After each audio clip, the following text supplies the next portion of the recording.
Chapter 21. "I don't know where she is," Sugar said, blocking the cop's entrance to her home. Caesarina was standing next to her, growling a warning at the detective on her doorstep. "But Christina Biscayne does live here." Sugar nodded. She usually hated cops, didn't trust them. But this one seemed a little different, with his rugged good looks and intense gaze. More interesting than the green yahoo who had interviewed her after Josh Bandeau's death. That cop had been a kid, but this one, he was definitely a man. He had a woman with him, tight-packed body, tons of attitude, and really bad hair. What was with that? The department must have loosened its dress code. "Cricket's an adult. Sometimes she doesn't come home." "Will she be back later?" "Who knows? I hope so." "Doesn't she have to work?" the woman cop asked. "Yes, but I don't know her schedule." They seemed to want to ask more, but settled for asking Sugar to have Cricket call the police station once she turned up. Sugar lingered at the door, watching Detective Reed climb into the passenger side of the vehicle. He had a nice walk, easy strides that were long enough to stretch his slacks over a tight butt. As he settled inside, he flipped on a pair of dark aviator glasses. He wasn't exactly handsome, not in Hollywood terms, but there was something innately sexy and male about him. Maybe a hint of danger, which, of course, she was always drawn to. The driver lit a cigarette, backed the car up, and as the dust was still settling, stepped on it and roared down the rutted lane, leaving a plume of dust and Sugar to wonder where the hell her sister was. Where the hell was she? It was dank, dark, and she was lying on what felt like a dirt floor. Cricket couldn't move, couldn't lift her head, didn't know how long she'd been here. Her hands were bound behind her feet wrapped, her mouth covered with tape. Not that she could do anything. Ever since she'd been brought here, driven in her own car and hauled in a child's cart to this dirty, stinking hole in the ground, she'd been drugged, unable to move. She'd seen flashes of light from beneath a door, and her captor, who called herself Atropos, had come and gone. Hours, maybe days, had passed. Cricket couldn't tell, but she had a bad case of the creeps here in this godforsaken cellar. "You awake again?" Cricket started. She hadn't heard her captor approach. "Well, it won't be for long, now will it?" "Up yours, you bitch," Cricket thought, her mind disjointed. It seemed as if she'd slept or been knocked out, but she didn't know. She resided in a kind of netherworld that was foul-smelling and dark. It had been a long while, and she was thirsty, and thought she might have wet her pants. Her bladder had been full, and now wasn't. If she had the chance, she'd kill the bitch. But so far she hadn't had the opportunity, or the strength. Any time her mind had cleared and she'd thought about trying to lash out at her attacker, she'd suddenly been overcome with drowsiness. She was being drugged, no doubt about it. But if she ever got a clear head, the bitch was dead. Dead. "Here we go. I thought you might be lonely." Atropos squatted near Cricket's head and flipped on a flashlight, the narrow beam showing off old rotten wood and bits of broken glass. There were bottles as well, and what looked to be rat poison on a shelf. Oh, no. Atropos placed an old glass milk jug on the floor. It seemed to be moving, breathing inside, growing.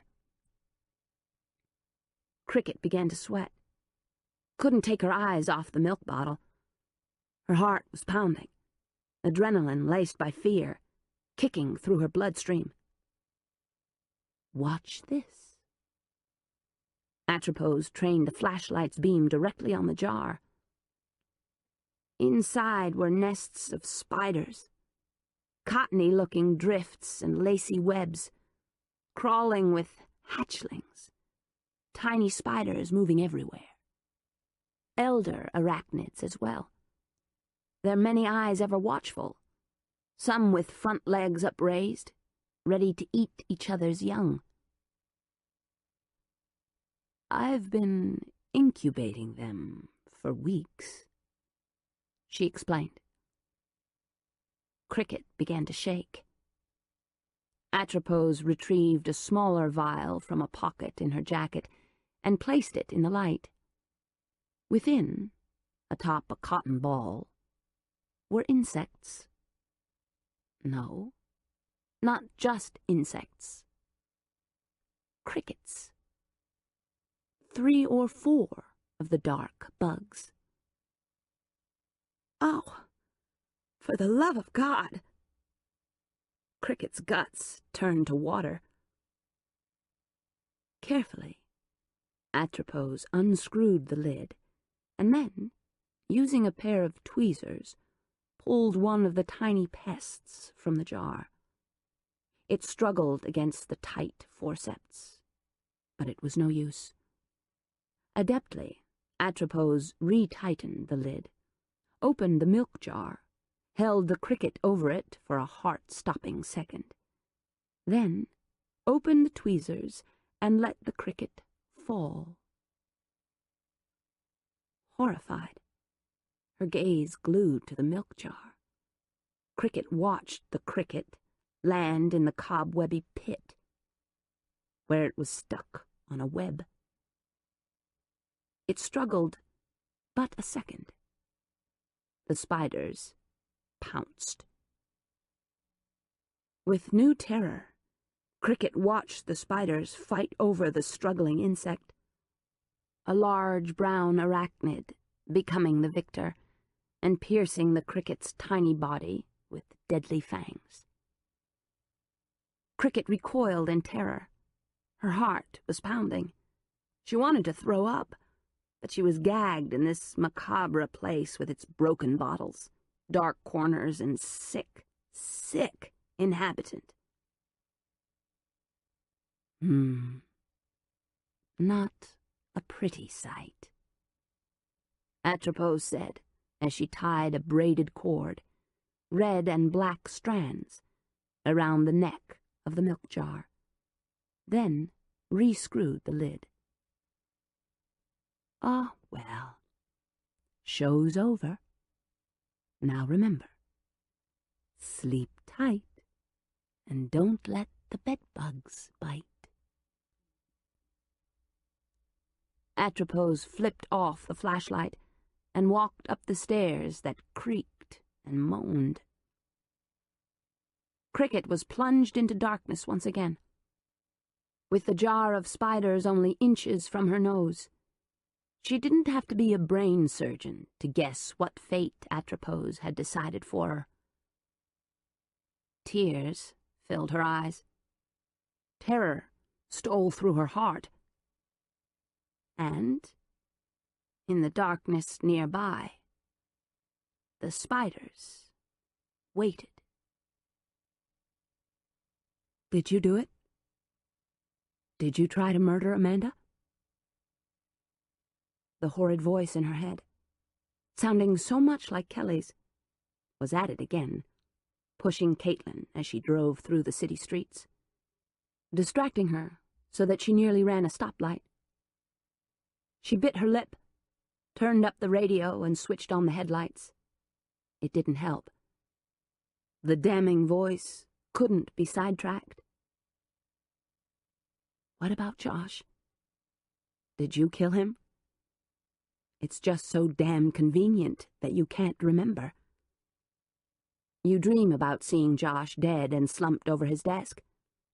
So what about Amanda? Don't you remember being in her garage, running your fingers over the smooth finish of her little red sports car, fingering the tiniest tear in the rag top? Then there's Bernada's attack. The doctors are saying that she didn't get her medication, that there was no trace of nitroglycerin in her body, though Lucille swears Bernada took her pill after the angina attack. You were there the other day. You helped say goodnight to her. You saw the bottle of nitroglycerin pills on the bedside table. You even touched the bottle when you reached for a tissue. Did you do something else? Something you've tucked into one of those holes in your Swiss cheese of a brain? What kind of person would try to kill her own mother? Heart in her throat, recriminations echoing through her mind. Caitlin pulled into the small lot off the back alley. She looked up at the elegant old Victorian house that was now cut into private offices. From the car, she found the windows of Adam Hunt's office, the very rooms that Rebecca Wade had used. The third floor, near the roofline, with only the dormers of the attic above. It was near evening. She'd been at the hospital most of the day, but Adam had agreed to meet her after the scene at Oak Hill, and the shadows of the buildings and surrounding trees were lengthening, promising dusk and twilight. Could Adam not be trusted? Could he have some kind of ulterior motive in seeking her out? The scene at the plantation home with her mother, Lucille, Ian, and her siblings, then Bernada being rushed to the hospital, had been more than she'd been able to handle. All the melodrama, all the secrets, all the damned innuendos. No wonder the family was cursed with mental problems. Everyone seemed to feed on them. And it was time to put a stop to it, at least for her. She had to get better, to end the demons in her mind. Adam Hunt was a psychologist. What transpired between them was private, and she had to trust somebody. Not the police, not her own family, not her own mind, not even Kelly. So you're going to spill your guts to a total stranger? Caitlin could almost hear Kelly mocking her. You're nuts, bona fide and certifiable, just like Nana. Stop it! Caitlin screamed, pounding a fist on the steering wheel. The horn blared, and she jumped, shocked herself out of the rage that consumed her. She couldn't put up with this another second, couldn't stand listening to the doubts in her mind, wouldn't be a victim any longer. For years she'd been a prisoner of her own mind, but no more. Either Adam Hunt was salvation, or he was destruction. But he was damned well something. Her only hope. She had to push forward, to find a way out of the trap that was her mind, whether it turned out to be the biggest mistake of her life or her deliverance. She was going to go through with it. She swung out of the car. Before she could second-guess herself, she strode up a short path and up the back flight of stairs to Adam's office. The door was ajar. She tapped lightly on the old painted panels. The door creaked open to a darkened, empty room. Caitlin felt a chill, as if it were a warning reminding her that she shouldn't be here, shouldn't step across the threshold. Which was silly. She was just a few minutes early, and she had to change the course of her life. Today, before she lost what fragile hold she had on her own sanity. You'd better take a seat outside in one of the chairs clustered around the corner at the landing, where all the patients who visit this floor wait until they're invited in. It was a cozy spot. Magazines littered the small table, and water was available from a cooler. She knew Adam would expect to find her there. But tonight, after hurrying up the back staircase, Caitlin saw no reason for that kind of protocol.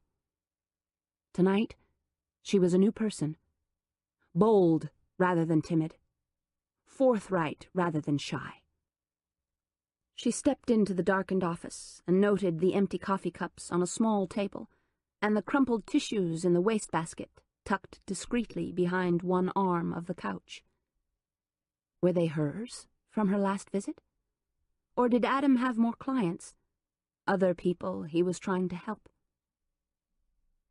She heard a creak and turned to the open door. But no one arrived. Ghosts, she thought, remembering how Lucille had told her that if she listened very hard and concentrated, wasn't distracted by outside noise or even the sound of her own heartbeat, she could hear them. No one arrived. She ran a finger along the edge of Adam's desk and wondered what he thought of her, what notes he'd jotted about her and her family. Did he think she was truly going out of her mind? His legal pads were stacked in a corner of the desk. All she had to do was lift one up and start reading. What was the harm in that? As long as she only looked at her file, what kind of trouble could she get into? After all, it was her life, and she was paying him to help her. Biting her lip, she picked up the first tablet, but dropped it as if it burned her fingers when she heard footsteps on the stairs. Quickly, making as little noise as possible, she flew to the couch and had just sat down when Adam walked in and flipped on a light switch. He visibly started, his body flinching as he saw her in the corner of his couch. "Caitlin!" Glancing at his watch, he said, "I didn't realize I was late." "You aren't. I got here early and the door was open, so I decided to park it." She smiled and hoped she didn't look as guilty as she felt. All her doubts seeped away as she saw the ghost of a smile touch his lips. He seemed so genuine, so caring. "I hope that was all right." "Of course it is." But his voice didn't sound as warm as it usually did. "I just ran out to get some more coffee." He held up a small brown bag, then opened it and pulled out a jar of coffee crystals and non-dairy creamer. He carried the soup heater into the bathroom and filled it with water, then plugged it in. As the water heated, he took his chair and reached for his notepad, the one on the top of the stack. "You want to tell me about what happened to your sister and your mother? You sounded pretty shook up when you called." "I am," she admitted, refusing to back down, to listen to the warnings in her mind. Tonight, she was going to start reliving her life. Right now. This very moment. Her fists clenched so hard she felt her nails bite into her palms. Slowly, uncurling her fingers, she started with her sister's accident and its aftermath. She explained the family dynamics, about Ian's anger, Berneda's frailty, and Hannah's bad attitude. She mentioned that Lucille had been bristly, and that the whole family treated Caitlin with a hands-off attitude. "It's as if they not only think I'm addled or feeble-minded," she said, standing to walk to the window and watch night descend over the city, "but they treat me as if I'm some kind of scary creature, and they're afraid that if someone says or does the wrong thing, I might completely flip out and end up in the mental hospital again." "Are you afraid of that?" "Yes." She turned to stare straight at him. Yes, yes, yes! I've been in one, and let me tell you, it's no picnic. The people in there. She lifted her hands toward the ceiling, as if in supplication from heaven. My God, for as long as I can remember, I've heard people whispering about me, about how I'm some kind of freak. Some people think I killed Charles, even members of my family, because I pulled the damn arrow from his chest, and they think... Oh, I don't know what they think. Just that I'm crazy, I guess. She flopped back onto the couch. Looney Tunes is the favorite phrase. I guess that's not quite as harsh as insane. And please, don't ask me if I'm insane, okay? Because I don't really know. Tossing her hair out of her eyes, she fought the urge to crumble completely. You should have seen them at the house. All of them, Mom included. It was just plain weird. Well, let's try to keep you out of the hospital, okay? He offered her a smile that somehow cut through all of the shadows in her mind. I'm all for it. His gaze held hers, maybe a second longer than necessary, and she experienced that little jolt of excitement, the sizzle in her nerve endings, whenever she met a man she found interesting. You said something about your mother being in the hospital, he prodded. His voice seemed a bit rougher than it had been. Because of all the anxiety over Amanda's claims that someone was trying to kill her, I think. She had an angina attack as she climbed the stairs for bed. It was touch and go for a while, but she stabilized. I'm glad to hear it. Me too, she admitted, then pulled herself together. It was now or never. Adam, she said, and her voice sounded unnatural, even to her own ears. His eyes found hers again, his pupils darker with the shadows in the room. There's something you should know. I don't think I'm crazy. I mean, I pray that I'm not, but... How could she explain what she herself didn't understand? Her palms were suddenly damp, her heart racing. Slowly, she forced an unnatural calm to settle over her. What is it? Any hint of a smile had left his lips. His expression was wary, his muscles tense, as if he knew what she was about to say. Still, she plunged on. Strange things have been happening, not just to the family, but to me, specifically. Her chest was so tight, she had to force the horrid words out. Aside from the bad dreams, I have flashes of memory, or a sense of déjà vu about certain events, things tied to some of the accidents that have occurred. I remember flashes, little glimmers that don't make a whole lot of sense, like touching my sister's car, the one she nearly died in, or seeing my mother's medication in her room.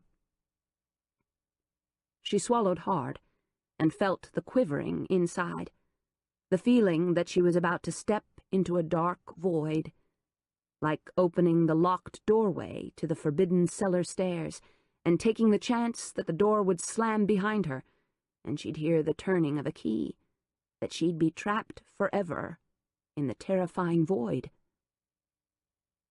Closing her eyes, she plunged on. The morning after Josh was killed, I woke up and there was blood all over my bedroom. I mean, all over. She began to shake as she pushed up the sleeves of her sweater. In the bed, on the curtains, pooled on the floor, in the bathroom. Oh, God, it was all over. On the walls and carpet, smeared on the sink and tiles. The glass shower door was cracked. But I don't remember pushing my arm through it. And there was blood on the curtains. Oh, Dear God." Her voice had risen an octave, and she had trouble forcing the words out. Opening her eyes, she saw that Adam's face was a mask. But beneath his controlled expression, in the tightness at the corners of his mouth, she sensed his shock. No reason to stop now. Plunging on, Caitlin said, "I had a nosebleed that night, and I discovered these." She held out her arms, palms rotated to the ceiling, displaying the ugly scabs on her wrists. "I don't remember making them. I don't recall a nosebleed.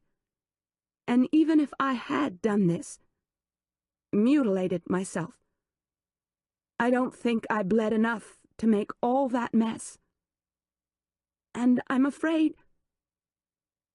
Oh, Jesus. I'm afraid that somehow I'm responsible for my husband's death." Chapter 22.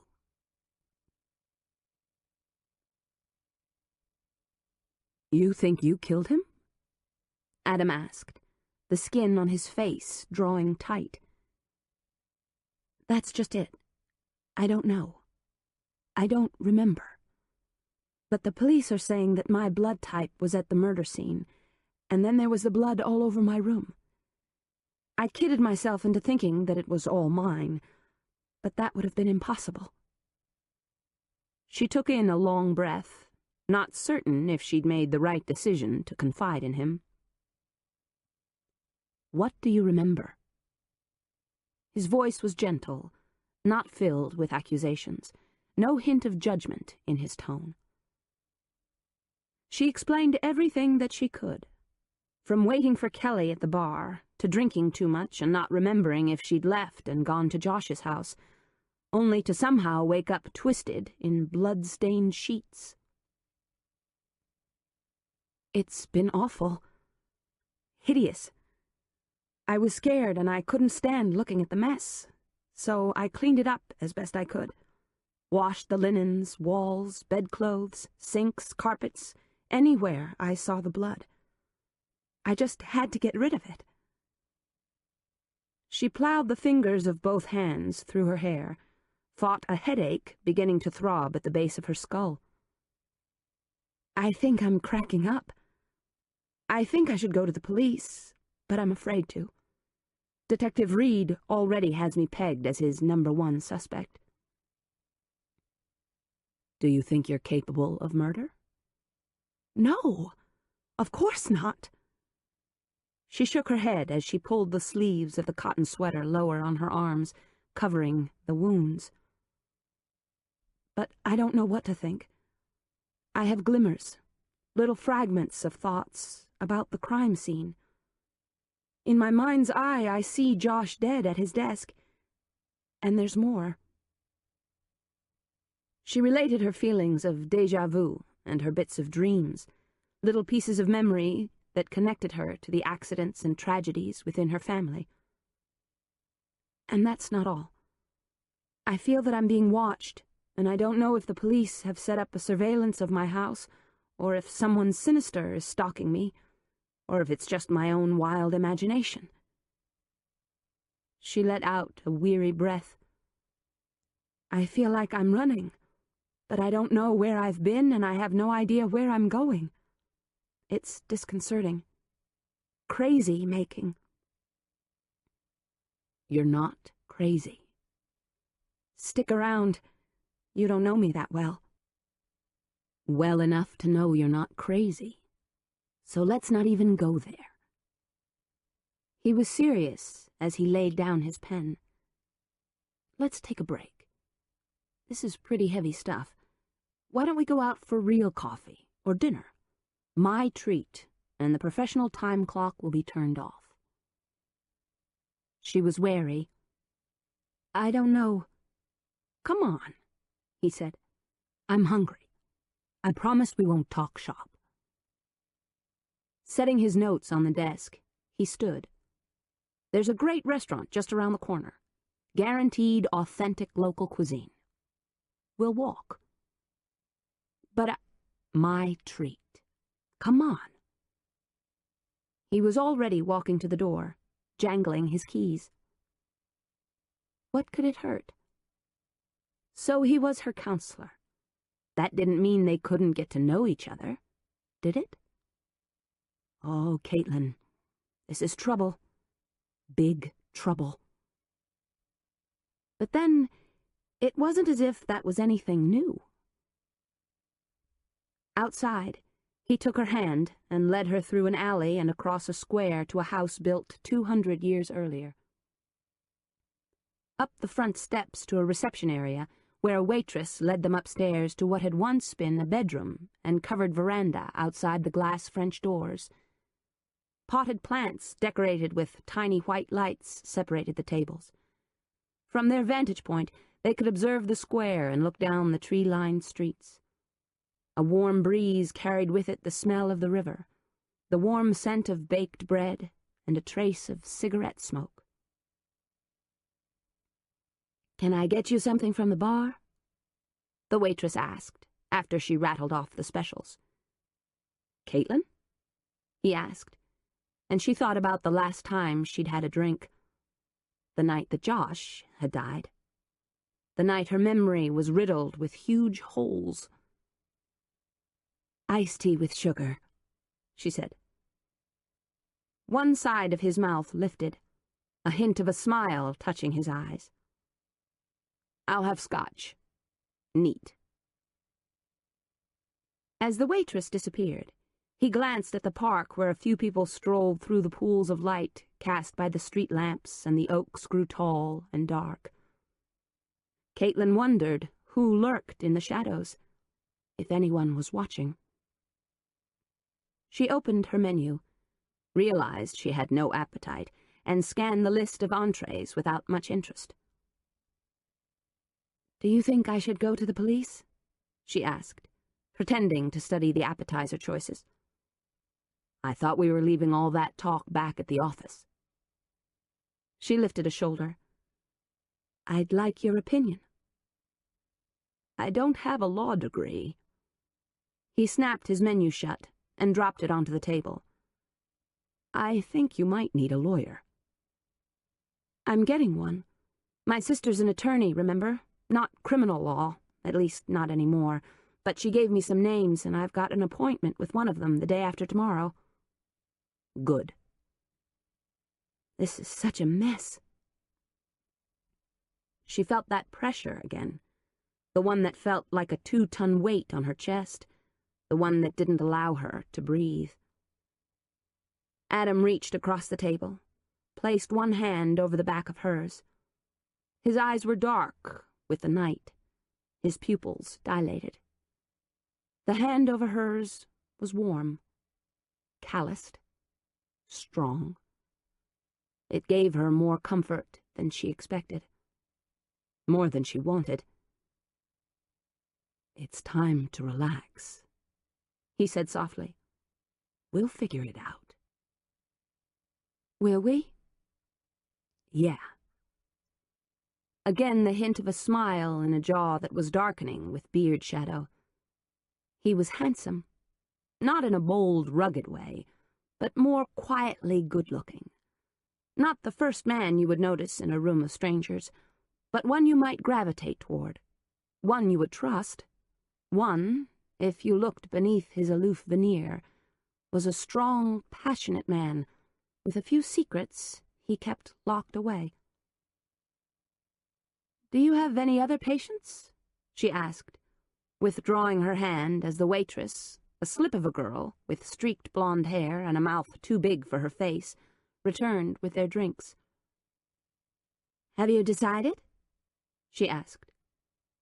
Adam motioned to Caitlin. "What would you like?" "Red rice with shrimp and fried okra." Caitlin managed a smile. "My father's favorite. Real Southern cooking." Adam chuckled.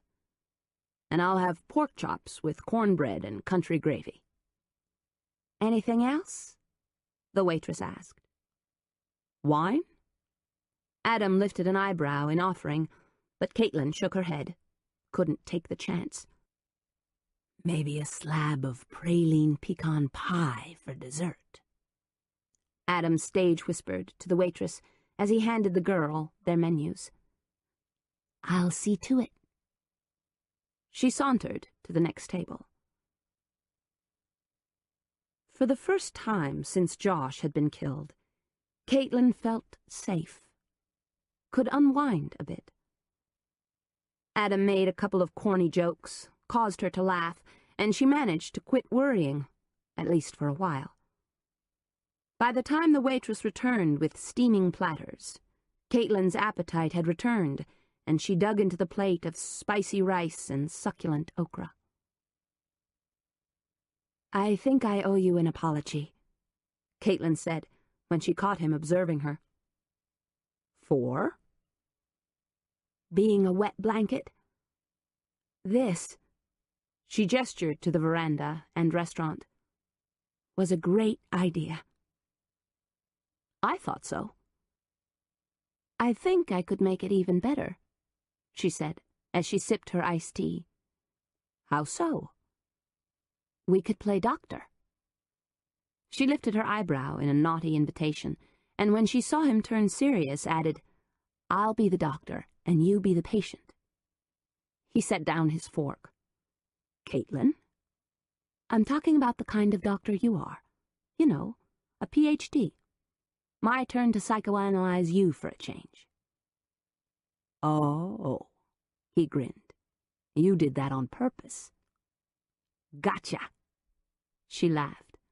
I do have a sense of humor, you know, though the past week or so it's been pretty much dead. Setting his utensils down, he cocked his head and studied her. You're a fascinating woman, Caitlin.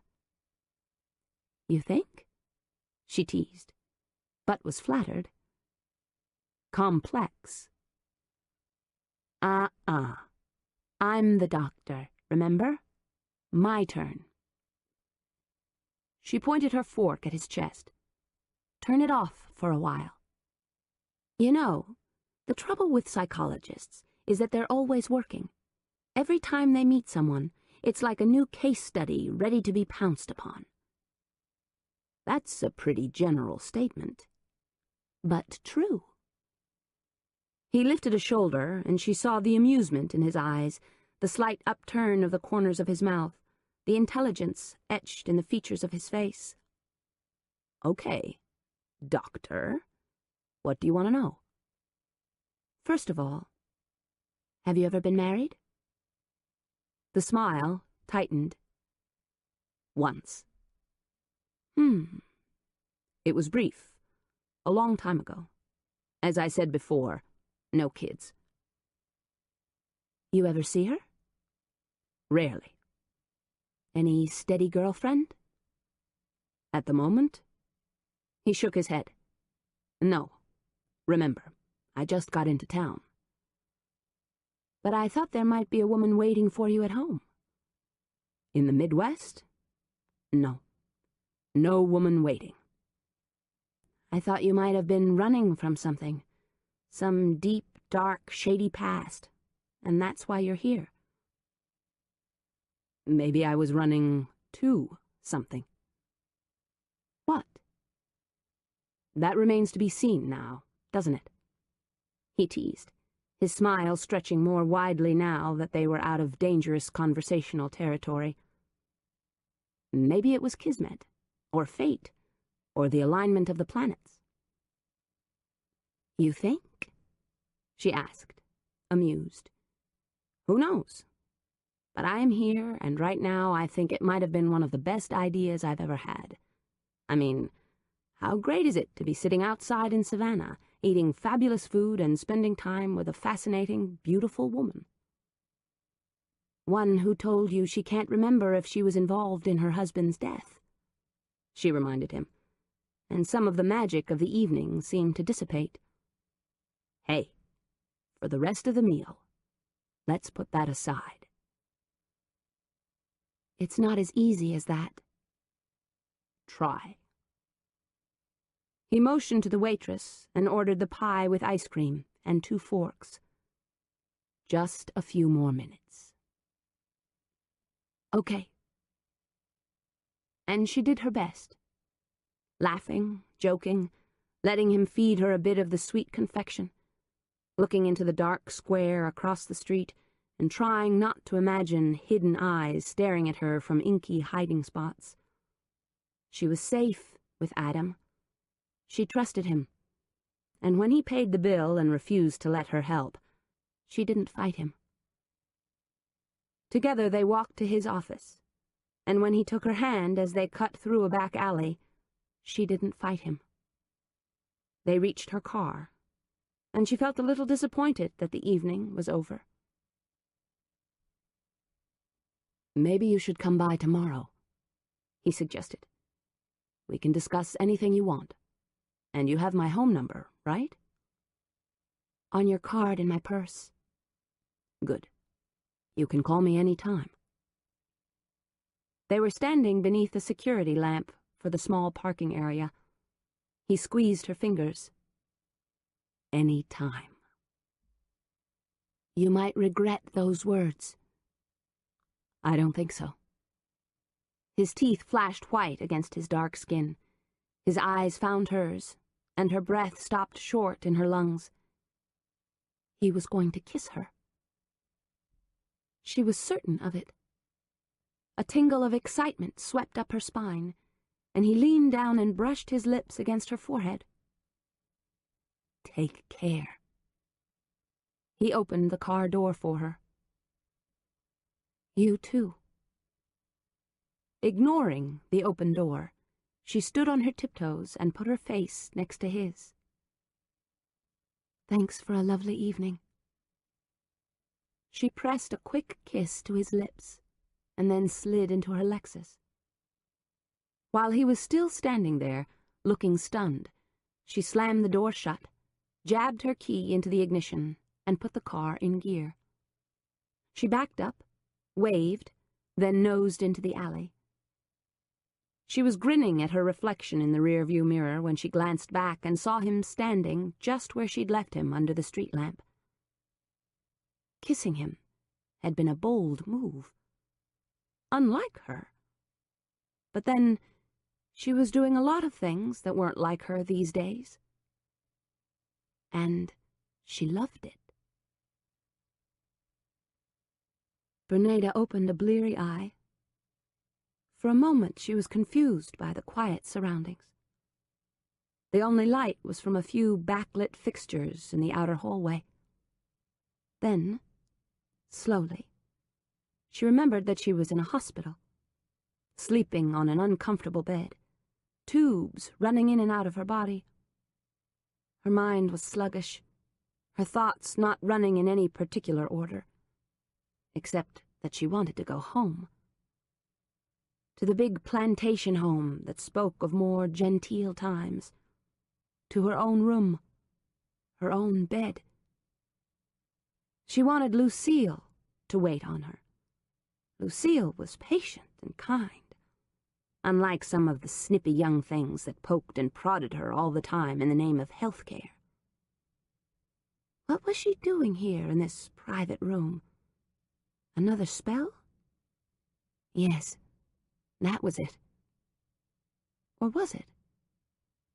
Her brain was moving at far less than light speed. She reached for a tissue on the stand, but couldn't make her hand obey her mind. She realized that her vision was distorted, that the shiny fixtures in the room were out of proportion, stretched to impossible shapes.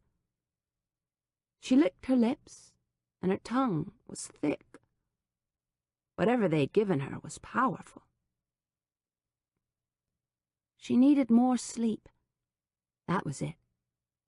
She started to close her eyes when she noticed a movement near the door. Without a sound, a figure appeared as if on cat's silent paws. A woman. Maybe another nurse. More torture. Bernada half expected some pert young thing to try and take her temperature or blood pressure. But as the silhouette of the woman loomed closer, her face in shadows, Bernada sensed something was wrong.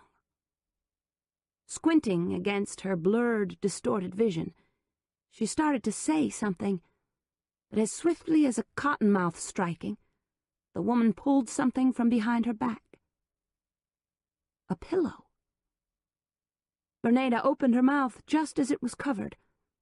She tried to scream, but only managed to flail like a marionette.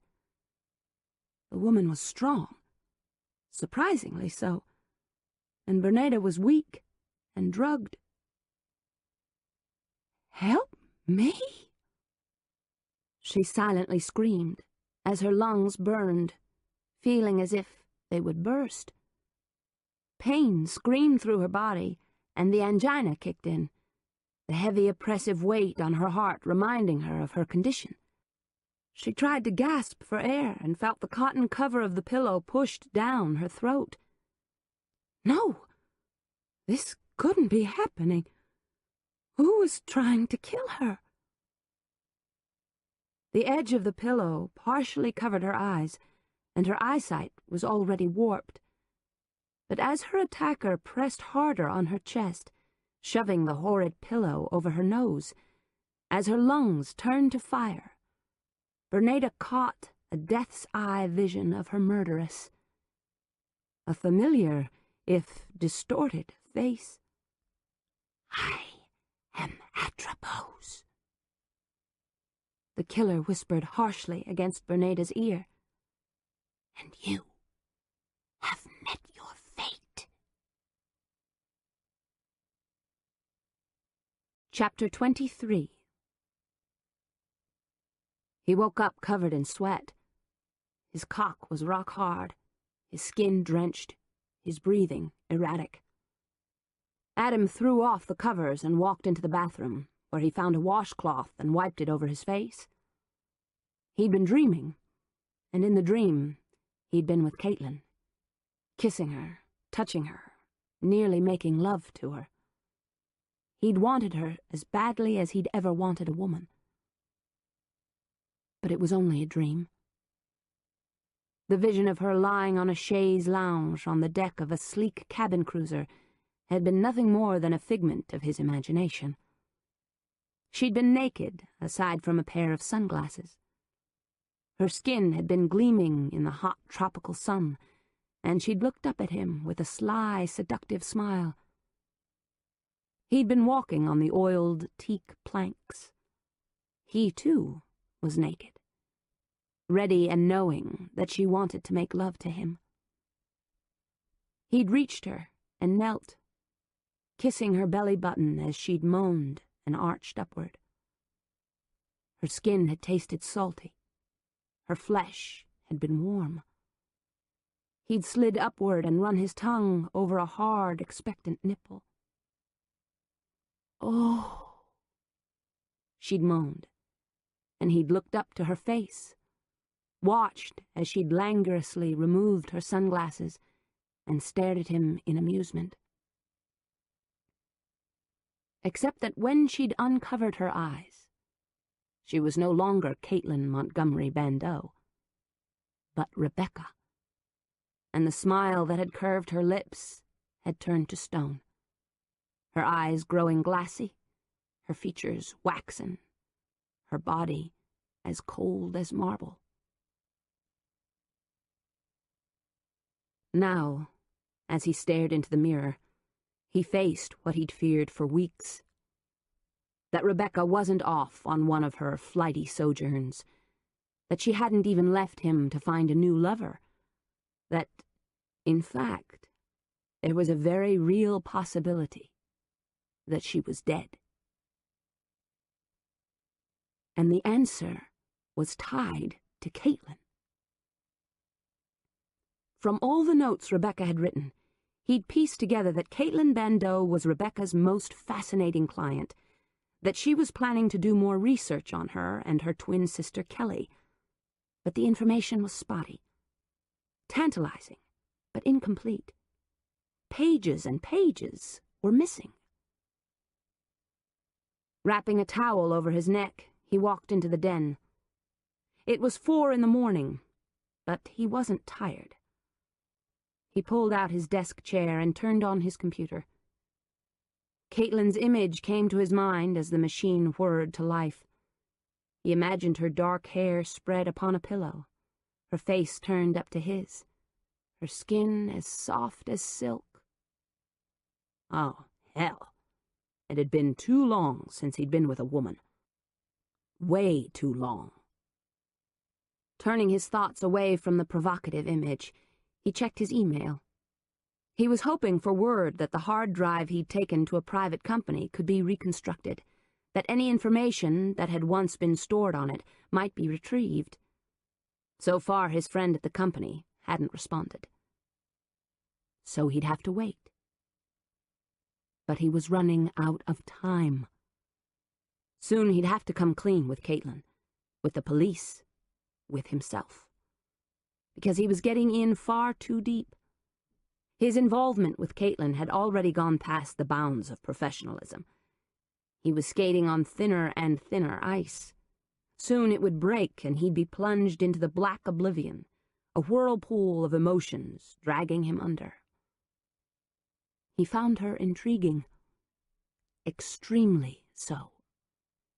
And it wasn't just because of her circumstances. It was because she was a damnably sexy woman. One he couldn't pigeonhole. She was shy one minute, bold the next. Her worries seemed real, or were they a part of a deeper psychosis? I'm afraid. Oh, Jesus. I'm afraid that somehow I'm responsible for my husband's death. A murderess? Nah. So how did she get the slashes on her wrists? What about all the blood she said had been in her bedroom? Real or hallucination? And which was worse? He dabbed at his forehead with the end of his towel, then walked to the kitchen and pulled a beer from his refrigerator. He could not get involved with Caitlin Bando. Could not. He popped the tab on his Millers and took a long pull. Who the hell did he think he was kidding? He was involved. Big time.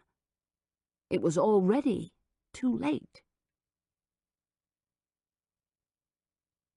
Atropos rode silently through the water. The boat skimmed across the current, and even though she was tired, she smiled. Her car was tucked away, and with the light of the moon to guide her, she'd hurried down the path to the river. Her canoe was where she'd left it, and she pushed off into the dark current. She'd always felt at home on the water, and thrilled to the night. Like a vampire, she thought, rowing steadily against the pull of the river. Looking up at the moon, she was reminded of her task. It had been unclear once, but now she knew her path. Sensing a storm brewing, she guided her sleek craft to the dock. Quickly, she cut up the path. She was tired and exhilarated at the same time. The killings were always exhausting, as well as replenishing.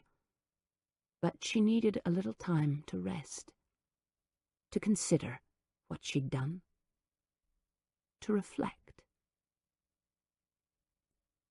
Quietly, she slunk through the shadows to her private space, then hurried down the stairs. She didn't have much time. Soon it would be dawn. She found the flashlight where she'd left it, and shined it on her captive. Cricket blinked hard, and her gaze moved from the flashlight's beam to the jar of spiders. She blanched and squirmed, trying to shout through her gag. She'd have to be subdued again.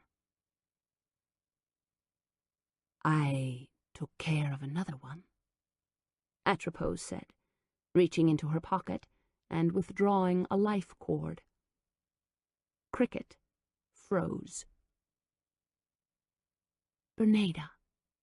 You know, the mother.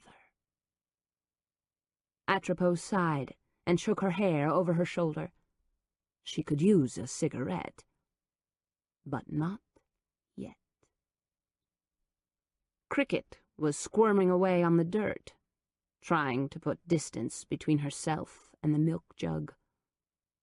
Pathetic. Such a brazen girl turned to jelly, all by a few little spiders. How easy it was to know their fears. Haunted eyes looked up at Atropos. That's right. She's dead. The eyes rounded, and there was a gasp, a muffled intake of breath. How? Oh, she had a bad heart, and then, well, a little trouble breathing. Why waste her breath? The pitiful, illegitimate spawn of the father would never understand. But don't worry. You won't have to wait long. She touched the cord surrounding the neck of the milk jug. See? She didn't, of course. Cricket just stared up at her as if she were insane. Her. A little niggle of doubt, the fear that was always just under the surface, wormed its way up, and for a heartbeat she questioned her own sanity. But then she pushed that scary idea far back in her brain, past the pain beginning to pound. She glanced down at the frightened piece of filth, bound, gagged, and shivering with fear. It's almost your turn, Atropos said, just to keep Cricket in her place. She trained her light on the bookcase and found the hidden lever. She flipped off the flashlight and heard Cricket's mewling again. It was enough to make her break the rules and kill her before her time. Not yet. Not yet. Not yet. Patience is a virtue. Yeah, whoever came up with that stupid saying. Atropos had learned early on that a person had to make her own way. She couldn't wait for it to be handed to her. She stepped into her surgical slippers and slid into the clean white room, her sanctuary, away from nasty spiders, nastier white trash prisoners, and into the coolness where she could regroup and find inner peace. For a while, she could bask in her accomplishments. Until the next time, which she knew would be very, very soon. Oh, God, Caitlin, she's dead. Mother is dead. Hannah's voice quivered, and deep, heart-wrenching sobs tore from her throat as she wailed into the phone. Caitlin froze at her desk. She'd been working, trying not to freak out about her meeting with the lawyer scheduled for this afternoon, and pushing aside all her jumbled thoughts and conflicted emotions about Adam Hunt. Wait a minute, she said.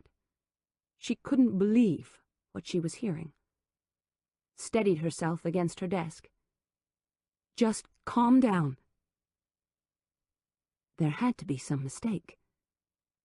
Had to. Maybe Hannah was tripping out again. She'd already overdosed on LSD once before. There was a chance that she was hallucinating, having a really bad trip. Mom's in the hospital, Remember? She's getting the best care available, and she's dead. Don't you get it? Dead! Caitlin couldn't believe it.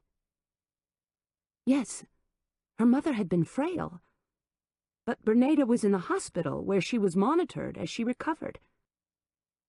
This can't be true. It is, for God's sake. Someone probably killed her. Whoa, that's a pretty big leap.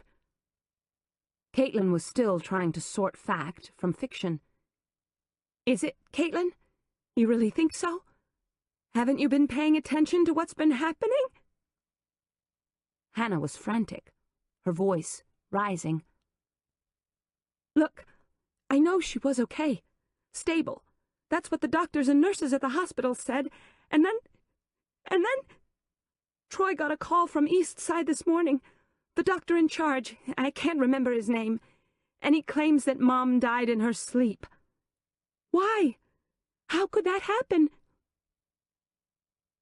Stunned, Caitlin leaned back in her chair. I don't know. You're sure? Call the damned hospital yourself if you don't believe me. Hannah was crying again, and for the first time Caitlin started to believe her, to think that her mother had died. The pressure on her chest doubled. Bernada. Dead?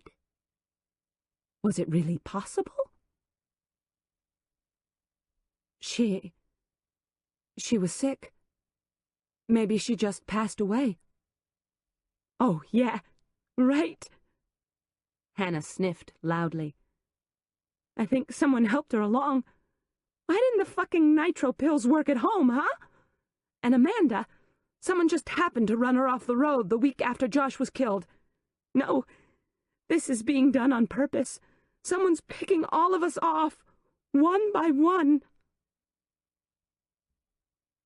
A chill settled into Caitlin's blood. Wasn't Hannah just verbalizing what she herself hadn't wanted to face? Hadn't she, alone at night, suspected that someone was systematically killing off the members of her family? But who? Who would want to kill them all? What about you, Caitlin? You're the one who has trouble remembering. You're the one who found blood all over your room the morning after your husband was killed. What does the hospital say? Caitlin demanded, shutting off the accusations running through her mind. I don't know. Troy's calling the doctor in charge, as well as Doc Fellers. But I think they're probably scurrying around at Eastside General trying to cover their asses. Are you alone? Yeah, unless you count Lucille. She counts. How's she handling this? She's already packing her things, Hannah said, her voice shivering with disapproval. What? You heard me. The first thing she did was buy herself a one-way ticket to Florida. Said she had no reason to stick around here. No family left. Her daughter never calls or shows up even when she's supposed to. And now that Mom's gone, Lucille's going to move in with her sister. Already? I think she's been planning it for a long time. She knows that Mom left her a nice little inheritance, so she's out of here. Her plane takes off tomorrow. How about that? She didn't even wait and get a cheaper fare by planning a couple of weeks in advance. But the funeral, Caitlin murmured, beginning to accept everything Hannah had told her. I'd think she'd want to attend. Who knows? She's an odd duck. Weird, always talking about the ghosts hanging out here. I say it's high time she goes. Good riddance. But that leaves you alone in the house. Just me and the ghosts, Hannah replied, some of her old sarcasm returning. Christ, I can't believe this. She paused, and Caitlin heard the sound of a lighter clicking. I can be at the house in half an hour. No, I'll meet you at the hospital. Troy's already on his way, and he said he'd call Amanda. I'll see you there. She hung up before Caitlin had a chance to say that she'd call Kelly. Not that Hannah would care. None of them did. Ever since their mother had proclaimed Kelly dead to the family, everyone but Caitlin had quit seeing her or even mentioning her name. It was odd, Caitlin thought, but then estrangements always were. She dialed Kelly's cell phone, waited while it rang, and left a message. Not that Kelly would want to know. She always acted as if she didn't have any feelings for anyone in the family. Face it, Caitlin. They're all a bunch of goddamned hypocrites. Mom was mad that I blew my trust fund on the boat and hadn't bothered to insure it. She blamed me for the accident, and all of my wonderful siblings fell into line, taking sides with her, thinking that the fact that Mother acts as if I'm dead will make them richer in the end, that they'll inherit my share as well as their own. It's sick. But then, what else is new? What, indeed? Caitlin thought, as she grabbed a sweater, made sure her wrists, which were healing day by day, were covered. Oscar caught sight of her reaching for her keys. Not now, she apologized. It's too hot, but when I get home we'll take a run. How about that? The dog whined and bounced against the door. She let him out, and he immediately raced to the magnolia tree, where a lizard was sunning himself on the trunk. The frightened critter scurried into the safety of the branches, and Caitlin took the side door into the garage and climbed into her car. She had to face her family again. Kelly would think she was a hypocrite, like the rest of them. But Kelly could take heart, Caitlin thought as she backed out of the garage. The family was definitely getting smaller. Hannah and Amanda were right. One by one, the Montgomerys were dropping like flies. She had to wonder who was holding the swatter. God? Or someone close to the family? Someone who wanted them dead. Reed hung up the phone and hankered for a cigarette. He'd given up the habit years ago, but there were still times like these when he needed a hit of nicotine. He'd been working around the clock, busting his chops on the bando case. Hell, when the department hadn't authorized a man to watch Caitlin Montgomery, he'd done it on the side, keeping track of her comings and goings as best he could, around his other cases. You're obsessed. You need to get out more. Get a fucking life. But he didn't. His stabs at relationships had all been mistakes. And so for a while, when he'd returned to Savannah, he'd done the bar scene, even had a couple of one-night stands, none of which was so bad aside from the fact that he hadn't much liked himself for it.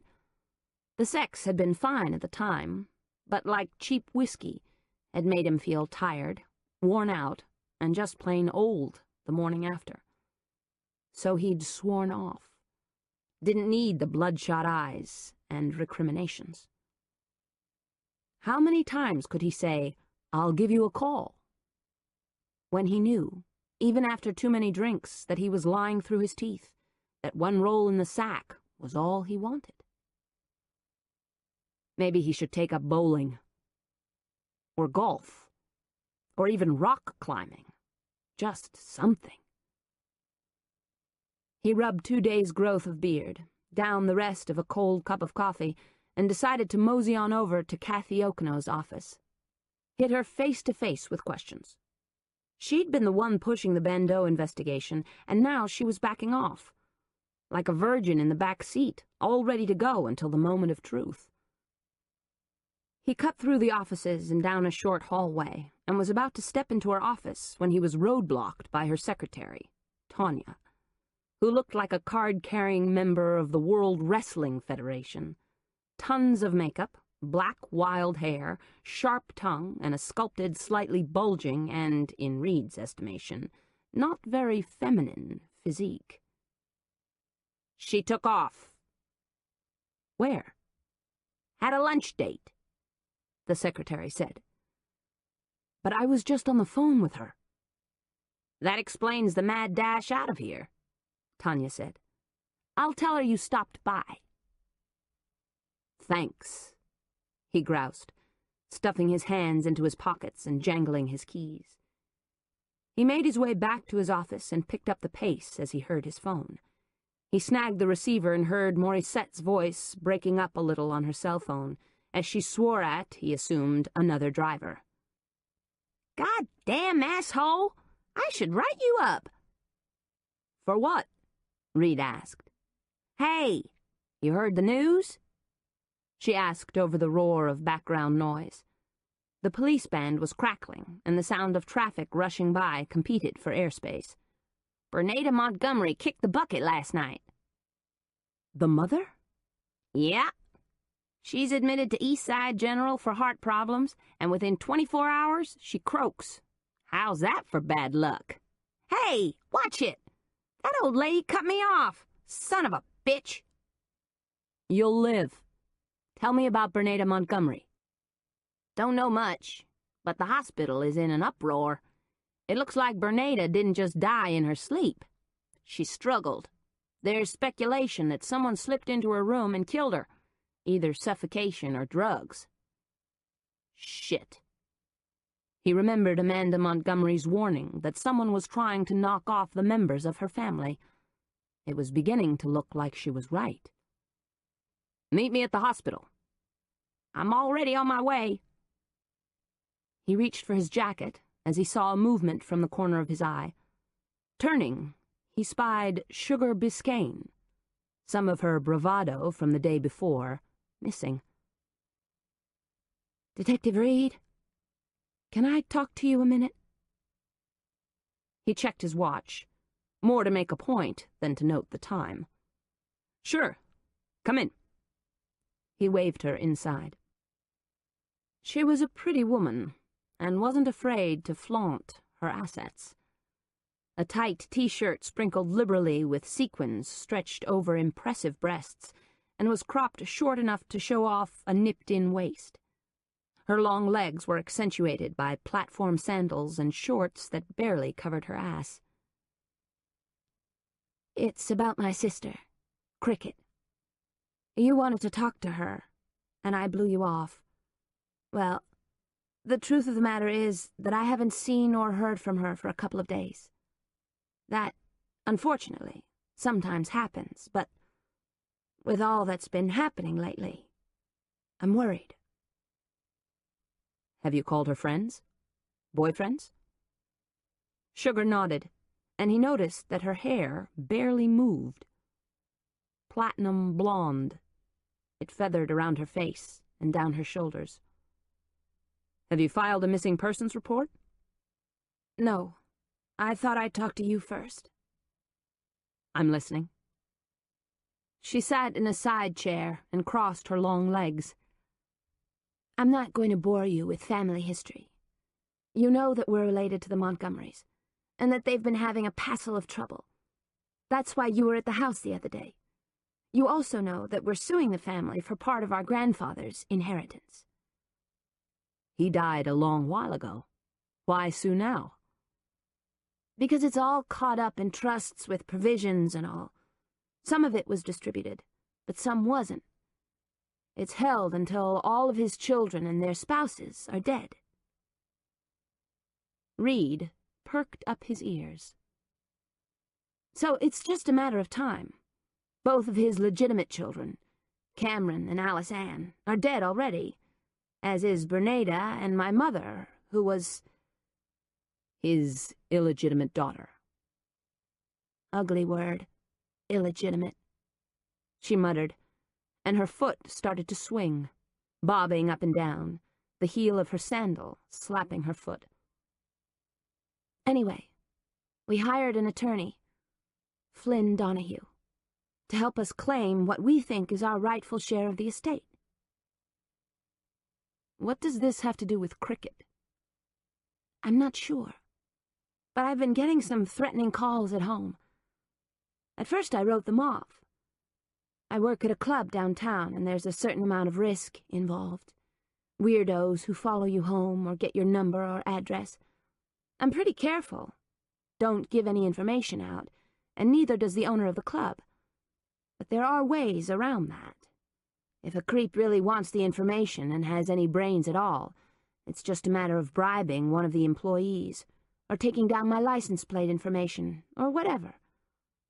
The point is that these recent calls, they're not the usual, "I'm gonna give you what you really want, baby," type of calls. They're darker, somehow. She wasn't looking at him any longer, but staring at the floor and rubbing her arms. Evil. That's the right word. They feel evil. Not just some horny old bastard getting his rocks off by talking to a dancer. No. This is different. She lifted her face to stare at him, and he saw that she was scared. Really scared. She swallowed hard. I'm afraid. I'm afraid that the creep who called might have gotten to Cricket.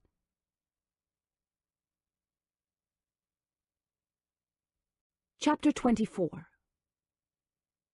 Detective Reed, is it true that Bernada Montgomery was murdered while she was a patient at this hospital? Reed was just climbing out of his cruiser when he saw that pain-in-the-ass reporter, Nikki Gillette, barreling his way. She was wearing faded jeans, a t-shirt, and running shoes, and he figured she must have camped out here at the back side of the hospital, while most of her contemporaries were setting up shop near the main entrance. No comment. This is the second homicide and third attempt, if you count what happened to Amanda Montgomery's vehicle, to occur in 2 weeks. What does that mean to you? It means 2 people are dead, one's not. She didn't seem to get his drift, and kept up with him as he walked briskly to the back door. She had to half-jog to keep up with him, but keep up she did. Well, hell, she was in good shape. Make that great shape with her trim, athletic body. She was short, with the figure of a runner and a tight little ass. Add to that wild strawberry blonde hair and a dusting of freckles she didn't try to hide with makeup, and you got trouble. Big-time trouble. She was looking at him through dark lenses, and her pert little mouth was knotted in frustration. But she didn't give up. Not Judge Ronald, Big Daddy Gillette's little girl. It wasn't in her genetic makeup. But do we have a serial killer on the loose in Savannah? She asked. No comment. Look, Detective, No, Miss Gillette. You look. I've got a job to do, and I don't have time for any of this bull. Got it? When and if we have a statement, you can talk to the public information officer. He'll be more than glad to fill you in. Until then, I've really got to go. The glass doors parted, and he walked inside. Surprised, she didn't follow. He jogged up 2 flights of stairs to the 3rd floor, where another female lay in wait. It just wasn't his day. About time you showed up, Morissette muttered under her breath. One of the regular beat cops, Joe Bentley, rolled his eyes behind Morissette's back, and Reed imagined she had just about given everyone involved a few lashes with her razor-sharp tongue. Another cop, with a reddish flat top and a crooked nose, sent Morissette a dirty look. To Reed, he whispered loudly enough for everyone nearby to hear, "The wife's been looking for you, and man, is she pissed." "Bite me, Stevens," Morissette shot back. "Oh, I forgot. You wear the pants in the family, and you're Stuff it," Reed snapped. "We don't have time for this." "Thank you, honey," Morissette cooed, just to add fuel to the fire, then turned serious on him. "Looks like someone couldn't wait for the Grim Reaper to come along." They walked into Bernada Montgomery's hospital room. She was lying on the bed, staring sightlessly at the ceiling, cards and flowers filled with wishes for a speedy recovery decorating the windowsill and tables. But Mrs. Montgomery wouldn't need them in her current state. Diane Moses and her team were already present in full force, and the rooms around the one Bernada Montgomery occupied had been sealed off with crime scene tape. "We're working fast, but it's slow going. The hospital administration's already putting the pressure on us to wrap this up. They don't like the groupies camped out with their cameras in the hall and think how much money East Side General's losing when they're not able to charge rent for these beds. Do you know how much it costs to spend a night here? A lot. Thousands. Just to stay here, before any medical procedure. So even though they're not saying it, East Side's in a big rush to free up this here bed. They want this gal moved down to the morgue. Pronto." "Won't be long now," Diane said, as her team swept the room and Reed took a closer look at the victim. "Check this out." Diane showed him Bernada's wrists. "Looks like she struggled. One of her arms was strapped down, something to do with keeping the IV in, and it was ripped off. She's got marks on her wrist where she tried to pull her hand off the railing." Reed stared at the bruises on Bernada's wrists, hated to imagine what she'd gone through at the time of her death. "Any other marks?" "Nah. We're scraping under her nails, hoping she got a swing at her killer with her free hand, and we end up with some skin for a DNA test." "How'd this happen? Wasn't she on a heart monitor?" "Yeah, but the nurse who was supposed to be watching it got called to another patient whose monitor had gone off. So my guess is our killer slipped into room 312, unhooked the guy there, then when his machine goes off bleeping like an effing nickel slot with a $100 payout, everyone rushes down there." She pointed to a room not 30 feet away from Bernada. "The killer slips into Bernada's room, unplugs the monitor, and offs Bernada. It wouldn't take much. She was near dead as it was." "Her monitor didn't go off?" "So it appears. Turned off. Someone knew what they were doing. None of the nurses or hospital staff did it, or know who did." "Great," he grumbled. "The other guy, 312, okay?" "Barely. Doesn't remember anything. But we're already checking that room too, and we're asking everyone on the night shift what they remember. So far, no one saw anything remotely suspicious. Except that heart monitors were going off like car alarms in a bad part of town. Just one. Bernada's didn't make a sound." "Time of death?" 3:15 to 3:20. At least that's when the other guy's monitor started going off like crazy. By the time the staff got to the desk, it was over." "What about before she was killed? The victim was here a while before the killer got to her. Did she ever come out of it enough to talk?" Morissette shook her head. "Not really. She kind of opened an eye last evening and her speech was slurred. The nurse thought she was asking for something, but it didn't make any sense. She seemed to be saying sugar over and over again, but of course she couldn't have sugar as she was slightly diabetic." "Slightly?" "Not on insulin. The maid, Lucille, took care of her and then took off. According to Hannah, the daughter who lived with her, the maid's on her way to live with a sister in Florida. Her job here is done, now that the old lady croaked." "She's not close to the family, I take it." "Seems not, though she helped raise all of them.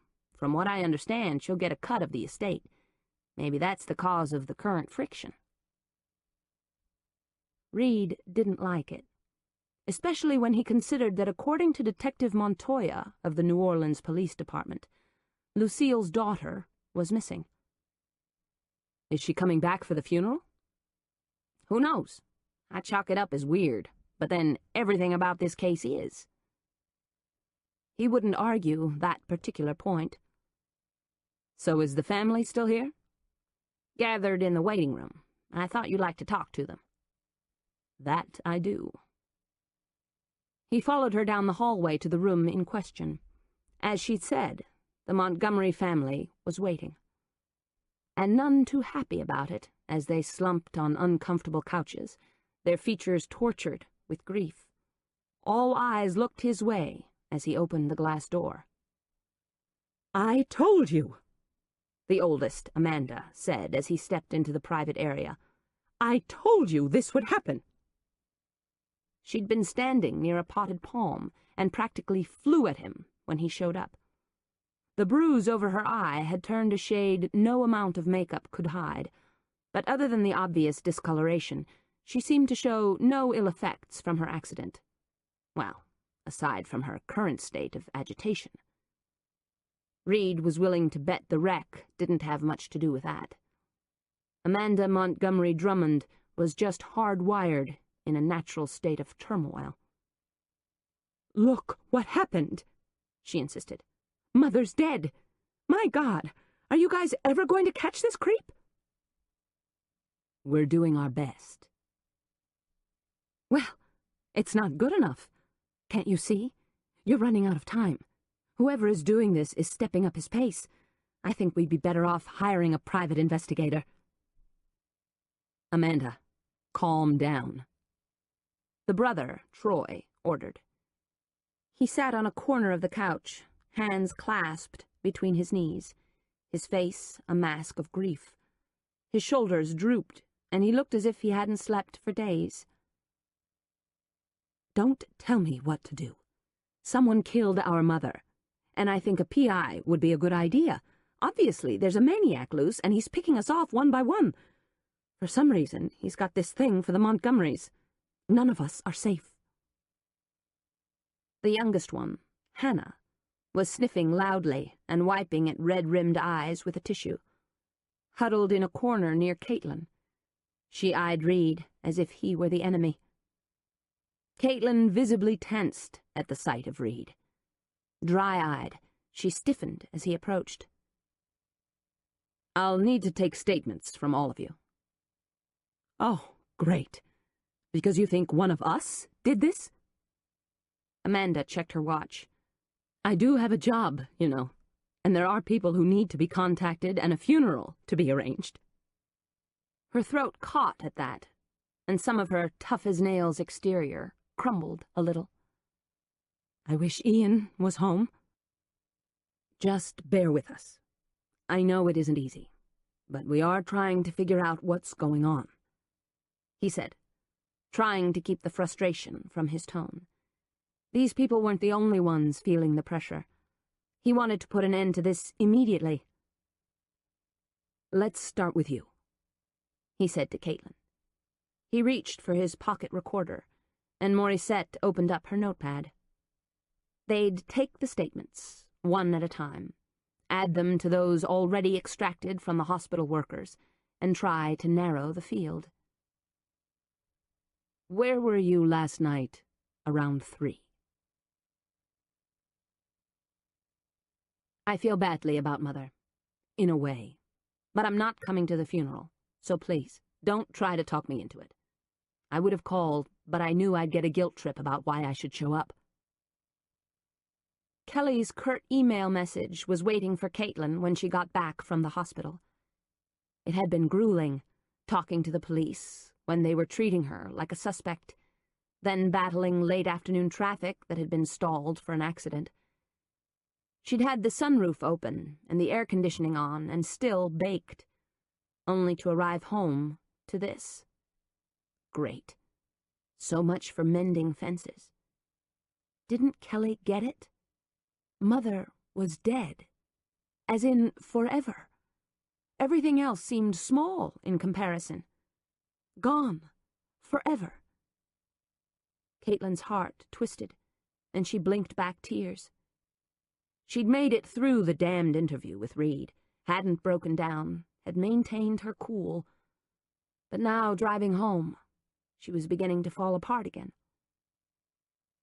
She had never been her mother's favorite child, but there had been times, happy childhood times, that couldn't be forgotten. She needed to get out, to do something, to find a way to keep the grief at bay. Though she'd never been as close to her mother as some daughters were, she still felt a loss, a tremendous hole in her life. She'd go for a run, if she could manage to dodge the media. Shuddering, she remembered how they'd gathered at the hospital. Bloodsuckers. First the police, and then the reporters. It had been an onslaught. Sometimes she thought she should come clean with Detective Reed about the night Josh was killed, tell him about waking up in her room and finding all the blood. Just let the damn chips fall where they may. "Are you crazy?" She could almost hear her twin's reaction to that idea. And the truth was, she didn't know. Every day she seemed to slip a little deeper into the dark abyss. "Get over it, Caitlin. Pull yourself together." Until tomorrow. Then she'd meet with Marvin Wilder, the attorney Amanda had set her up with.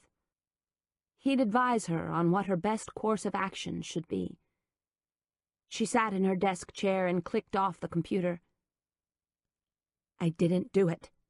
I didn't kill Josh," she said aloud. But her confidence was crumbling fast, and she couldn't help but wonder, was it possible? Could she have killed her husband, attempted to kill her sister, and then, when that didn't work, murdered her own mother? Her hands were shaking, her breathing shallow and rapid. She gripped the side of the desk. "Help me," she silently prayed. "Please help me." God helps those who help themselves. Where the hell did that come from? Some old sermon she'd heard as a kid? Or had it been her father's advice coming to the surface after all these years? After his wife's murder? She closed her eyes for a second. She wouldn't fall apart. Not now. Not ever again. What you could use is a positively wicked martini. This time it was Kelly's advice, she heard. "Not just a plain martini?" she said aloud. And, of course, there was no response. If Kelly had been there, she would have grinned impishly, her eyes lighting as she replied, "No, Katie did. It definitely has to be wicked." "Of course it does," she said to the empty room. "Is there any other kind?" The suggestion sounded so full of possibilities that she clicked on the computer and answered Kelly's email by asking her over for a drink. Maybe she could talk her into going to the funeral. Stranger things had happened. "Yeah, all the time, and always to you." She almost crumbled into a million pieces again as she thought of Jamie, Josh, and her mother. No, she couldn't let herself be destroyed. She had to pull herself together. Quickly, she composed the email and sent it off to cyberspace before changing into running clothes. There were still a couple of hours before dark, and she needed to work out a lot of things. Get her mind straight, not be confused. Things had changed forever. She was in a new phase. Life without her mother. Her heart ached painfully at the thought, for although she and Bernada had never seen eye to eye, she'd loved the older woman, cared for her, even though years before, Bernada had refused to believe her when Caitlin, haltingly and embarrassed, had told her about the things that had happened to her. How Charles had come to her room late at night. How Nana had touched her. "Oh, God," she whispered, as a flash of memory tore through her brain. Her throat tightened, and she bit her lip. Shadows, dark and murky, flitted through her mind, but they were impossible to catch hold of, sifting through her mind as quickly as cold sand through her fingers. Charles. He'd come to her room. She remembered that. But not much of what happened once he'd slipped through the doorway and crept silently to her bed. "No, don't." Caitlin's throat tightened. Her voice sounded weird, distant. as if it hadn't come from inside her. Her lungs barely moved, and she couldn't so much as draw a breath. She leaned hard against the door to her room. Call Adam. Let him help you. She wanted to. Oh, God, she wanted to. But she couldn't lean on him at every turn, not until she sorted some things out for herself. Later. Then she'd call. And why would you do that? Katie did. You kissed him last time, and you liked it, didn't you? You're hoping for more. You want to kiss him. Hard. See if he'll respond. Feel his touch. No. This would be a professional appointment, she told herself, as she forced herself down the stairs. Oh, sure. Then why is your heart pumping in anticipation? She could almost hear her twin's accusations as she snapped on Oscar's leash and took off jogging south, tried to run from the accusations burning through her mind. She stayed on the sidewalk, avoiding pedestrians, strollers, dogs, and bicyclists. It was late afternoon, the sunlight losing ground to thick purple clouds that were rolling inland, chasing after her, just as her painful thoughts ran through her mind. Hey, watch out! Caitlin nearly stepped in front of a rickshaw pulled by a bicycle, but pulled back onto the curb just in time, jogging in place until there was a break in the traffic. A kaleidoscope of images spun ahead of her. Graphic mental pictures of Josh at his desk, her mother lying dead in the hospital bed, Jamie gasping in her arms, the arrow in Charles's chest, bed springs bouncing in tempo to Copper Biscayne's moans. Faster and faster she ran, trying to outrun the painful pictures, Oscar panting as he raced to keep pace with her. She didn't know where she was going, didn't care. Faster. Her blood thundered through her veins, her lungs burned, her calves ached. Still she ran, her feet slapping the pavement. But no matter how fast she ran, she couldn't outrun the images. They caught up with her. She remembered kissing Adam, vamping with him and desperately wanting to rely on him. She recalled in vivid, nightmarish hues her bedroom on the morning after Josh had been killed, and she'd woken up to all the blood. A horn blasted, and she realized she'd lost track of traffic. Hey, watch where you're going, the driver yelled from his pickup. Next time, you might not be so lucky. She jerked out of the way, pulling on Oscar's leash, nearly stumbling against the curb. Her lungs were on fire, and she doubled over, gasping, her hands on her knees as she dragged in long drafts of air. I'm sorry.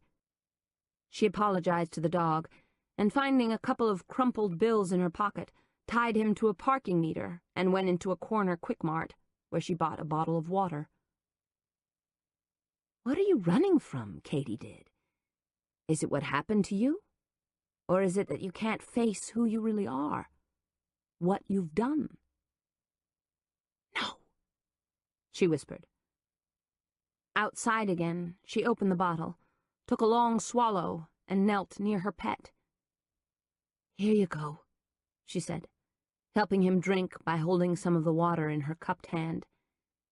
It's not every mutt who gets... Let's see. She checked the label. Oh, the finest natural spring water from the mountains of France. She laughed, and Oscar wagged his tail. Come on, let's hike on back. No running, she said, as a breath of wind tickled the back of her neck, chilling the beads of sweat. She looked over her shoulder, expecting to see someone. There were other pedestrians bustling along the sidewalk, two old men in hats eyeing the sky warily as they talked, a group of people with shopping bags waiting for a bus, and a woman jogging while pushing a stroller. But no sinister pair of eyes looking at her. Taking note of her surroundings, she realized she'd run much farther than she'd intended, angling through the streets without much thought. She knew where she was, but it was a long way back. "I think we'd better get going," she said to the dog, and headed toward the house. By the time she got there, maybe Kelly would have called or emailed back. "Come on," she said to Oscar, and noticed how dark the sky had become. The temperature hadn't dropped, but the air had become more dense. Traffic had picked up as commuters drove out of the city, and more pedestrians filled the streets. She sensed she was being followed, but told herself that she was just being paranoid. Again. It seemed to be her new way of life. Well, not new, but certainly more permanent. Ever since Josh's death, she'd had the skin-prickling sensation that she was being watched, maybe even stalked. A surreptitious glance over her shoulder, and she saw no one other than bustling pedestrians heading home. No one following her. The first drops of rain fell, splashing on the pavement and sliding down her neck. The wind picked up, shimmering through the branches overhead, and pedestrians ducked inside or sprung umbrellas, which she didn't have. What she did have was nearly a mile to go, before she got drenched. Oscar was trotting along beside her, and despite her promise to him, she picked up the pace, started jogging. The little dog was right on her heels. Faster she ran, though her legs burned, through puddles, around curbs, the rubber soles of her running shoes slapping the pavement. She concentrated on her breathing as she ducked through alleys and under trees. As she ran by a storefront window, she thought she saw Kelly inside, but she broke stride and blinked, and Kelly was gone. Had evaporated. It was just her imagination. She ran on, ignoring her thundering heart and lungs that felt as if they were aflame. Sweat mingled with rainwater and ran down her face. Through the back alleys she raced until she spied her house. Finally. She felt as if she might collapse as she rounded the corner, pushed open the gate, and flew up the stairs. Picking up her wet dog, she walked inside. She found a towel in the continental bath downstairs and dried Oscar with it before giving him fresh water. Then she looked in her liquor cabinet and found the makings for martinis and left them on the counter. Dashing up the stairs, she began peeling off her clothes and headed for the shower with its still shattered glass. She'd managed to place tape over the hole in the glass and along the cracks, but it wouldn't last forever, even though she was careful not to let the force of the spray hit it. Gratefully, she stepped under the hot spray, letting the water run down her face and back.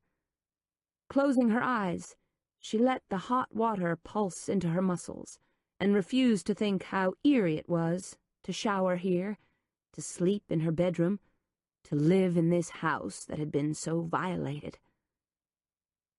Without the aid of sleeping pills, she doubted she would be able to rest, knowing that something very, very wrong had happened here, something that she was a part of. Somehow, some way, she had to figure out what happened. She couldn't rely on others. Not the police, not Kelly, not Adam. No. She had to figure it out for herself. She had to unlock her memory. Maybe hypnosis.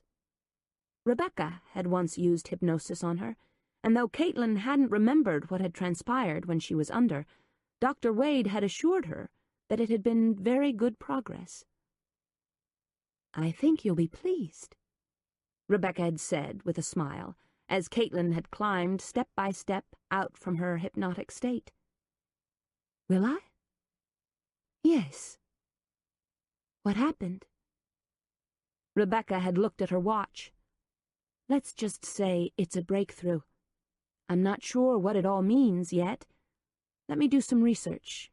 But rest assured, I think you're going to feel much better. There had been several more sessions of hypnosis, more evasive answers, and had Caitlin not felt so refreshed, so much better about herself, she might have been angrier about the doctor's reticence. "Sounds like hogwash to me," Kelly had told her when Caitlin confided in her sister.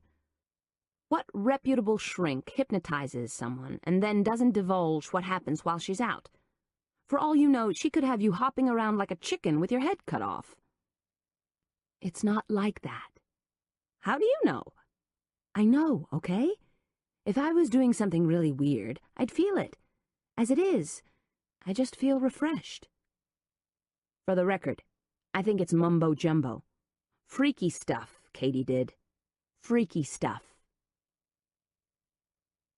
Had it been? Now, as Caitlin picked up a bottle of shampoo, she wondered. And why had Dr. Wade left so suddenly without a word? Yes, she'd said she was leaving for a while to organize her notes on the book she was writing, and she'd promised Caitlin she'd return, and when she did, they would resume their sessions. But she needed to do some research. But Dr. Wade had left early. Suddenly. Or so Caitlin had assumed. Now she was getting a bad feeling about it. Real bad. What if something had happened to the psychologist? But that was foolish. Adam had said he was in touch with her. All she had to do was demand Rebecca Wade's phone number. That was it, and then, whether she wanted to face it or not, she had to go to the police. The police? Are you nuts? For crying out loud, Katie did. They'll lock you away. Don't do anything crazy. Wait. Just wait one more day. For God's sake, just chill. But no matter how she tried to slow her racing heart, she couldn't. She went through the motions of shampooing her hair and lathering her body, but her mind was racing as quickly as her heartbeat, spinning round and round. She felt the urge to pass out. She had to support herself against the wall as she stepped out of the shower and reached for a towel. Her knees felt like rubber. The phone shrilled. She shouldn't answer it. It was probably the reporters again. But it could be Kelly. Or Adam. She squeezed the excess water from her hair. The phone jangled again. Dripping, wrapping the towel around her middle, she forced her legs to support her as she ran across the bedroom and scooped up the phone. "Hello?" she said breathlessly, her heart still hammering as she tried to keep her towel from falling onto the carpet.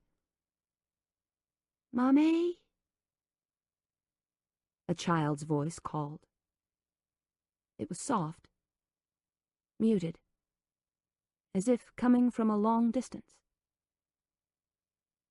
Caitlin nearly collapsed. "Jamie," she whispered, her heart jackhammered in her chest as she slowly lowered herself onto the mattress and tried to think. "Mommy? Where are you?" So faint, so blurry. "Jamie!" No, that wasn't possible. Jamie was dead. Dead. Snatched away when she was barely 3. Her jaw started to chatter. "Who is this?" she forced out. "Why are you doing this to me? You bastard!" "Mommy?" The little voice called again. Softer this time. Confused. Caitlin's heart wrenched. Her free hand clenched into a fist, fingers curling into her quilt. Jamie! It couldn't be. It couldn't. And yet, if only... Honey, she whispered, her mind spinning wildly as she lost track of time and space. Jamie, are you there? Silence. Just a hum. The sound of a television? Oh, God. Caitlin felt split in two. She swallowed hard against a suddenly arid throat and forced words past her chattering teeth. Honey? Mommy's here. Mommy's right here. Click. The line went dead. No! She cried desperately. Don't hang up! Jamie! Baby! She was panicked, but she knew better. The voice on the other end couldn't have been her precious child. Her daughter was dead, along with all the others. Tears sprang to her eyes.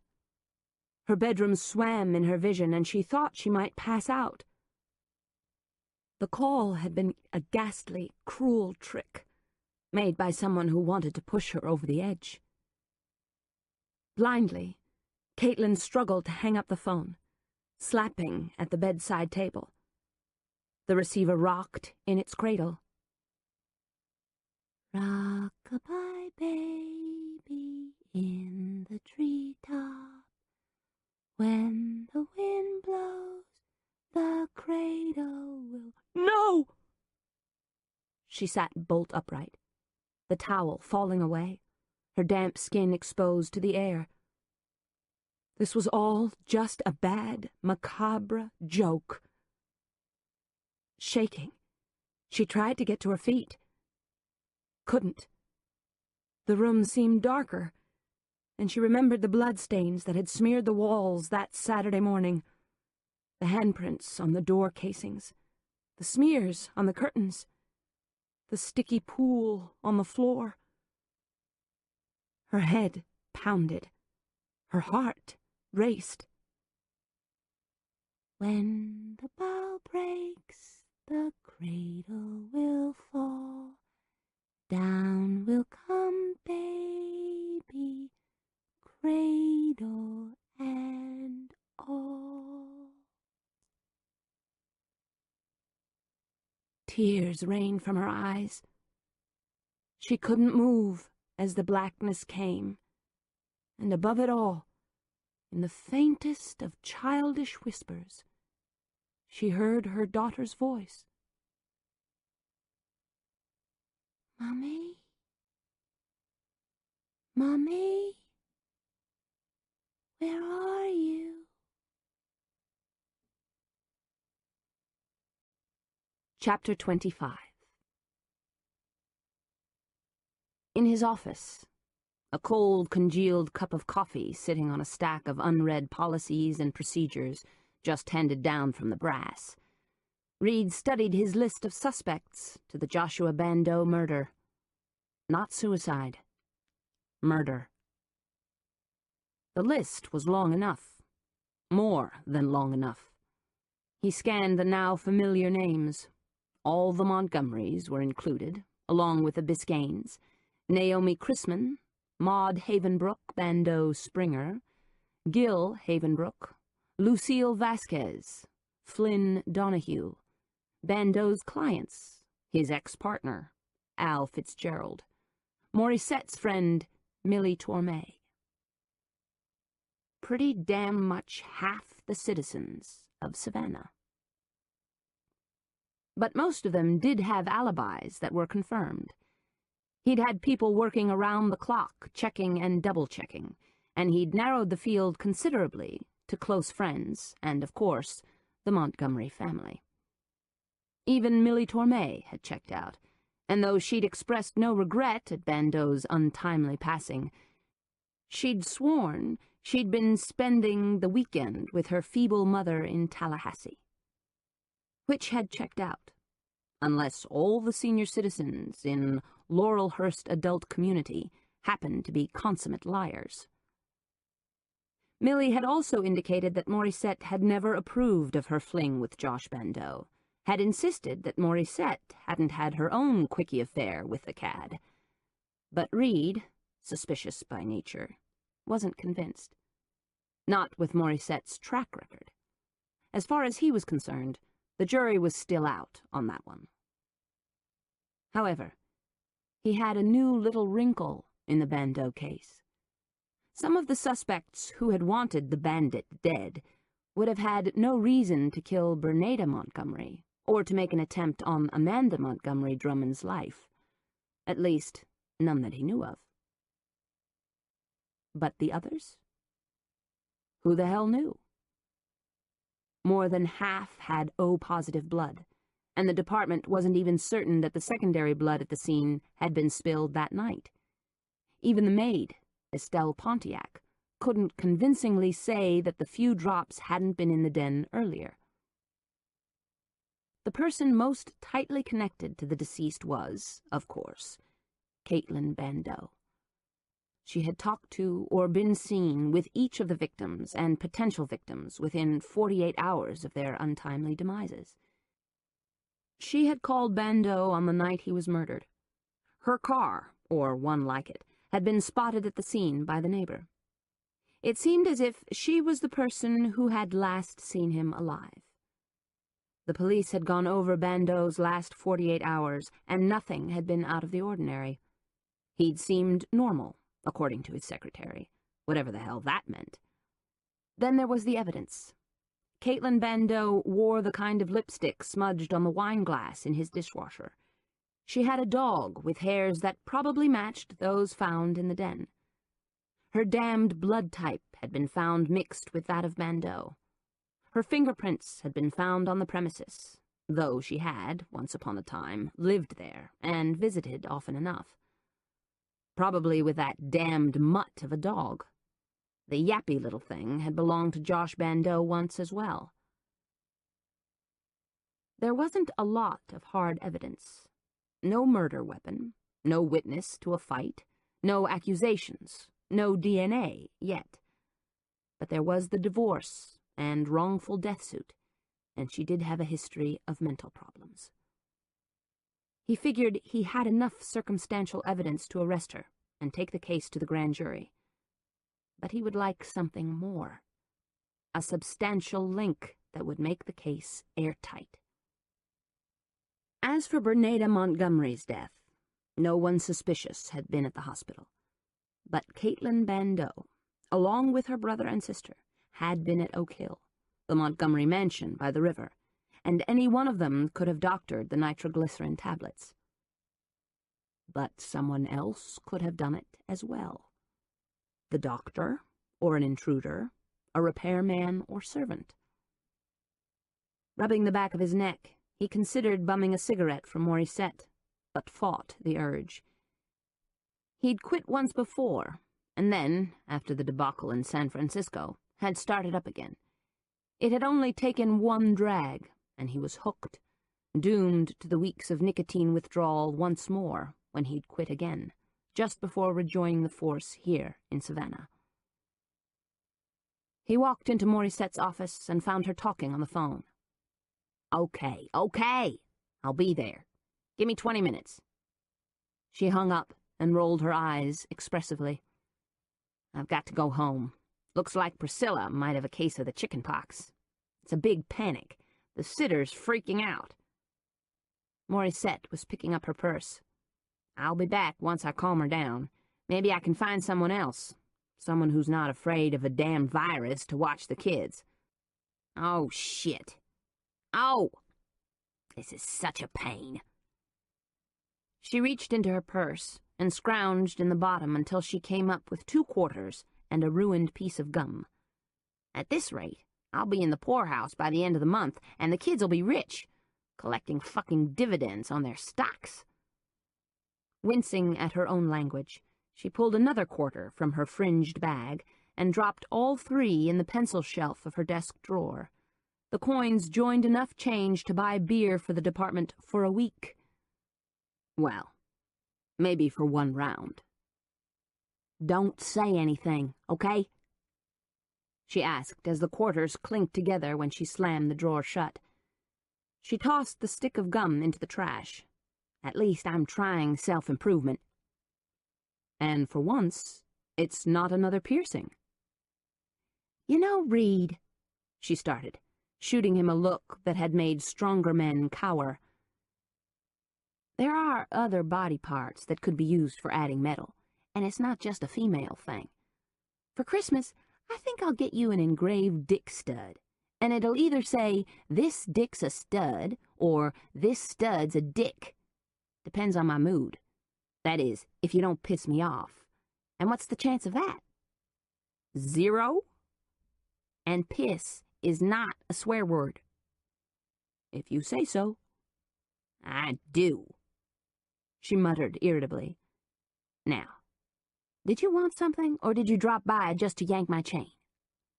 she asked as they headed through the reception area filled with desks and cops. Telephones jangled, pagers beeped, and conversation buzzed over the hum of computers and the shuffle of feet.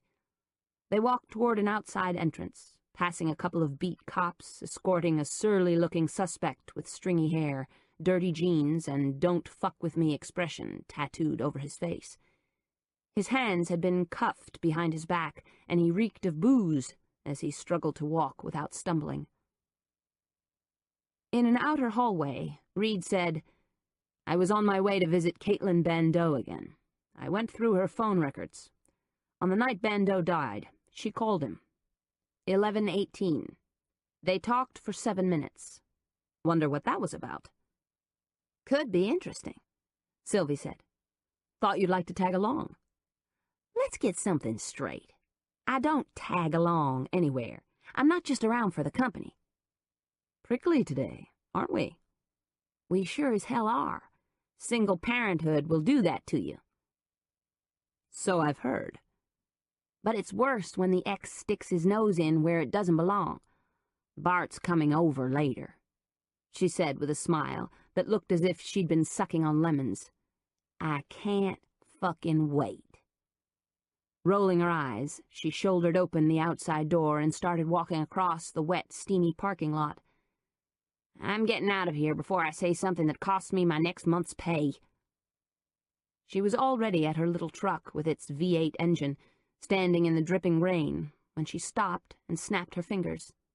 "Oh, Rita from Missing Persons called a few minutes ago. She was contacted by the sheriff's department out in St. Simon's Island. They pulled out a body out of the water down there. A woman. In pretty bad shape. No ID that I know of. They're checking with all the local areas where there have been reports of missing persons, and we've got a couple." "Including Cricket Biscayne and Rebecca Wade." Morissette slipped her sunglasses onto the top of her head. "We should have a report by tomorrow." "Maybe we'll finally catch a break on this one," Reed said. But he didn't believe it. Not for a second. "Yeah, right." Sylvie yanked open the door of her little truck. She was already behind the wheel, had lit a cigarette, and roared out of the lot before Reed had dashed the short distance to his car, an old Eldorado, that if he ever put some money into it, might be considered classic. As it was, with its seat covers, dents, and nearly 200,000 miles on its second engine, it was little more than a tired old piece of crap. But it was paid for, and it still ran. His only 2 requirements. He got behind the wheel and felt the old springs in the seat give. No doubt he needed another square of foam padding to shove under the seat cover, but he didn't have the time or the inclination for restoring the thing, at least not now. For the moment, he intended to show up on Caitlin Bandeau's door unannounced and catch her off guard. He'd watched her place off and on, seen nothing out of the ordinary, followed her a bit, But he hadn't had much time, and felt as if he'd done a half-assed job of it. That would change. He'd hit up Catherine Okono in the morning, find out what the hold-up on the search warrant was. He had a feeling it was more about privilege than protocol. The Montgomerys were big supporters of the police department, and had lined the pockets of more than their share of judges. From old Benedict to Troy, the Montgomery men had made the right kind of political contributions, some above board, others under the table. The great irony of it all was that the more the Montgomery clan greased the wheels of justice, the slower they turned. But all of that was about to change. He'd make sure of it. He turned on the ignition, and his beast of a car had the balls to cough a couple of times before finally catching. "That's better," he muttered, realizing that the scent of Morissette's last cigarette clung to the interior. Figured.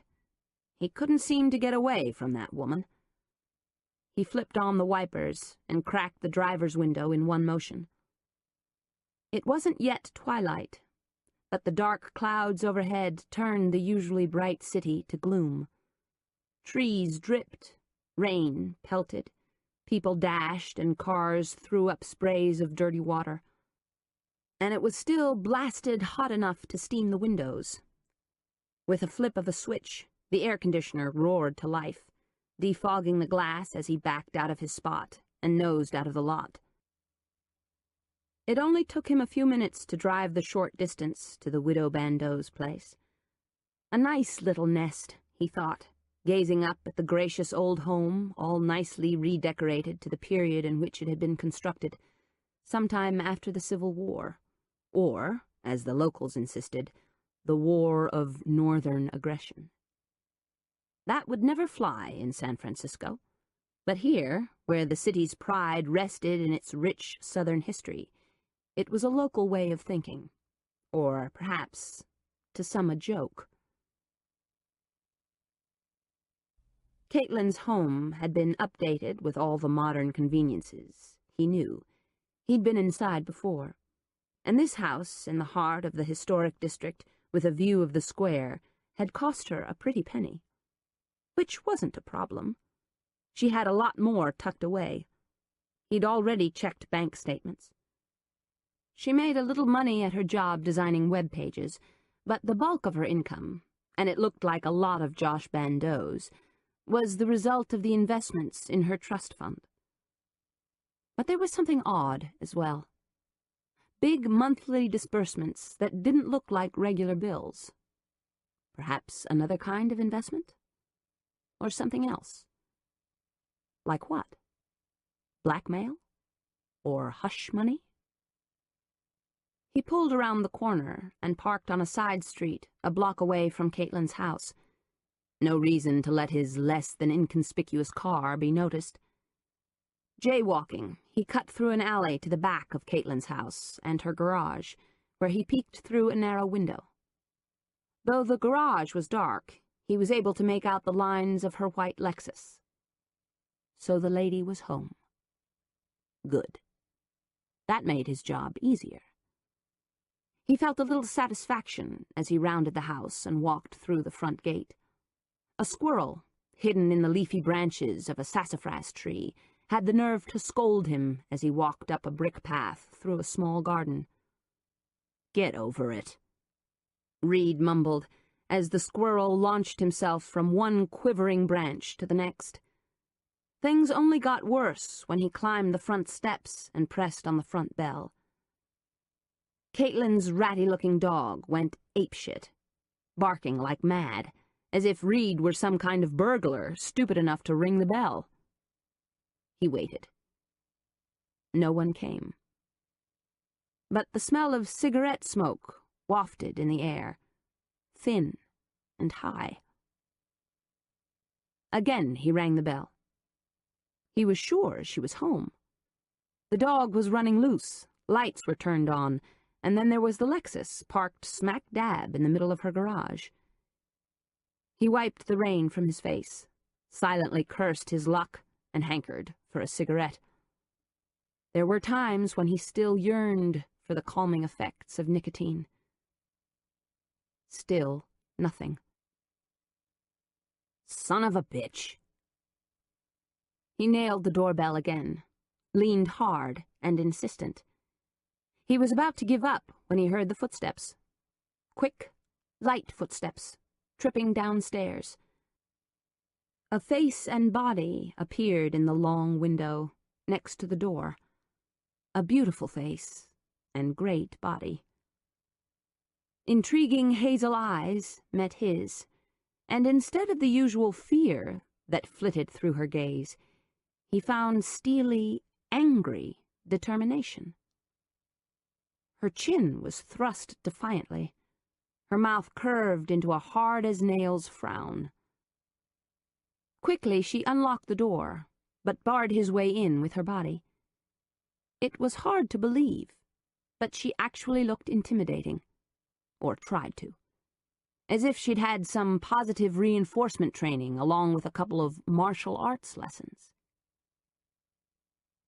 Detective, she bit out, managing a smile that didn't reach her cold eyes. Mrs. Bandeau. What can I do for you? I have a few more questions. She didn't move.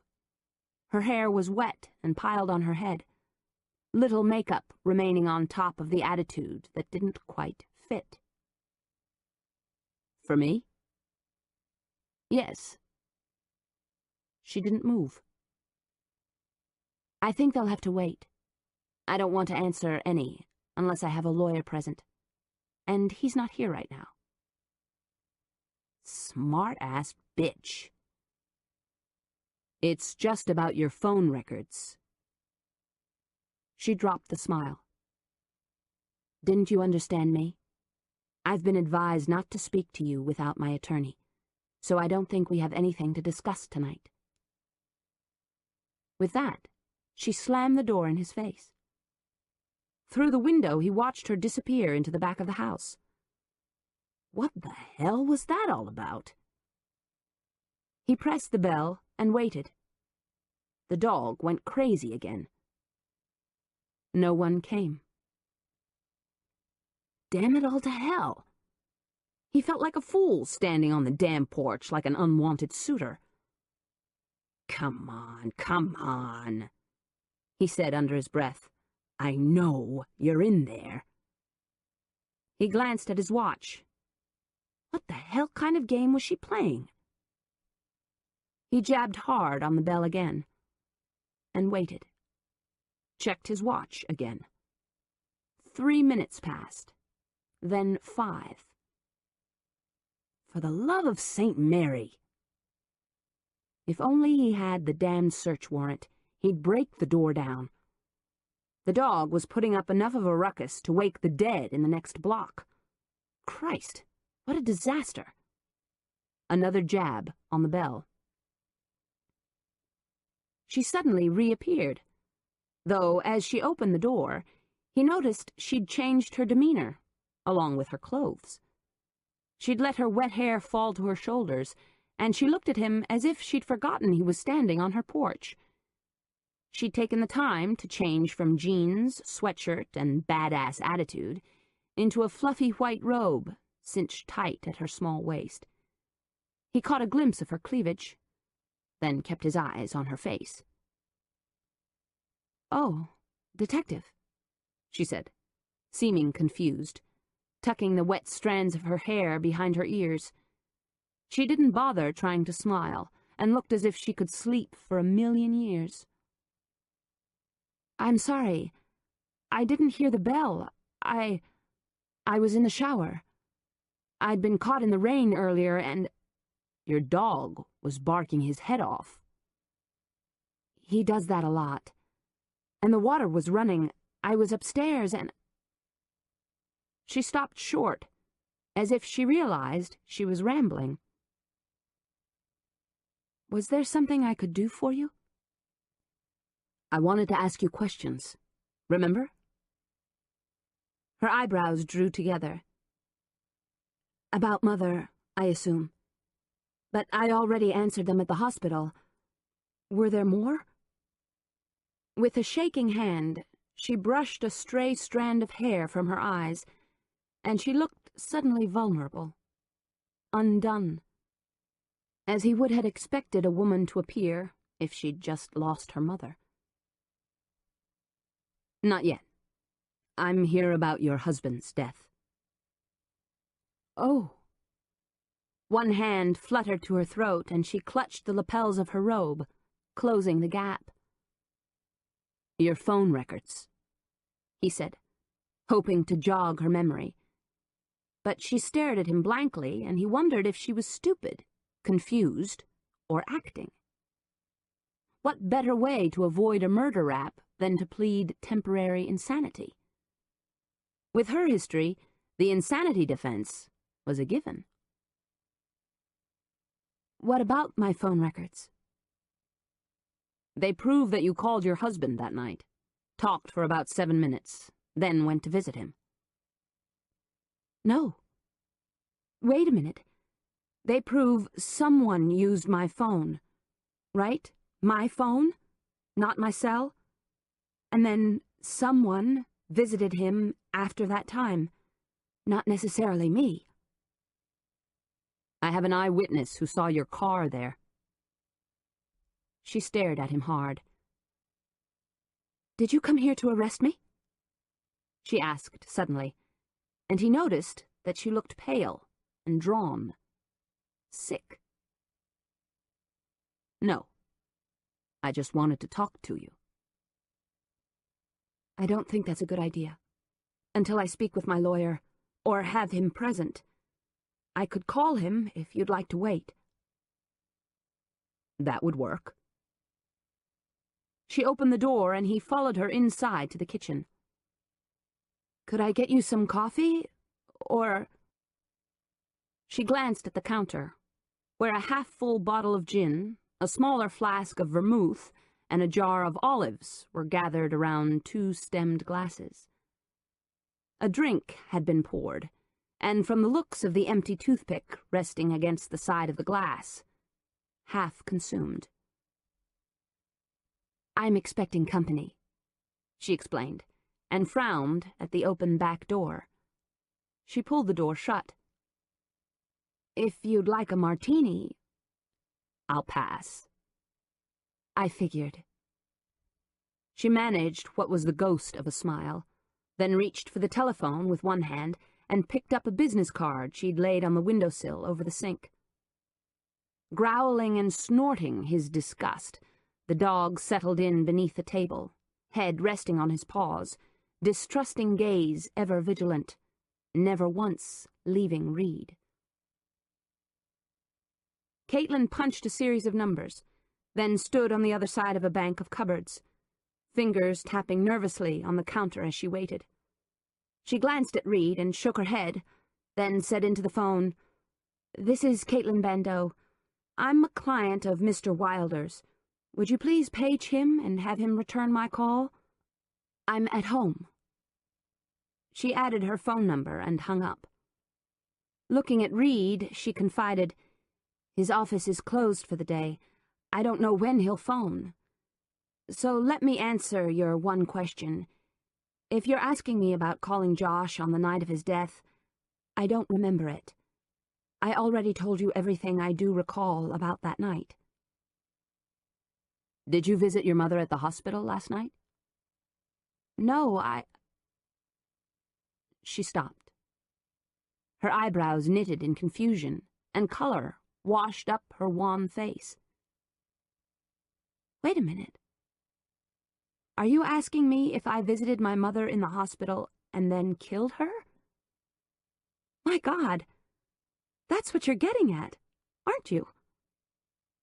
She threw up her hands and sighed, looked as if she was fighting tears. Of anger? Regret? Listen, detective, I really think you'd better go. If you're going to arrest me, just do it and charge me and get it over with, okay? Otherwise, please leave until I can get hold of my lawyer. She was firm.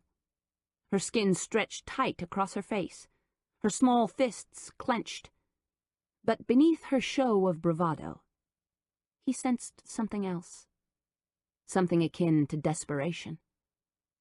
This woman was definitely at the end of her rapidly unraveling rope.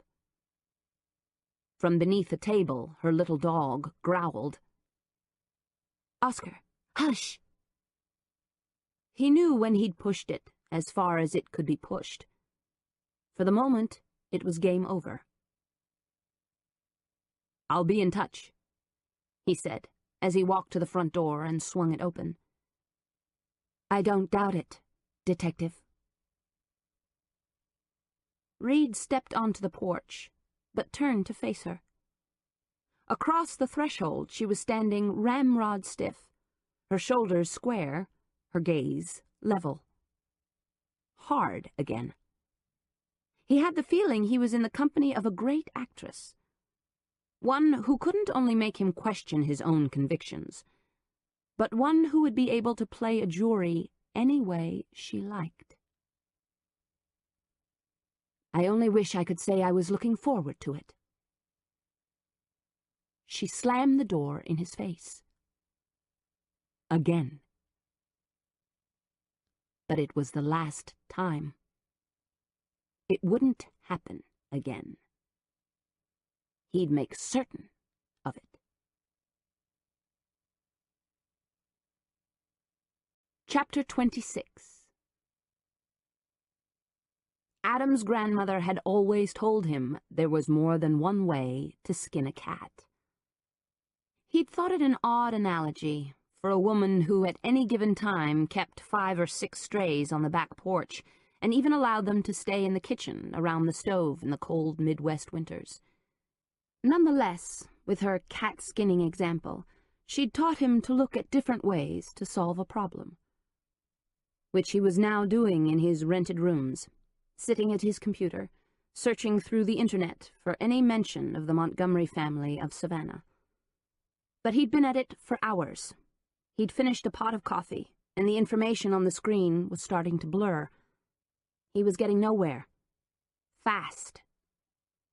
Sooner or later the police would figure out that Rebecca was missing, and then they'd come knocking on his door instead of the other way around. So he had to work quickly, to gather as much information as he could. Some of that important data only he could retrieve, because he was Caitlin Bandeau's psychologist of record. He was privy to information the cops weren't. Guilt wormed its way into his brain.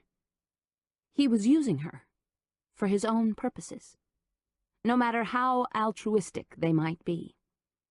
On top of it all, he was falling for her. Or thought he was. This was one hell of a time to play the role of the romantic. He couldn't get involved with her, not even a quick dalliance. It wasn't his style, nor, did he think, hers. She was his patient, for God's sake, and he was having trouble keeping his hands off her, which was just plain stupid. It served no purpose, and yet he couldn't seem to stop wanting. And yet it was her face he'd seen as he'd woken up sweat-drenched, his groin aching, his cock rock hard. Her body he'd been fantasizing about as he'd lain on his bed staring up at the ceiling. He'd wondered what it would be like to kiss her. Really kiss her. And touch her intimately. In his mind's eye he'd imagined parting her lips while running his palms down her spine, his fingers curling in her firm buttocks. It had been torture. He hadn't dreamed of another woman in years. The last had been Rebecca. But her image was finally fading, had all but been erased by Caitlin. What was it about her? Not just her beauty, and certainly not the weak part of her.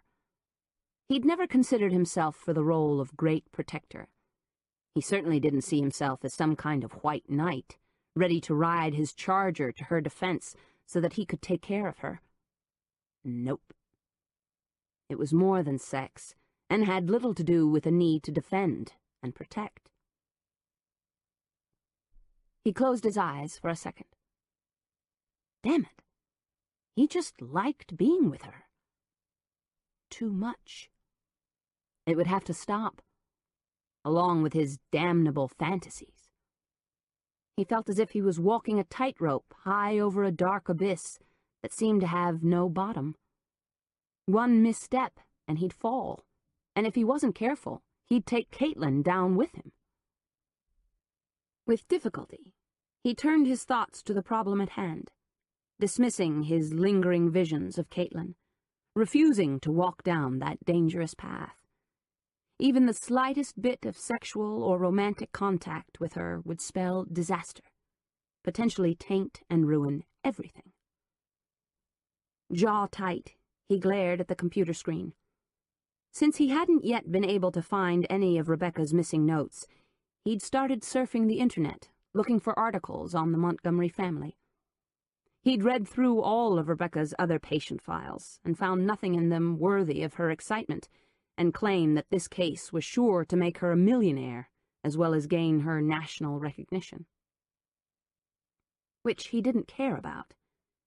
But he had to find out what it was about Caitlin Van Doe that had Rebecca dreaming fantastic dreams.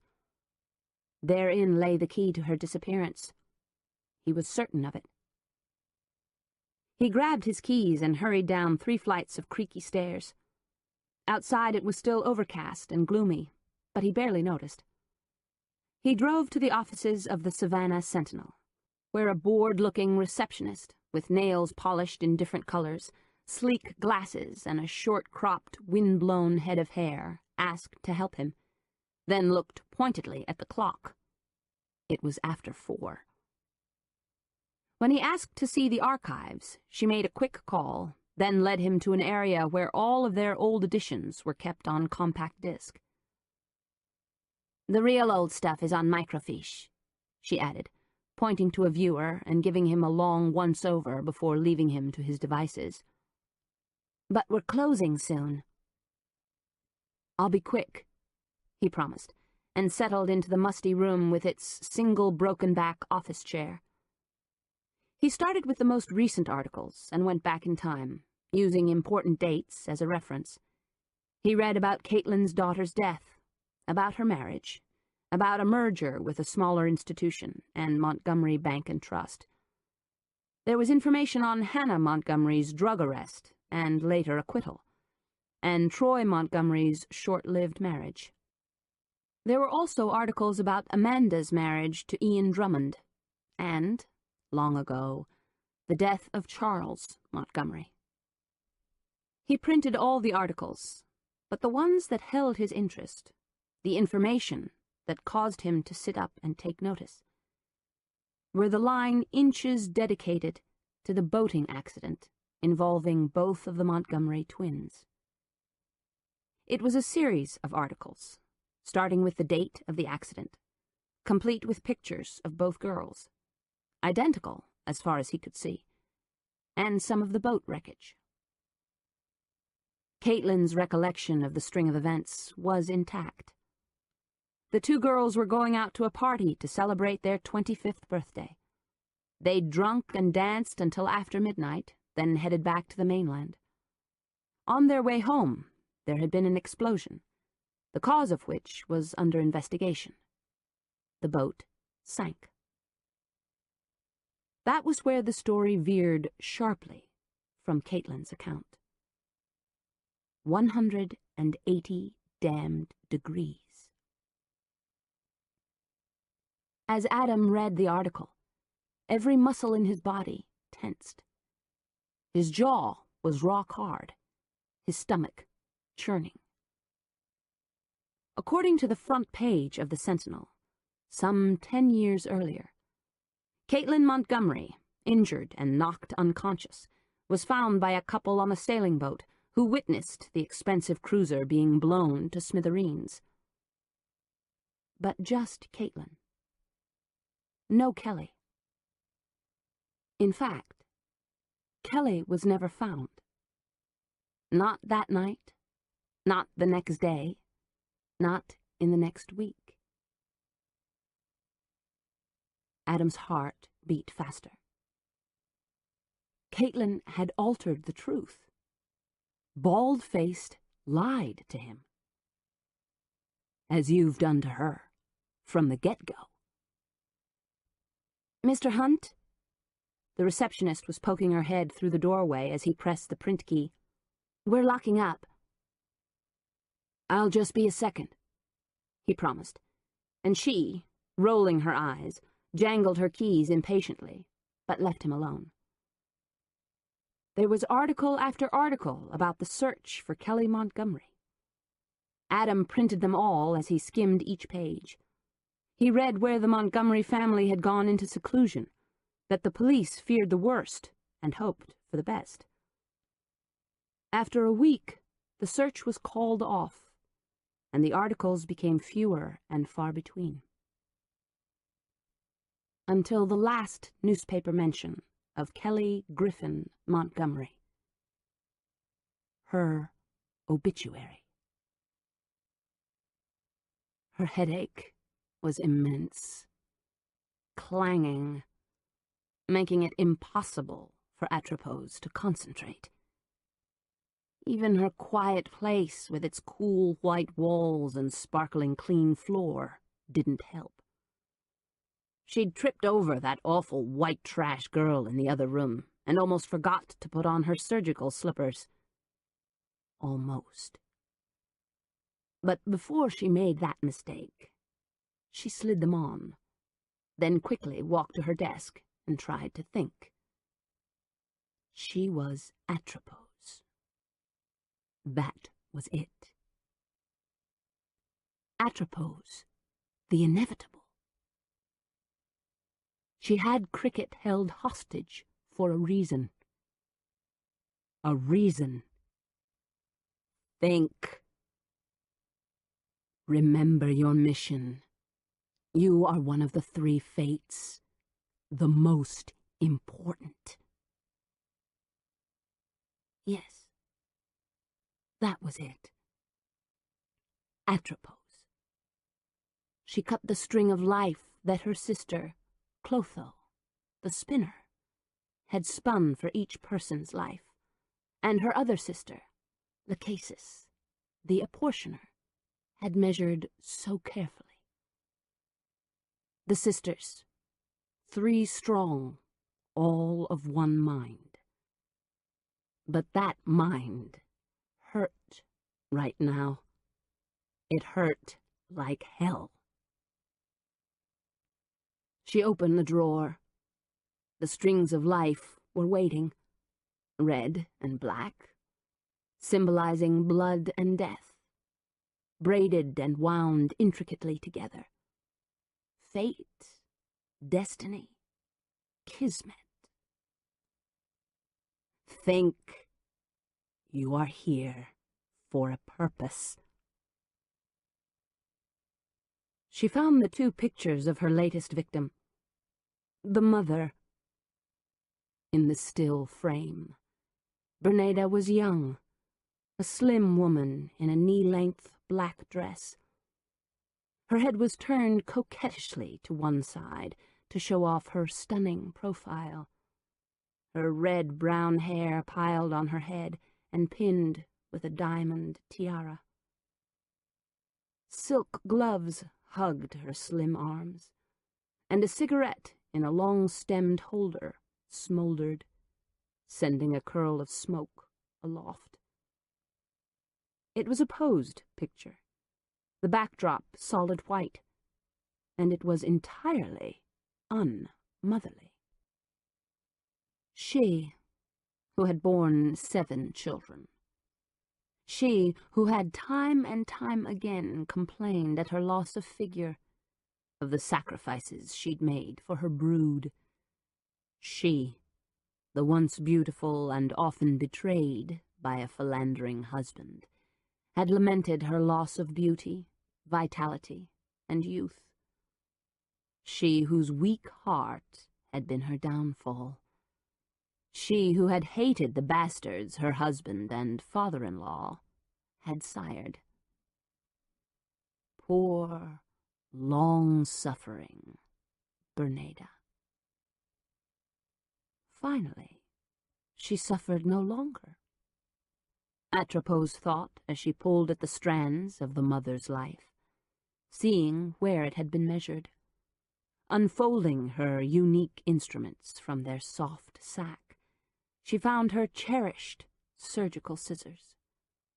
With a clean snip of stainless steel, she clipped off the strands of Bernada Pomeroy Montgomery's martyred life. So how to mold the photograph to properly reflect the deed? It was her hourglass figure that Bernada had prized and later mourned in life, and so it would be robbed of her in death. Yes, that would do. Satisfied, Atropos went to work. With 2 clean snips, Atropos clipped Bernada's head from her body, then sliced off her legs. Yes, yes, perfect. The pieces drifted to the desktop. Picking up the head and legs, Atropos held them together, then carefully pinned them where they belonged on the gnarly Montgomery family tree. And there was Bernada, just a small profile of a beautiful face and glittering tiara, resting upon knees and calves, supported by 4-inch heels. The cigarette and arms were still intact, giving Bernada a skewed, though elegant, eye-catching look. The kind she'd always wanted. Atropos smiled. The newly cut and pasted Bernada stood on the branch next to the husband, the betrayer. He was dressed in hunting clothes, for he had always been a hunter, though women were his usual prey.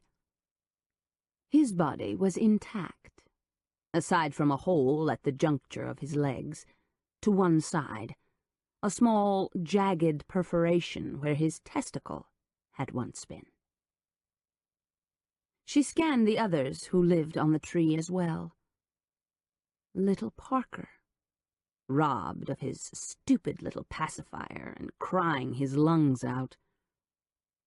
Alice Ann, with her head cut off and placed at an impossible angle, just as it had been when she'd hit the bottom of the stairs at the upscale institution where she'd been hidden away.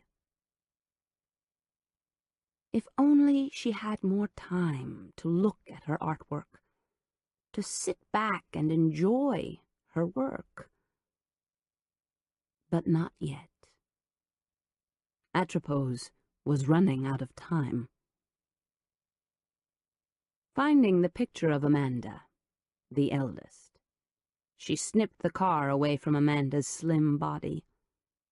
The eldest was still alive, an act of God, and would have to be dealt with later. That thought made her smile. Yes. Yes. It all fit perfectly. For the moment, she placed the picture of the little crumpled sports car on Amanda's branch. For now, it would have to do.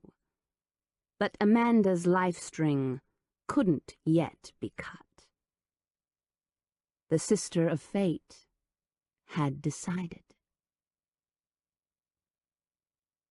Now it was time to choose again. She sat in a chair and began to shuffle the pictures. Quickly she flipped the old photos, and as she did, she realized that some of the pictures were no longer flawless.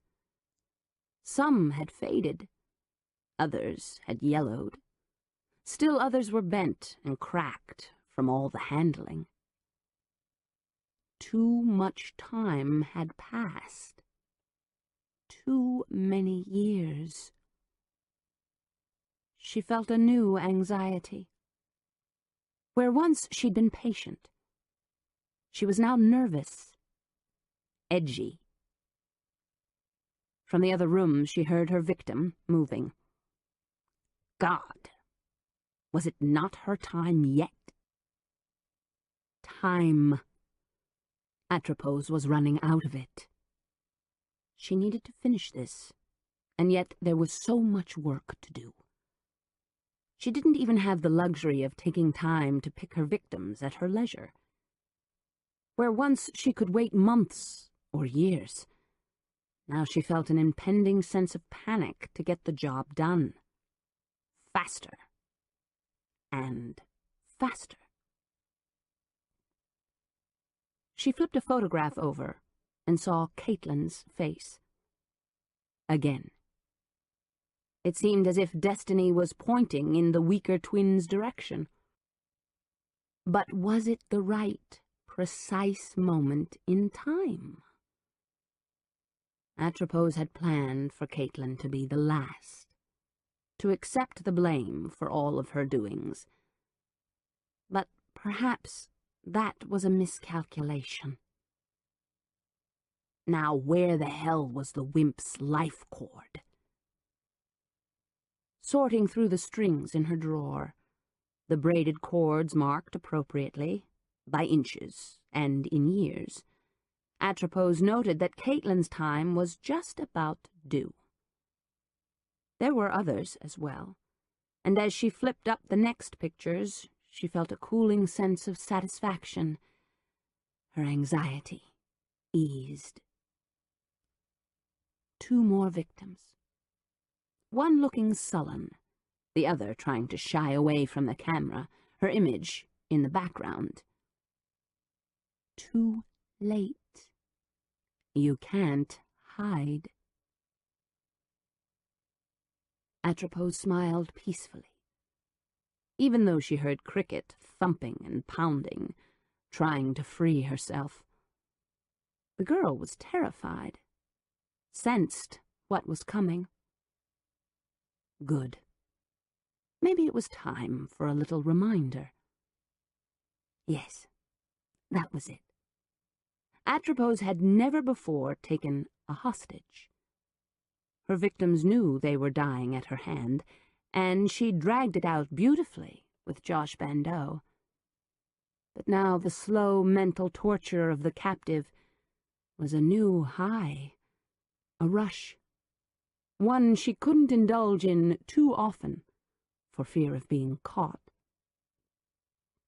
But while she had Cricket as her guest, she might as well enjoy it. And she knew just how. She heard the girl kicking and attempting to scream, so maybe it was time to give her something to think about. She unwrapped her packet of surgical instruments and found the forceps. They should do. She donned a pair of gloves, then quickly left her slippers at the door and found her flashlight.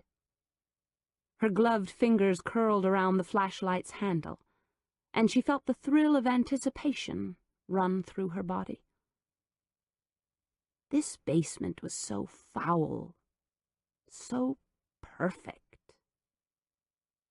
Cautiously, in case Cricket was able to throw her body or kick out, she walked toward her, clicking on the flashlight and training it on the girl. She looked bad, dirty, wan, probably from lack of nutrition and water. It had been several days. Cricket showed some spunk. It was time to drug her again. But first, yes, first it was important for her hostage to understand. Atropos squatted down by the jar teeming with spiders.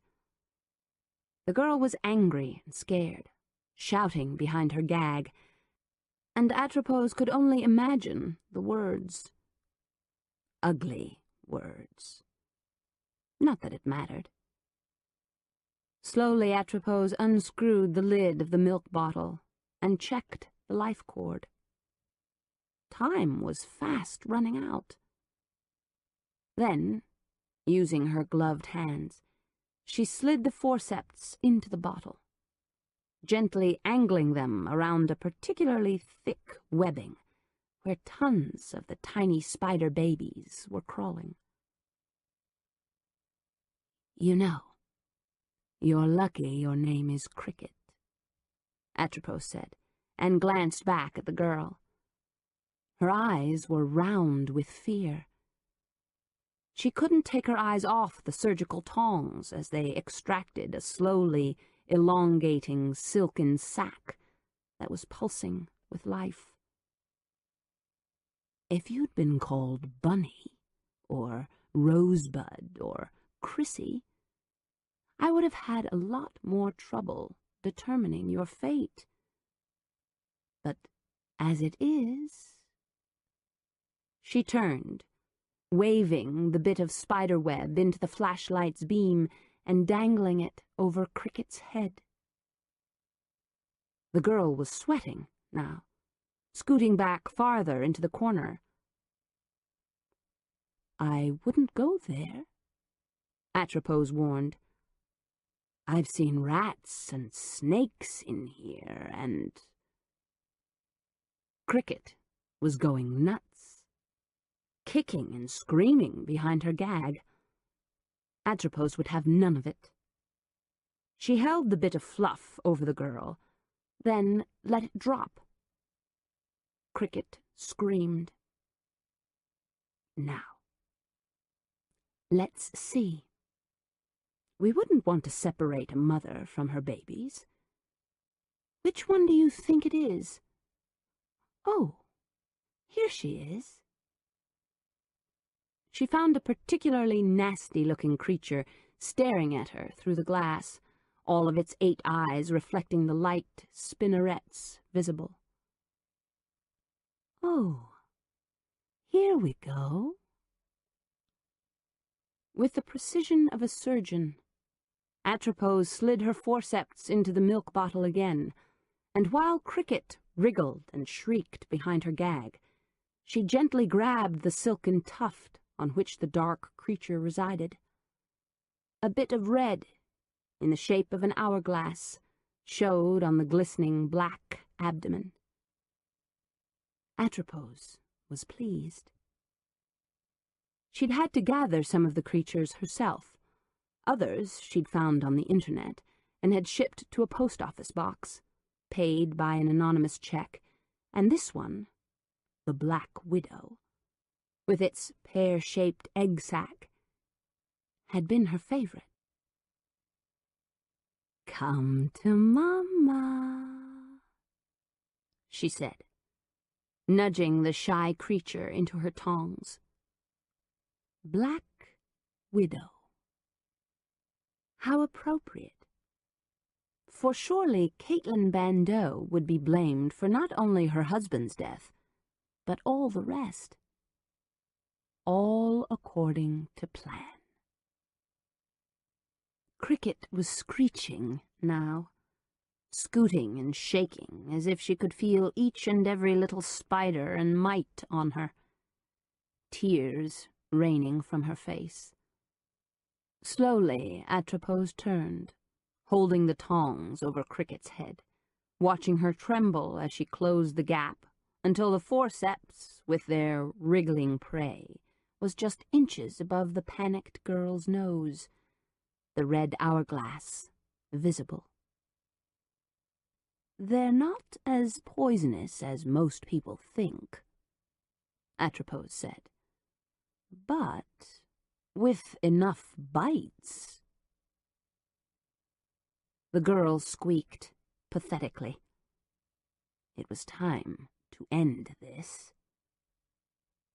Atropos opened the forceps.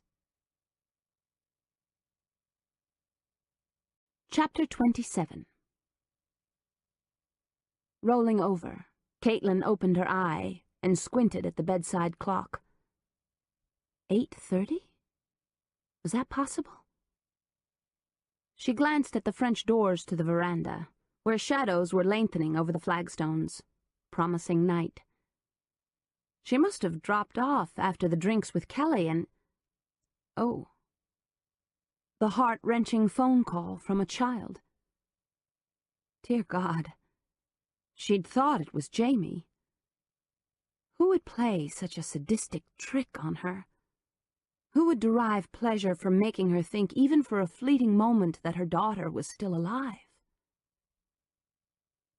Someone who hates you. Someone who wants you to crack up. Someone who knows you intimately. Unless you dreamed the whole damn thing. Maybe you imagined it. Groaning, she reached for the handset and checked caller ID, but there were no numbers in the memory bank. As if she'd erased them. Had she? Think, Caitlin. Think. She remembered coming back from the run, and she remembered showering, and what? What? Damn it all to hell. Try as she might, she couldn't recall the last few hours. Not clearly. She did recall that Detective Reed had shown up on her doorstep, though. Right? Yes, she was certain, and she remembered slamming the door shut, telling him she needed to see her lawyer, but she didn't doubt he'd return. It was only a matter of time before he'd come with handcuffs.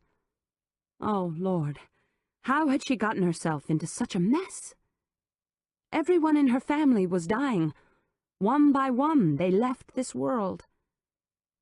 Sadness stole over her when she thought of her daughter and her mother, and even, a little, about Josh.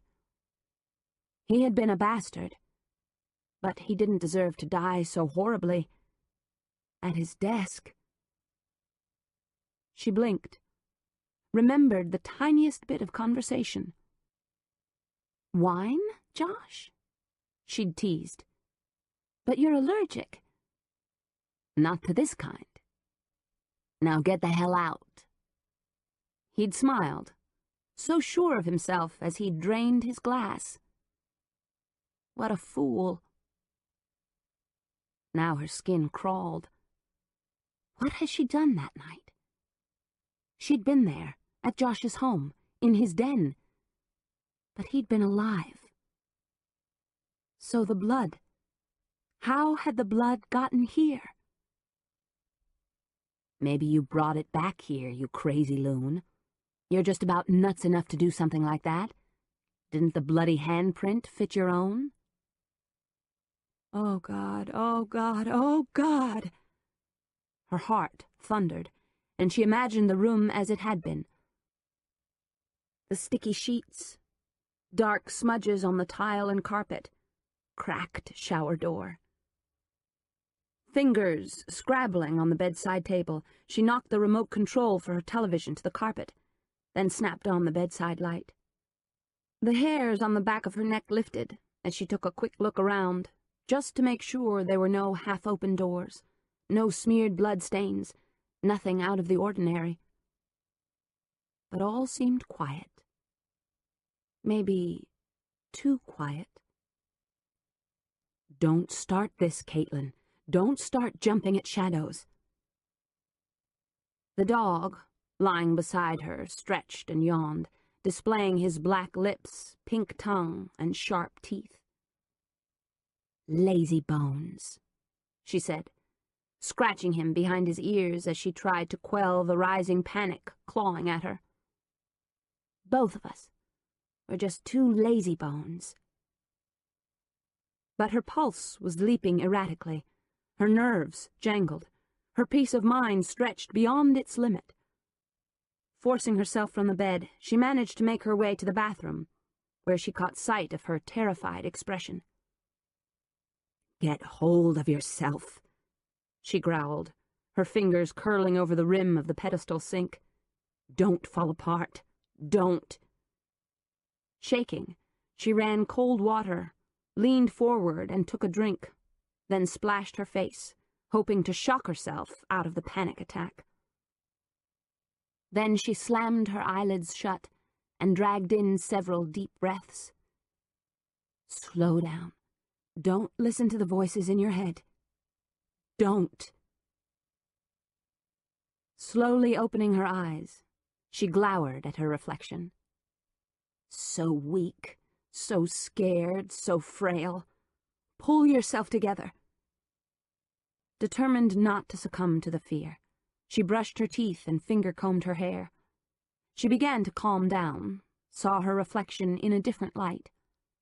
A little lipstick would help. She opened the medicine cabinet and sifted through the tubes. Only 3. Not the usual 4. And the pink shade she liked best, the one that was sold exclusively at Maxell's, was missing. Was she right? A little disconcerted, she sorted through the cupboard, decided it wasn't worth the stress, and settled for a soft berry shade.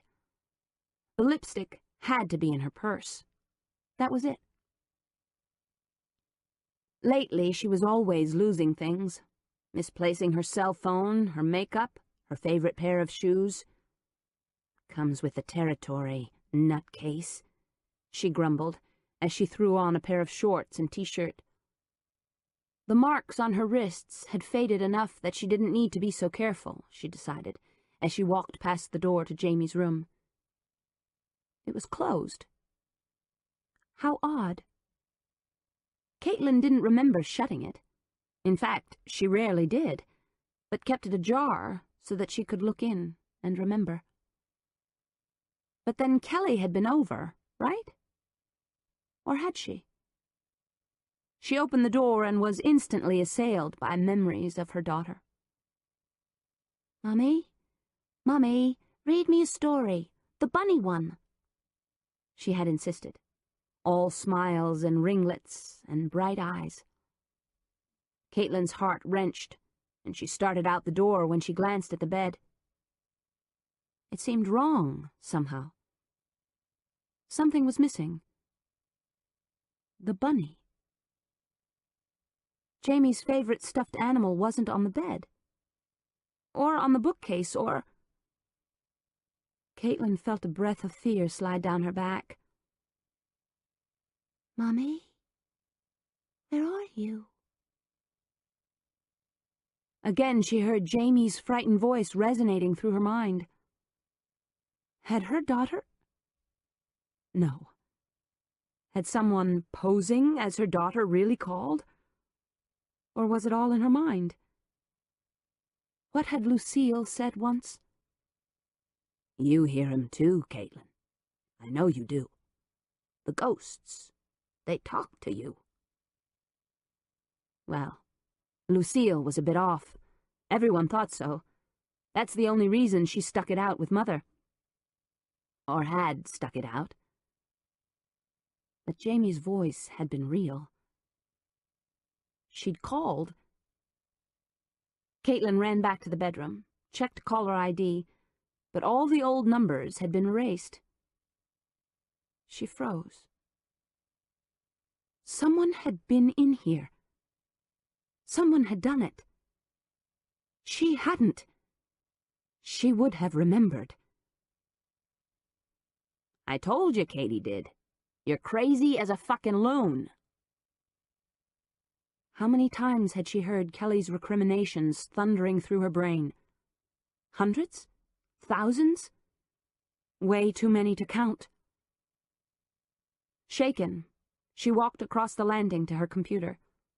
She flipped on her email inbox and saw several messages from Kelly. "Hey, sleepyhead. What's the deal? I have to make my own martinis now? I stopped by, but you were doing your Rip Van Winkle routine. Call me later. XOXOXO. Kelly." Kelly had been here? Had she taken her lipstick and Jamie's bunny? Or what? She must have. She clicked on the second message. "Forgot to mention I took care of Detective Dick. while you were sleeping. What? Oh, God. Caitlin's gut clenched. He showed up while you were sleeping, and in so many words, I told him to get lost. I pretended to be you and said I wasn't going to talk to him or anyone else without my attorney.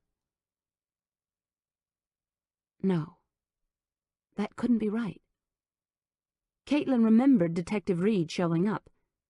She'd asked him to leave. Or had she? She'd been asleep and then...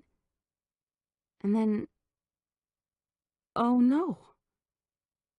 Panic bells began bonging in her mind. And before you start lecturing me about pretending to be you, don't worry. The cop bought it, and so did that irritating reporter, Nikki Gillette, the other day. Caitlin felt sick inside. Kelly had always loved the overly dramatic, the cloak and dagger, mistaken identity stuff. It was all a game to her. See you soon. XOXOXO. Kelly. Caitlin clicked off the computer and let her head fall into her hands. Kelly was becoming difficult. Hasn't she always been? Okay, more difficult. If only Kelly would give up the charade, the pretense, make amends with the family. Life would be so much easier. But it would never happen. Never. She tried to call her twin and ended up getting the damn machine. This time, Caitlin didn't bother leaving a message. Why would Kelly steal things? Things as personal as her lipstick and Jamie's favorite stuffed animal. It didn't make sense unless Kelly was somehow trying to confuse her. But why? Because she killed Josh and wants to frame you? To make it look like you're cracking up and... No! Caitlin wouldn't believe it. She hurried down the stairs.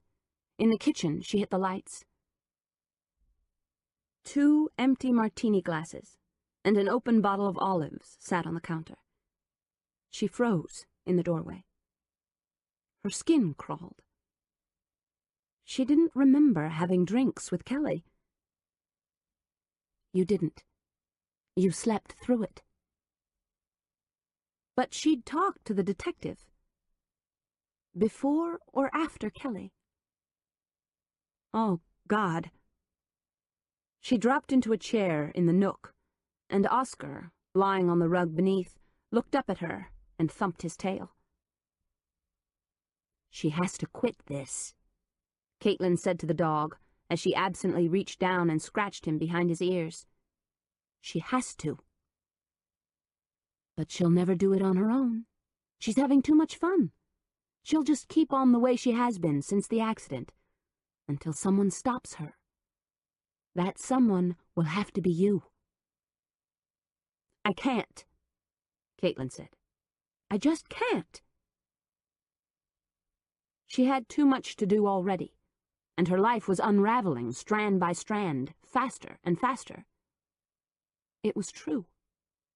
The Montgomery curse, the mental illness, was deep in her genes, in her blood.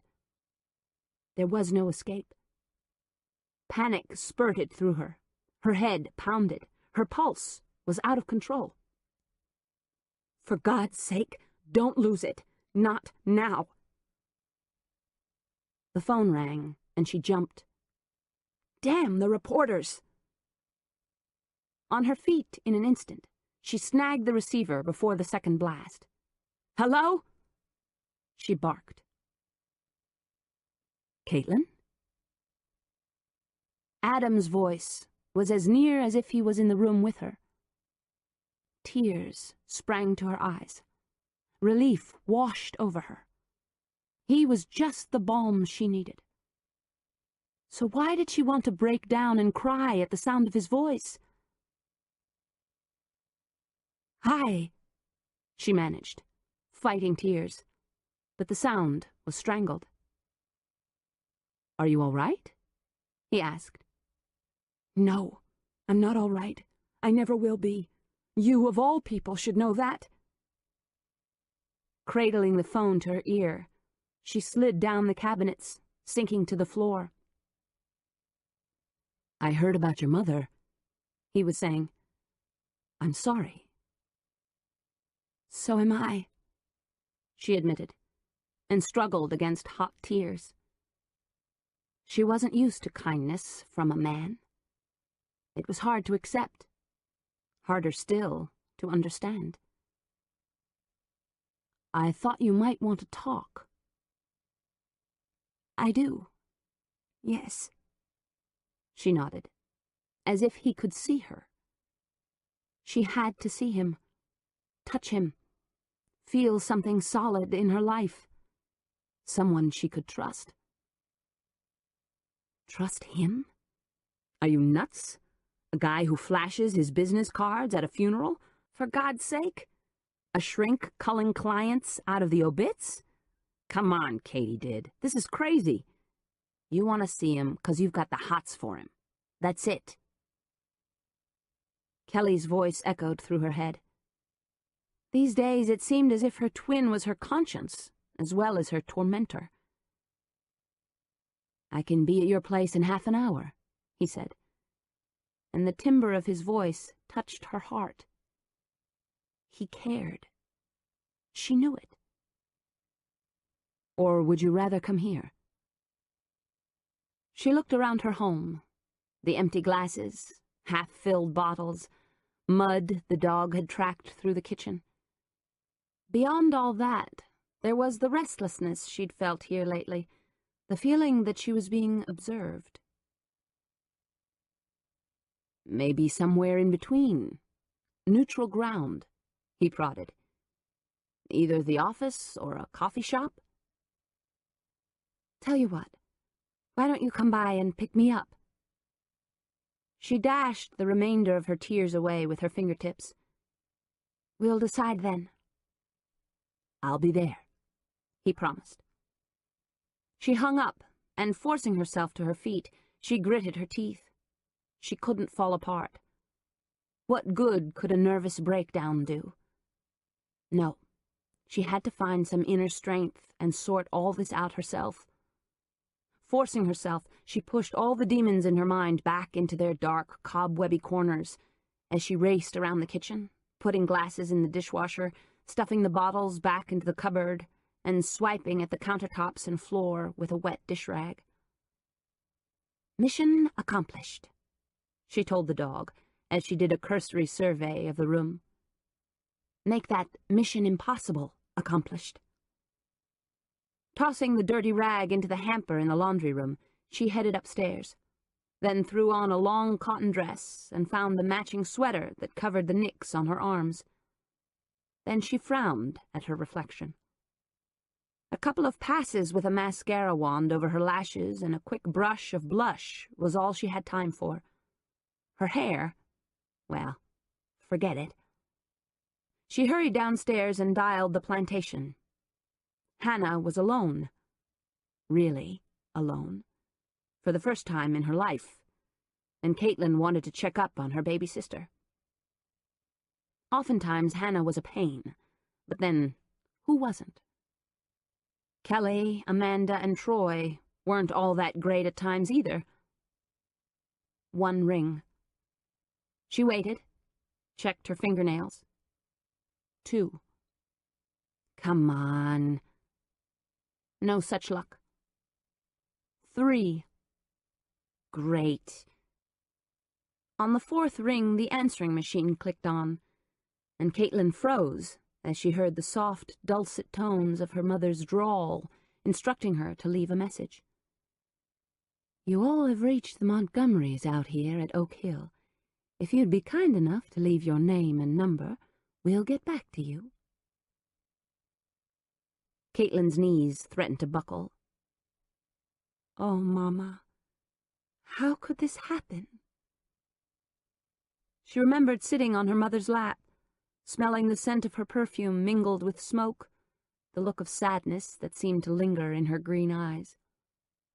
Then there had been the nights Caitlin had awoken to hear the creak of footsteps in the hallway. Sometimes they were a dangerous, scary tread that would pause at her door, open it, and steal inside.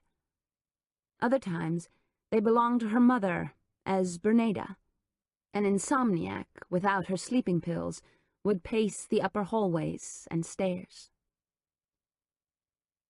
A sharp beep brought her back to the present as the recorder's tape clicked. "Hannah, are you there? It's Caitlin.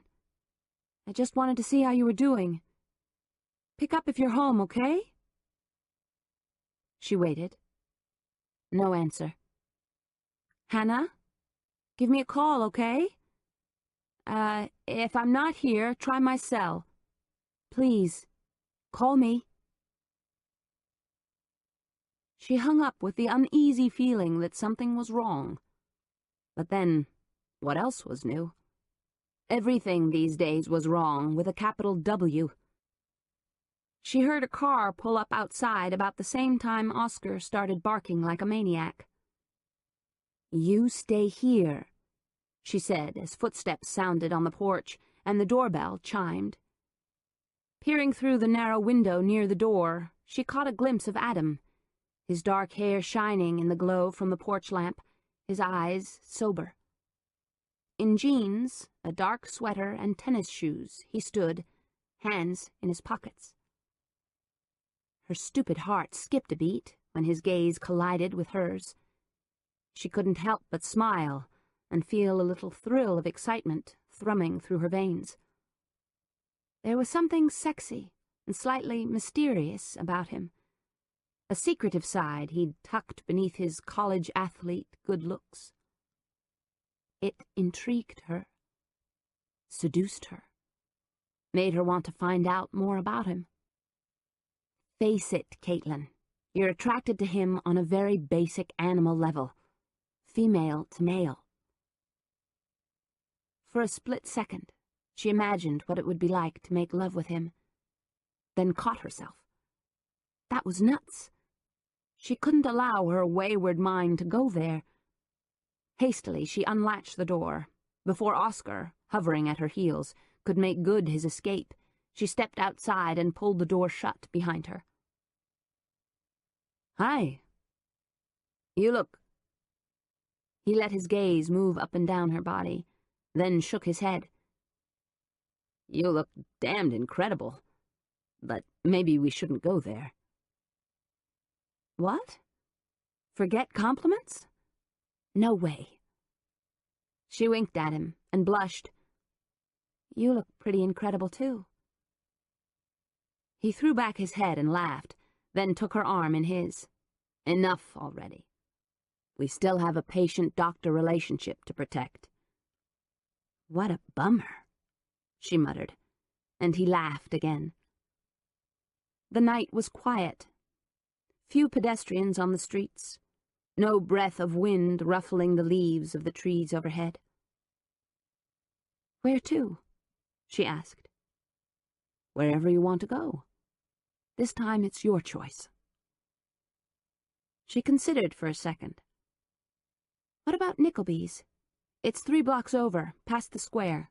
Great coffee. Even greater drinks." His smile was a slash of white. "Lead the way." "Your wish is my command," she joked, taking his hand and tugging on it. Together they walked across the street, making small talk as they angled through the night-darkened streets to the little bistro. Several couples and a few singles were hanging out at small round tables, positioned beneath low-wattage bulbs covered with blue shades. A single musician, softly strumming an acoustic guitar, stood behind a solitary mic. He didn't sing, just hummed occasionally to a song, presumably of his own creation, and obviously without end. They took a table positioned near the windows, then ordered iced tea and lemonade laced with vodka. When the waitress had disappeared, Adam asked, "So how are you and your family holding up?" "How do you think? Someone seems to want all of us dead. or at least part of us. It tends to make a person nervous." She plopped a peanut into her mouth and rubbed the salt from her fingers. "And that's not all of it. Then there's the grief to deal with. A double whammy." A goateed waiter with a napkin wrapped around him like an apron brought their drinks. He wore a beret he'd angled over the back of his head in either a fashion statement or to hide the beginnings of a bald spot. "I'm waiting for a call from Hannah. She's all alone at the house now. Lucille took off for Florida." "No, don't ask." She held up a hand to ward off the obvious question. "I don't know why. And now Mom's gone." Her voice trailed off, and she sighed as she reached for her drink. "I'm sorry. I've been advised not to play the victim, and so I won't. But it would be a lie to say that I don't feel vulnerable and in some kind of shock." "A lot has happened lately." "That it has," she said, and it was almost a whisper. "And even before, your family seems particularly prone to tragedy." "Just like out of a Greek play," she agreed, as she took a swallow from her drink. "What about yours?" "My family? Not much of one. My father took off when I was little. I don't remember much about him. Don't know where he ended up. My mother, brother, and I lived with my grandmother until Mom died. It was sudden. A brain tumor. I was 11 at the time. My brother was 16. Grandma took over from there." "So where's your brother?" "Brussels, the last I heard. In the Navy. Intelligence. We aren't that close." "No sisters, huh?" "None that I know of. My father could have spawned a whole sorority for all I know." She felt foolish. At least she'd had parents. Siblings. A real family. Such as it was. "You make me feel like a crybaby." "I don't think that." "If you don't, you're the only one," she admitted. "I'm always accused of playing the victim, of not bucking up, of crying in my beer." She flashed him a smile. "It tends to give one a complex, you know? Maybe that's why they all think I'm not playing with a full deck. Don't get on my case about putting myself down. I'm not. My siblings seriously think I'm losing it, or have lost it, or will soon lose it." She smiled sadly. "It's just a matter of time." "Who says so?" "All of them. Hannah, Amanda, Troy, even Kelly." "Doesn't your twin stand up for you?" he asked, his gaze thoughtful. "She doesn't talk to the rest of the family. I thought you knew that." "Why is that?" "Didn't I tell you? Mom cut her off after the boating accident, blamed her for blowing her inheritance and almost killing me." Adam frowned, rubbed at a bead of sweat on his glass. "Tell me again about the accident." "Why?" He was careful. "Because I'm trying to help you." "What's to tell? You know what happened." "Okay. What about afterward? When is the first time you saw Kelly?" "After I was released from the hospital." Where was this going? Why was he now so serious? "And when she was released, right?" The musician had finally stopped, and the bistro seemed suddenly quiet. No glasses rattled, no buzz of conversation. Only the very quiet whisper of the overhead fans made any noise whatsoever. She hated to talk so intimately about Kelly, even to Adam. But he was waiting, staring at her with those intense eyes. She put down her glass and took in a deep breath. It was obviously come to Jesus time, as her mother had always called those moments when it was imperative that all secrets come to light. Shakily, she drew in a deep breath. Yes. How often do you see her? Not as much as I'd like. She works out of town a lot. What does she do? He asked. She's a buyer for a big department store. Which one? Does it matter? She demanded. What were all these questions about her twin? Kelly doesn't like me talking about her personal life. She's a private person. But she does live in the area. Yes, when she's here. She has a place out on the river. You visit her? Sometimes, though most of the time we leave messages for each other on the phone or email. What about the rest of your siblings? Do they have much contact with her? No. I told you, they took Mother's side. She felt it start deep inside. A tiny quiver that she knew would turn into a rumble, her heart beginning to race unnaturally. They all act as if she's dead. The world seemed to stop. The words hung in the air between them. Adam didn't say anything, just stared at her, and she felt compelled to explain. It works both ways. Kelly wants nothing to do with the rest of the family either. The feeling's mutual. Caitlin. His voice was low, ominous.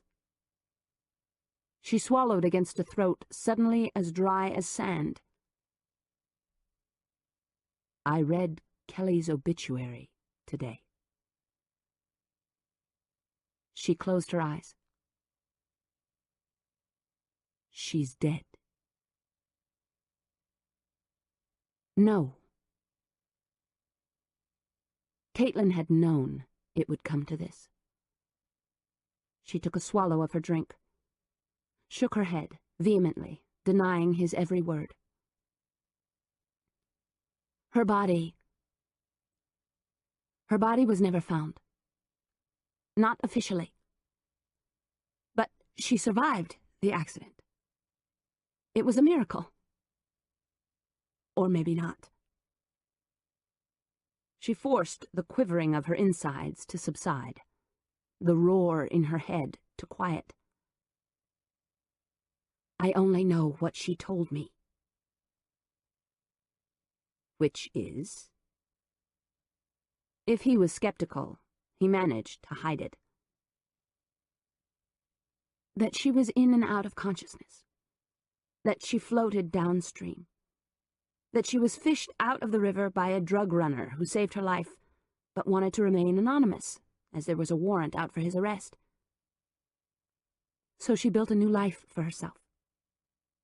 But the family, when I tried to tell them she was alive, they wouldn't hear of it.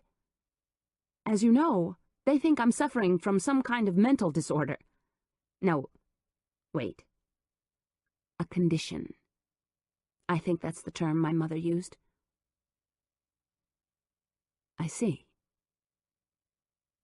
He leaned back in his chair and the music started again. A slightly different version of what sounded like the same song. You don't believe me? I didn't say that. You didn't have to. No one believes me. Or they don't want to. My family's pretty greedy, and with Kelly dead, there are fewer people to divide the spoils, or split the estate, or pick my grandfather's bones, whatever you want to call it. Caitlin, I know this sounds far-fetched, but any time she's recognized, she pretends she's me. She has her own identity now, a new one. She goes by K.C. Griffin, K for Kelly, C for Caitlin, and Griffin, as it was her middle name. As well as your friend's name, the boy who lived on the neighboring estate. He prodded. She understood where this was going. Yes. Studying the burn marks on the table, she whispered, I know what you're going to say. That there was no Griffin. No childhood friend. But you're wrong. He existed. She blinked hard, remembered those long, lonely years growing up.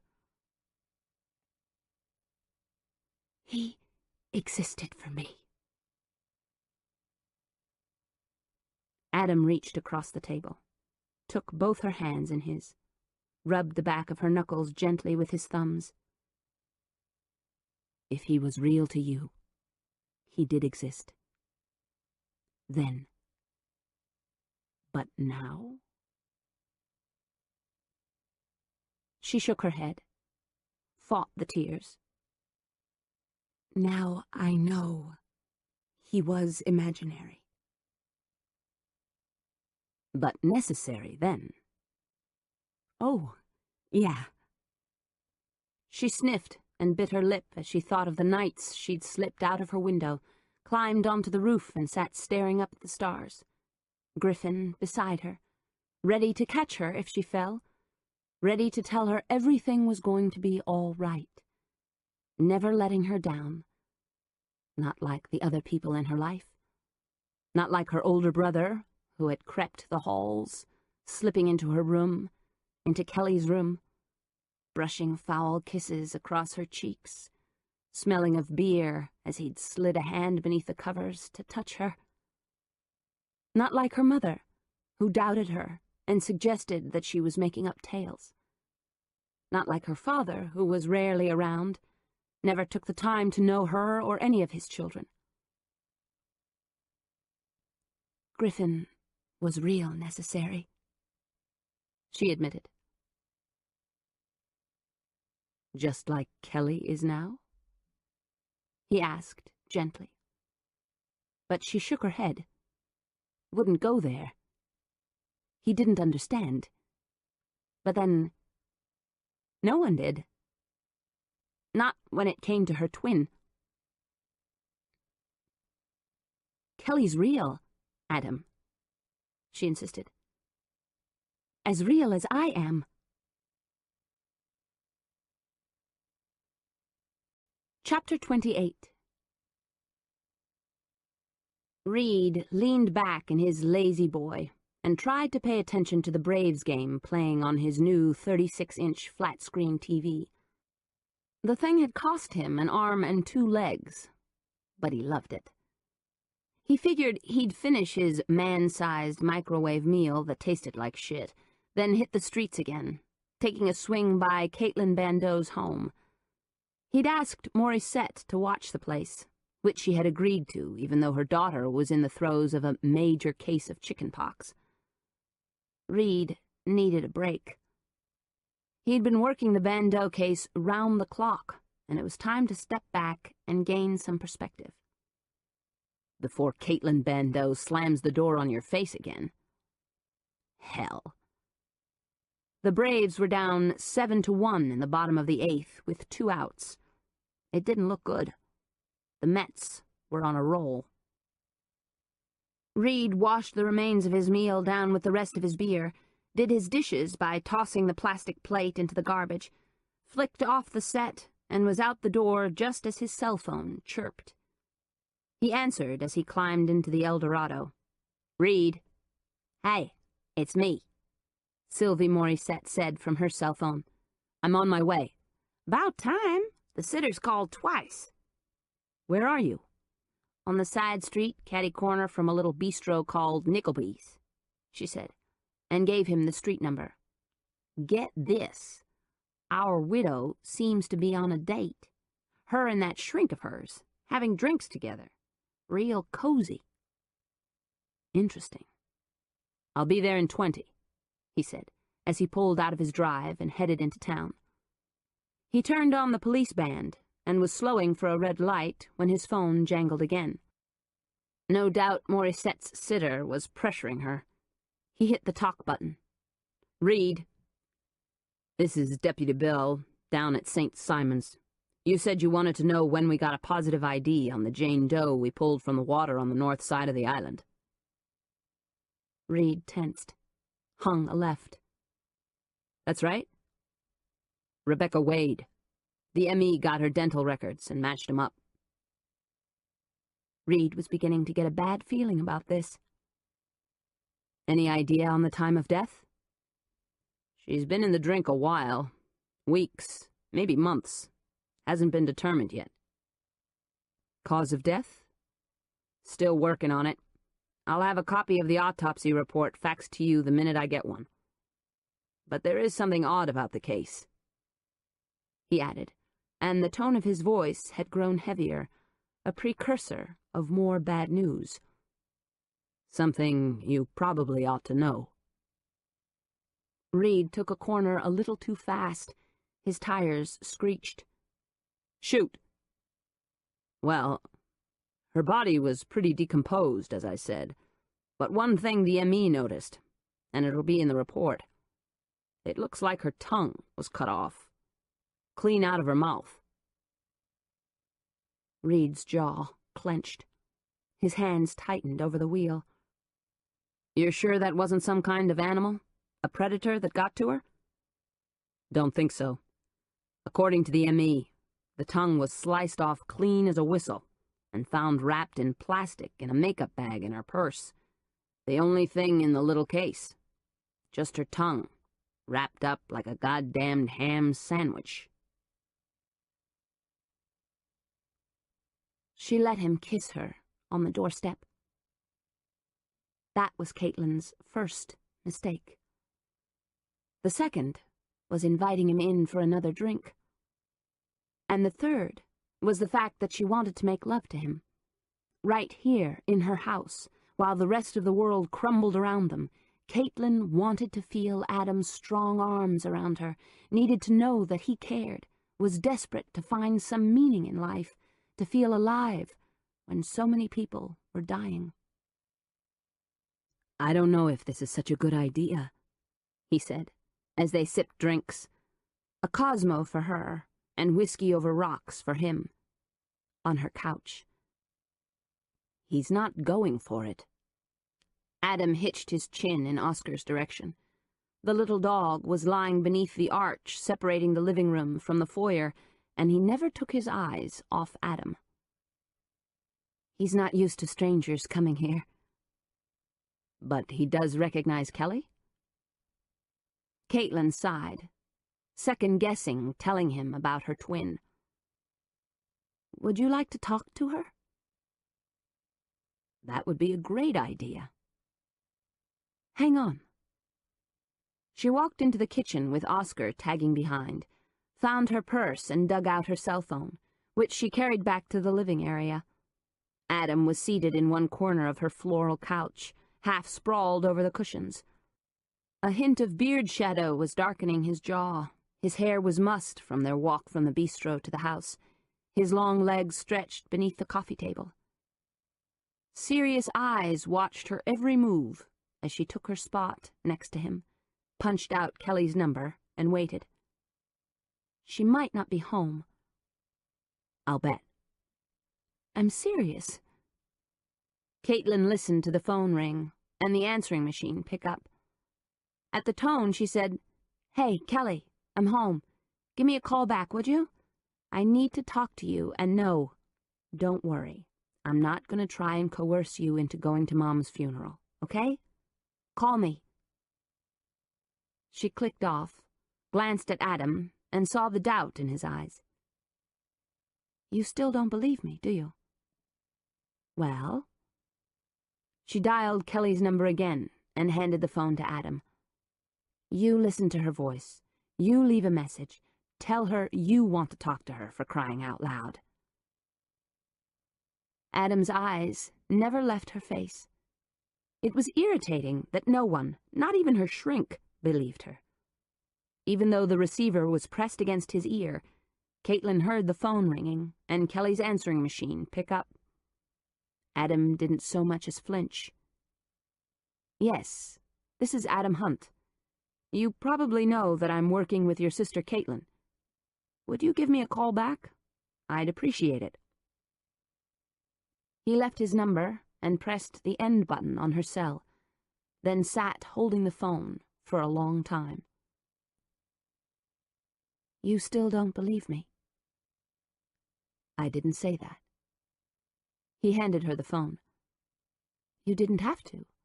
I can read it in your eyes. Your name should be Thomas, you know. Doubting Thomas." She took a long sip of her drink, felt her anger rise. Why should it matter so much what he thought? Just because he was her shrink? No, it was more than that. She wanted him not as her psychologist, but as a man, her confidant, her friend, her lover. To have some faith in her, even if the reason she was with him was because she was mentally screwed up. "You must see where I'm having trouble with this," he said slowly. "No one but you, that I know of, deals with Kelly." "Wrong. Kelly's somewhat of a recluse, but she does hold down a job. She does see clients. She does fly all around." "Has anyone else in your family talked to Kelly since the accident?" "No, but—" "Oh, for the love of God, why would I create an imaginary sister? I mean, she's real. Look at the birth records." "It's not her birth that worries me," he said. "It's her death. Supposed death. Supposed. She's alive. You know, I'm going to insist that she meet with you. When she calls back, you can talk to her, and if that isn't convincing enough, we'll go see her at her house." "Which is where?" "Out of town, on Sorghum Road. I have the address somewhere in the den, I think, but she doesn't get her mail there. She picks it up at the post office. All part of her secret life, I guess. But her place is this little funky cabin right across the river from Oak Hill. Isn't that ironic? She never goes there, but she can see what's going on from her spot on the river. I don't think my family is even aware the cabin is there." "Why not?" "Well, maybe my father or his father knew about it, and my brothers probably have seen it as they used to fish around there, but it's pretty tucked away in the trees. No one suspects Kelly lives there." She finished her drink. "And that's just the way she likes it." "Doesn't that strike you as odd?" "A lot of things about my family strike me as odd," she said, and felt a sadness for those she'd lost so recently. A sadness so cold that no amount of alcohol could warm her.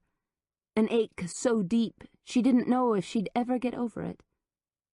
And behind all that was something else. The niggling fear that she was involved, that, as the police suspected, she might have caused pain and suffering for those she'd cared about. Had she gone to Josh's house that night? And what? Brought back buckets of blood? Had, as he'd accused, been negligent with their child? Mother of God, no. She shivered.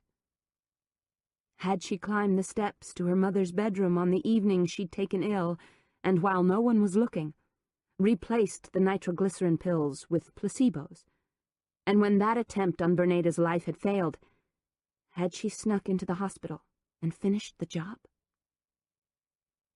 Images, faint, teasing, and oh so deadly, darted in front of her eyes, and though she didn't realize it, she began to shake. Had she, during those periods of her life she couldn't remember, have become a killer? Like Dr. Jekyll and Mr. Hyde? No. Please. No. Caitlin? Adam's voice brought her up short, back to this room with its fading flowers and familiar wallpaper, to the cold grate of the marble fireplace, and the piano with Jamie's picture upon its polished surface, to the man staring at her with concerned eyes. Are you all right? She nodded, but he must not have believed her, for he pulled her into his arms and drew her near. They were half lying on the couch, she atop him, snuggling close. Things will be better. He kissed her lightly on the forehead, and she melted inside. His arms were strong. She let her head fall against his chest and heard the steady, comforting beat of his heart, smelled a faint scent of some aftershave. How do you know? I know. Oh, yeah, right, she teased. Trust me. He kissed the top of her crown. Some things have to be taken on faith. She chuckled at the irony of it. You're a good one to talk. You don't even believe me about my sister. I'm trying, he said, and she wanted to believe him, turned to look into his eyes and couldn't help brushing a kiss against his lips. He tasted of whiskey and wine and all things male. Groaning, he kissed her hard, his hands coming up to tangle in her hair, his eyes closing. Don't do this, Caitlin. Use your head. But she disregarded the horrid little voice in her head and gave in to the need for human touch, the yearning to be wanted. Her lips parted and his tongue slid into her, caressing the ridges of the roof of her mouth as he held her firmly against him. Her breasts tingled. Her skin was on fire, and through their clothes, pressed hard against the juncture of her legs. She felt his erection, harder as their kiss deepened. He found the zipper of her dress, and she didn't object, let the fabric part until her bare back was exposed. His fingers moved lightly down her spine, tracing its ridge, sliding between her buttocks. She felt her heart kick into double time, sensed the first dusky stirrings deep within, of want that yawned and begged for more. Caitlin, he said, his voice low and husky, sweat beading on his forehead. We shouldn't. I know. But she didn't believe him, just kissed the side of his mouth.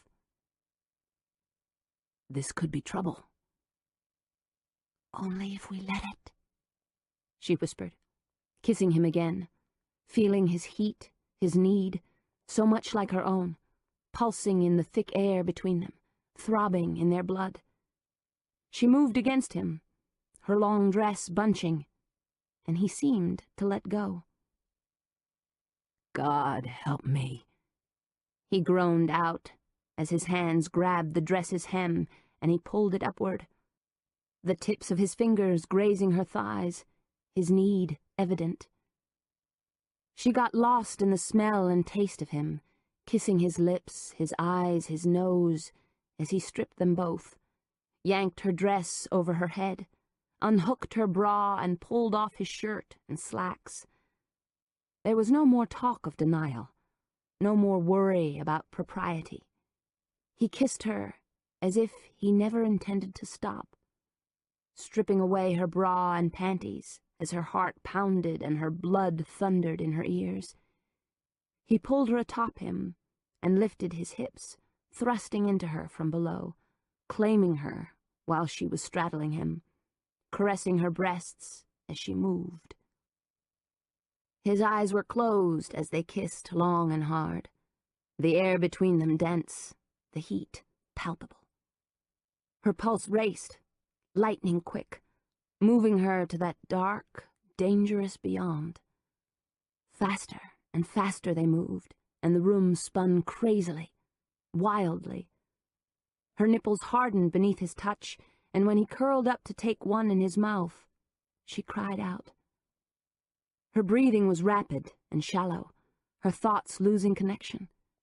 Electricity seemed to crackle around them, and she closed her eyes, feeling the need building within her, the great swelling that was as consuming as it was pleasurable.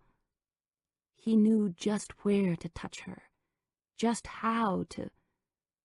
Oh, oh, oh, God, Adam, she cried, as the first spasm hit, jolting her, catapulting her into another time and space.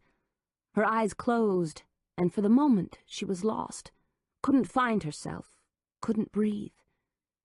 Beneath her, every muscle in his body contracted. He cried out, his voice raw, his fingers digging into her buttocks. He lost himself in her, and she opened her eyes, stared down at this stranger who was still inside her. Shivering, she blinked hard.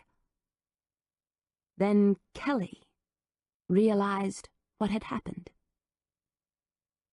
Caitlin, the fool, had made love to this man. Her shrink. God, what a mess, Kelly thought, still straddling him.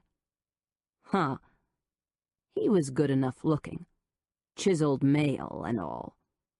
A damned Adonis with his square jaw, intelligent eyes, and honed body, just the kind of physical specimen Kelly liked. Caitlin sure could pick 'em. That much was certain. She wiggled a bit, and he groaned. Oh, she liked that. The ultimate power of sex over a man. What a trip. Caitlin, he said, and she smiled naughtily. If he only knew. Caitlin was long gone. Wouldn't be back for hours, maybe days. Come here, he said, his voice low as he motioned for her to lie against him, to cuddle in afterglow. Jesus, he was predictable.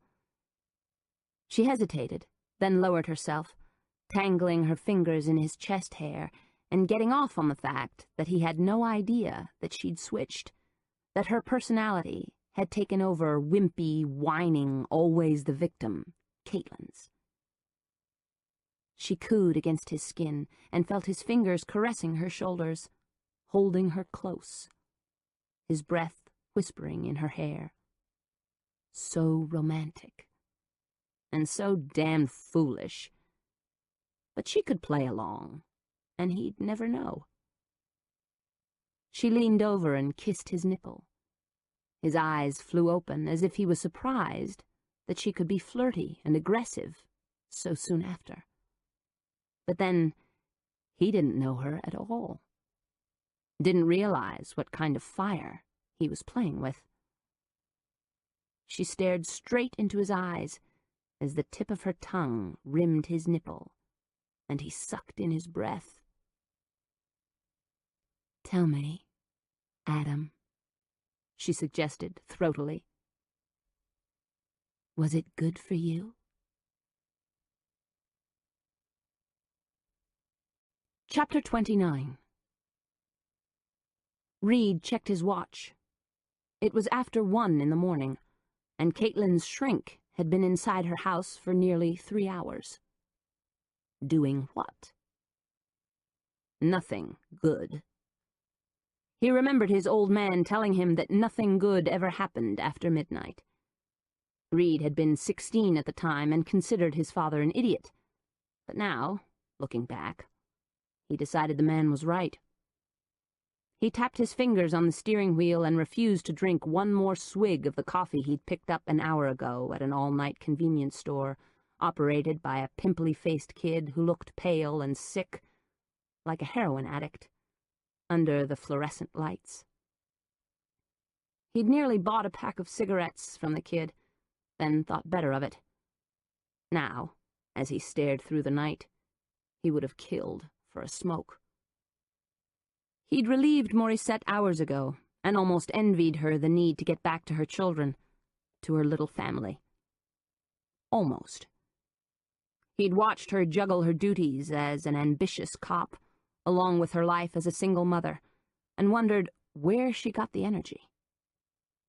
"Nicotine and caffeine," she'd replied when he'd asked her about it. "My drugs of choice, and all perfectly legal." Right now, he could use a shot of both. He stifled a yawn and considered going home. Nothing was happening here. The big news of the evening was that Lucille Vasquez had been tracked down at her sister's home in Florida. She was tired, scared, and had been planning to leave for years, but she wasn't running away from anything, she'd assured Reed when he'd returned her call and woken her up. In fact, she planned to return for the funeral. She just needed a break from all the bad omens, deaths, and hard work she'd put up with for most of her life. "I'll be fine," she'd assured him, but when he'd asked about her daughter, remembering the call he'd gotten from Detective Montoya in New Orleans, she'd gotten quiet. "She and me, we weren't that close no more," Lucille had confided. "She told me she was coming home last Christmas, gonna straighten some things out between us, but she never showed up, and I figured she'd changed her mind. This isn't so strange. There was a time when she didn't speak to me for 18 months. No birthday card, no call on Mother's Day, no Christmas present, no nothing. But that's the way she is."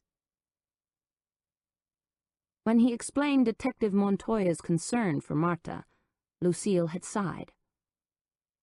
"There just ain't no telling about that girl. Maybe about no child. I don't know. She's been problems from the day she was born, and I did my best to raise her. But what can you do? Kids these days, they do what they want." She went on a defensive litany about her skills at motherhood, and eventually Reed had hung up, knowing not a whole lot more about Marta Vasquez than he had before. She was missing, had been headed toward Savannah, and hadn't shown up. Her mother wasn't concerned. Maybe he shouldn't be either. Something moved in the house. The front door opened. Backlit by the foyer lights, the shrink kissed the widow hard and then half-jogged to his car. Reed watched and wondered what kind of fireworks they'd cooked up together. He wondered if he should follow Hunt, see what he was up to, or stay here and watch the house. One by one, the house lights were switched off, first downstairs and then up. Apparently, Caitlin Bandeau had gone to bed, alone. So if they were lovers, why hadn't Hunt stayed over? Reed checked his watch and waited. 10 minutes. 20. He yawned. 30 minutes into the total darkness, he decided to give it a rest and go home. The department wasn't paying him for this. Only his curiosity and doggedness kept him awake and in the street. And he had a long day tomorrow. With one last glance at the darkened windows, he turned on the ignition and pulled away from the curb. As he passed by her house, he imagined he saw a movement of the curtains. But it was probably just his imagination. He drove straight home, walked into the house, and after stripping off his clothes, turned on the timer on the bedroom TV, and got into bed. He was asleep within minutes, never knowing that Caitlin Bandeau had watched him from the window, waiting patiently. Then, once she was certain he wouldn't return, had quietly slipped into the night. The creeps were lined up at the stage of pussies and booties, sitting at the low bar that surrounded her dance area, some with platters of food in front of them, all swilling drinks. They smoked and joked and drooled as Sugar danced her way through the set. She kicked a leg up high, nearly losing a 5-inch heel, then snuggled up to the pole situated in the middle of the stage, sliding against it as if it were a lover, moving up and down, showing off what she knew was a great ass.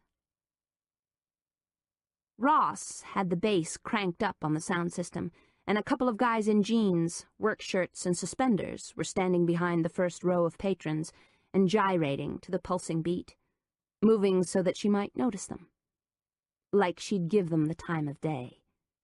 Or night. Perverts, every one of them. She twirled beneath the lights, back to the pole, and recognized some of the regulars, guys whom she'd considered her bread and butter, though she never encouraged them, never gave them so much as the hint of a smile. Their money might pay the bills, but she didn't want to get into a situation where she would encounter someone who might want to get involved with her. Or worse yet, become obsessed. She'd heard about dancers with their own private stalkers. "You drop dead." The voice on the phone seemed to shimmy across the rafters of this old dive and echo through her brain. Maybe she had already picked one up, one of these sickos who stared at her and fantasized. How about the bald guy who always sat in the corner near the stage curtains? Or the man with the graying beard and mean eyes, who waited until she'd shed her skirt and blouse to put his money on the stage in front of her, all the while ogling her tits as she leaned over to retrieve the cash. One time she'd seen him crease the bills, licking the seam with his long, pointed tongue while his eyes held hers. He was a scary one. Then there was the flat-faced man who stood in the shadows one night and had pointed his finger at her, like a gun, taking aim right at her crotch. She had to get out of this life, and soon, before it caught up with her. She rolled her head around and ran her hands up her thighs. The Montgomery money was her ticket to freedom and respectability. She swung around on the pole, letting her long hair billow behind her. At that moment, she saw him. Deep in the shadows, from a corner table away from the bar, far from the stage. His gaze followed her every move, lusting, wanting. The man who she willingly let into her bed, though she'd tried vainly to close her heart to him. He was respectable. He had money. A member of Savannah's elite. And yet he yearned for her. She saw it in his eyes and in the tightness near the corners of his mouth. He hated what she did for a living, but was tantalized by it, teased and turned on. So she'd give him a special show, step out of her routine. Leaning up against the pole, making sure it was firmly against the split in her rump, she grabbed her breasts, teased her nipples, arched and licked her lips. A roar of approval rippled through the crowd, but they didn't know that she was dancing for only one man. That while she'd take the money left on the linoleum at her feet, even wiggle her tits and ass in front of their slobbering faces, she was mentally fucking the big man in the back, the man who wore admiration as easily as his uniform. He was married, but that didn't make her want him less. She flipped over, showing off her buttocks, pinching them tight as she licked the pole. She almost felt him tremble as he leaned against the back of his chair, a shot glass in one hand, the other discreetly hidden in his pocket. The music faded, and she blew him a kiss, aimed directly at him, though every man in the place thought she had the hots for each of them. God, If they only knew how she despised them all. They disgusted her. Nothing would ever change that. Provocatively, she danced her way off the stage and through the curtain where she slipped into a robe and dabbed at her face with a cotton ball. He didn't come here often, and never on the weekend when the crowd was heavier and there was more of a chance that he would be recognized. But the few times he had appeared had become a signal. She knew that within minutes he'd be behind the stage door, a bribe to the bouncer allowing him into the shoddy area loosely known as the dressing room, and there, while another girl was on stage, thrilling the crowd, he would corner Sugar against the makeup counter, slip his cock out of his trousers, and spin her around so that she was forced to look into the mirror as he mounted her from behind. Without any pretext, he would shove inside of her. He would be hard, excited from the teasing dance. The act would be quick, without a hint of romance attached to it. She would see his face, red and grunting, and she would pretend to get off on the same sense of excitement about being caught that he did. But she didn't. How could she? With the makeup trays and the edge of the vanity pressed against her abdomen, and the few remaining lit bulbs surrounding the mirror hot and showing off her degrading position. She would feel cheap, dirty, used. If anyone lifted the stage curtain, they would be caught. If a dancer waiting for her set came in early, they would be seen. Or if the owner of the establishment wandered through, her lover would have to pay big-time hush money, and Sugar herself would become fair game to the owner, a lowlife named Buddy Hughes. In order to keep his mouth shut, Buddy would expect the same treatment she willingly gave her married lover. And that thought stuck in her craw. Sugar prided herself on being one of the few of Buddy's girls who hadn't done him. She'd like to keep it that way until she got her hands on some of Grandpa Benedict's money and could tell Buddy and any other lowlife who came on to her to piss off. Over the pulsing throb of music, she heard the back door open, and then her lover's quick tread. His hat brim was pulled low over his eyes as he saw her. "I caught your little dance," he said, and reached inside her robe to tweak her breast. A sharp little pain shot through her, and her nipple was instantly hard. He was rough, but not too rough. "Did you?" "It was just for me." "Was it? How do you know?" she teased, looking up at him. "You can be such a tease." And "And a bitch." Again, a tweak. "And I can handle you," she sassed, seeing the flame leap in his eyes. He was a tall man and athletic, strong enough that he could spin her around, lift her over his shoulder or up onto his thick cock, all honed muscle and keen mind. "Let's see," he said, and pulled her robe to the floor, leaving her in the thong and pasties. Spinning her around, he pushed her into the makeup table, bending her over, already unzipping and unbuckling, insistently sliding his moist dick around her thong and grunting as he pushed into her. She bucked, and he grabbed her tits, tearing at the tassels with his big, meaty hands, rutting hard, as if he'd held it in too long. A little shock of pain sizzled through her, but she didn't dislike it. Not from him. Not even when he slapped her buttocks with his bare hands. "That's it, baby," he said, pressing her down hard and grunting in pleasure. She arched up, knowing he loved it when she threw her rump against him. "Like that, do you?" With a growl, he leaned forward and placed his teeth over the back of her neck. Not enough to pierce the skin, just enough to remind her who was boss. Moaning on cue, she felt his tempo increase, heard the pounding of the music on the other side of the thin partition, heard him roar loudly above the hoots and hollers of the crowd as he came, gasping, grunting, falling against her.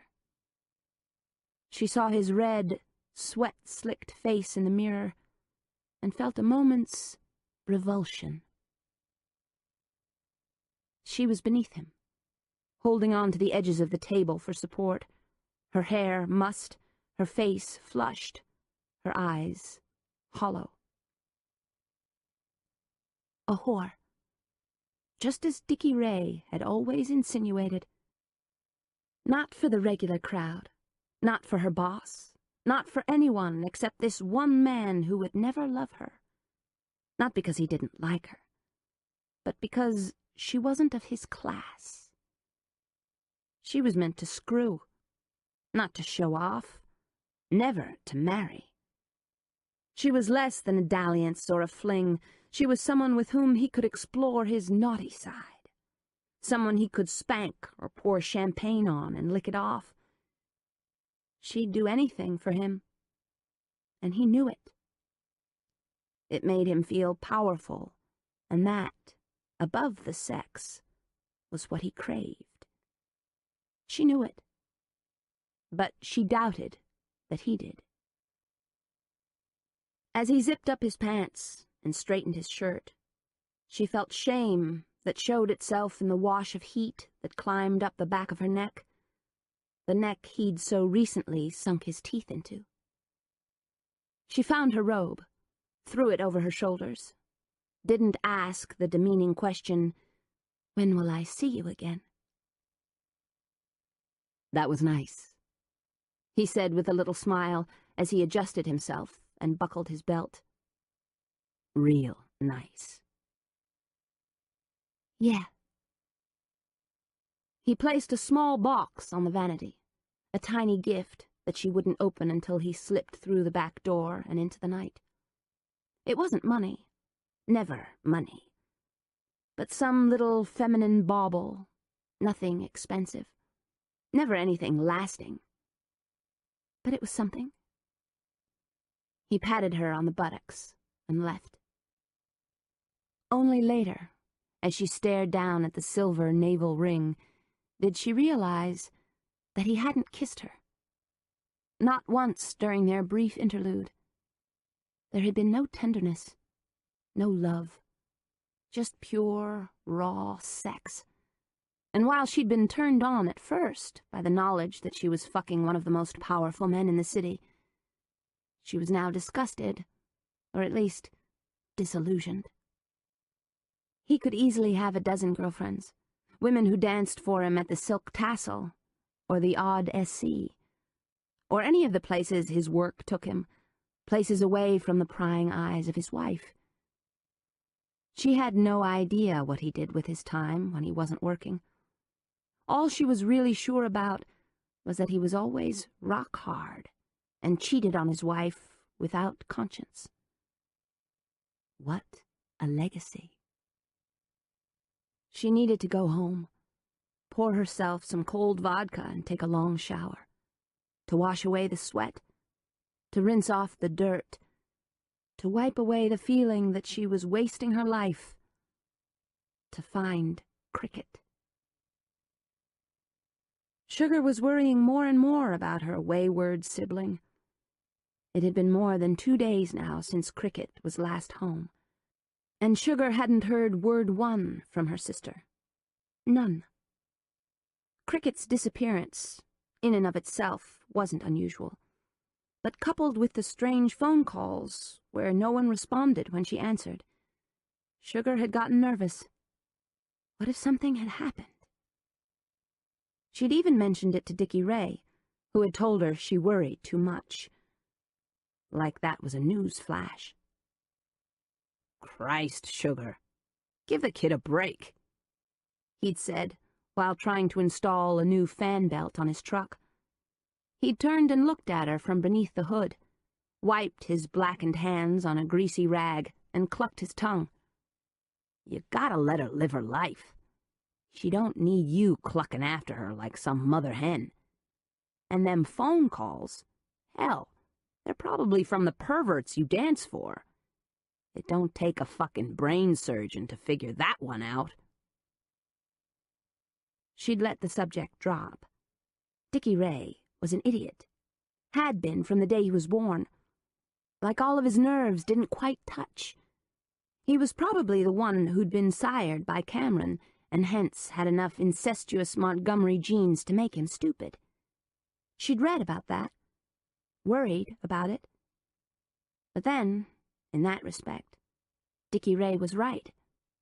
She worried about everything. But she couldn't shake the feeling that something was wrong. Really wrong. On her way out of the club, she hastened down a dark hallway, tripped over a mop bucket, caught herself, swore under her breath, and made her way down the short flight of stairs to the back door, where a broken exit sign gave off only a bit of green light. Outside, it wasn't much better. The night was clear, but dark, and still. Almost eerie. The parking lot was empty except for one lone car, Cricket's old Chevy. And her sister was at the wheel. Thank God! What the hell was her baby sister doing just sitting in her car in this part of town in the middle of the night? Probably looking to score a hit, or was already high. Well, that was just plain crazy. Sugar started for the car, intending to give Cricket a piece of her mind. She crossed the potholes of the parking lot, twisting her ankle in her haste. Ouch! Shit! Damn it all to hell! It just wasn't her night. At the hatchback, she tapped on the glass of the driver's door with her finger. But Cricket didn't respond.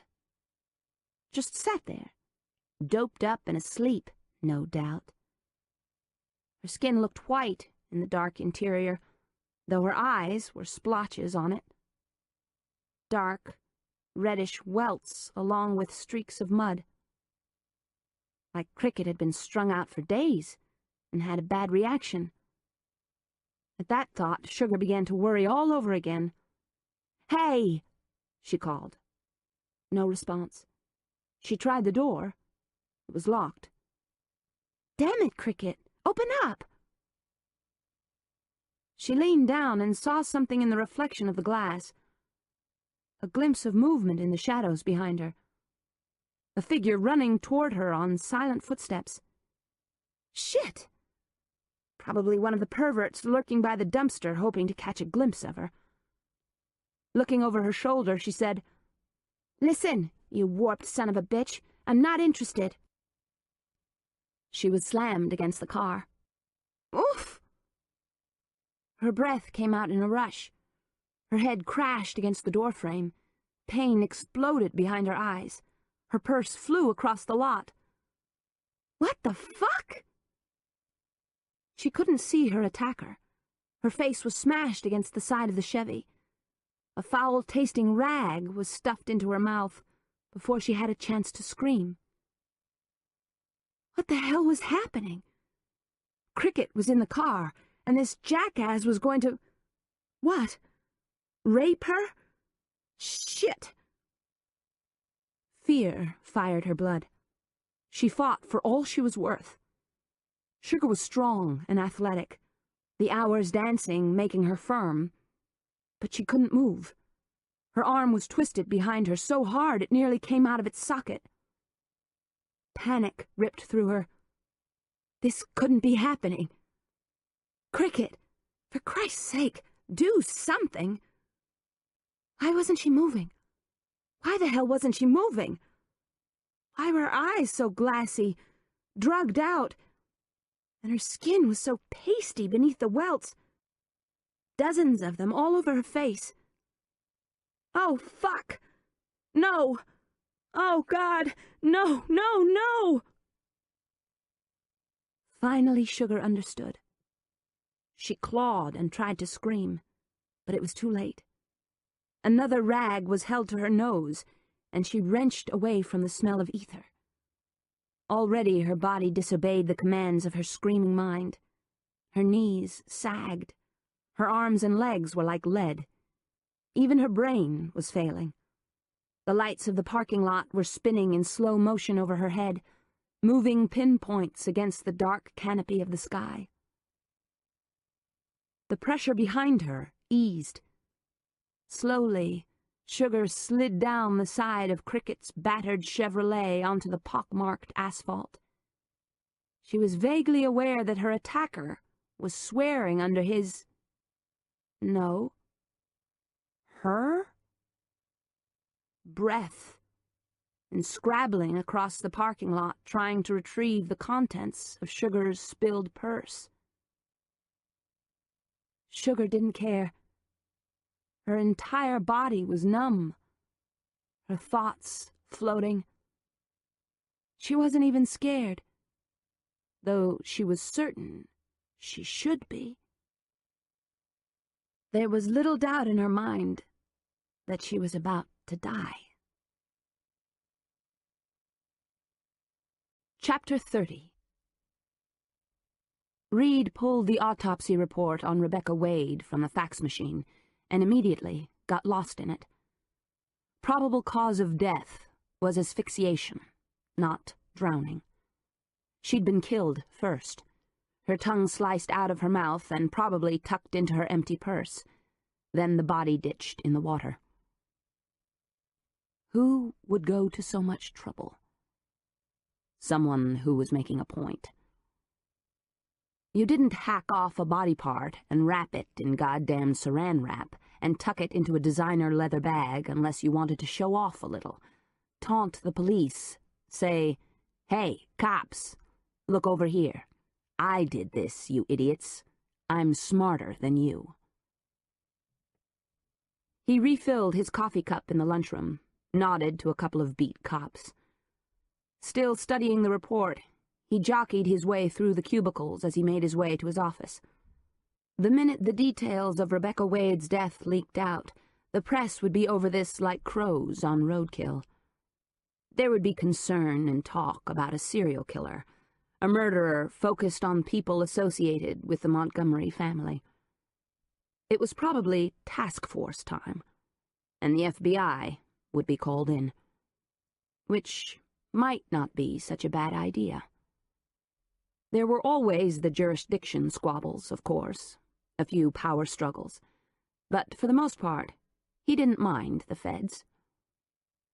Reed had worked with Vita Marilyn Catalanotto, the local field representative, before. She was all right, if a little pushy. Well, maybe a lot pushy.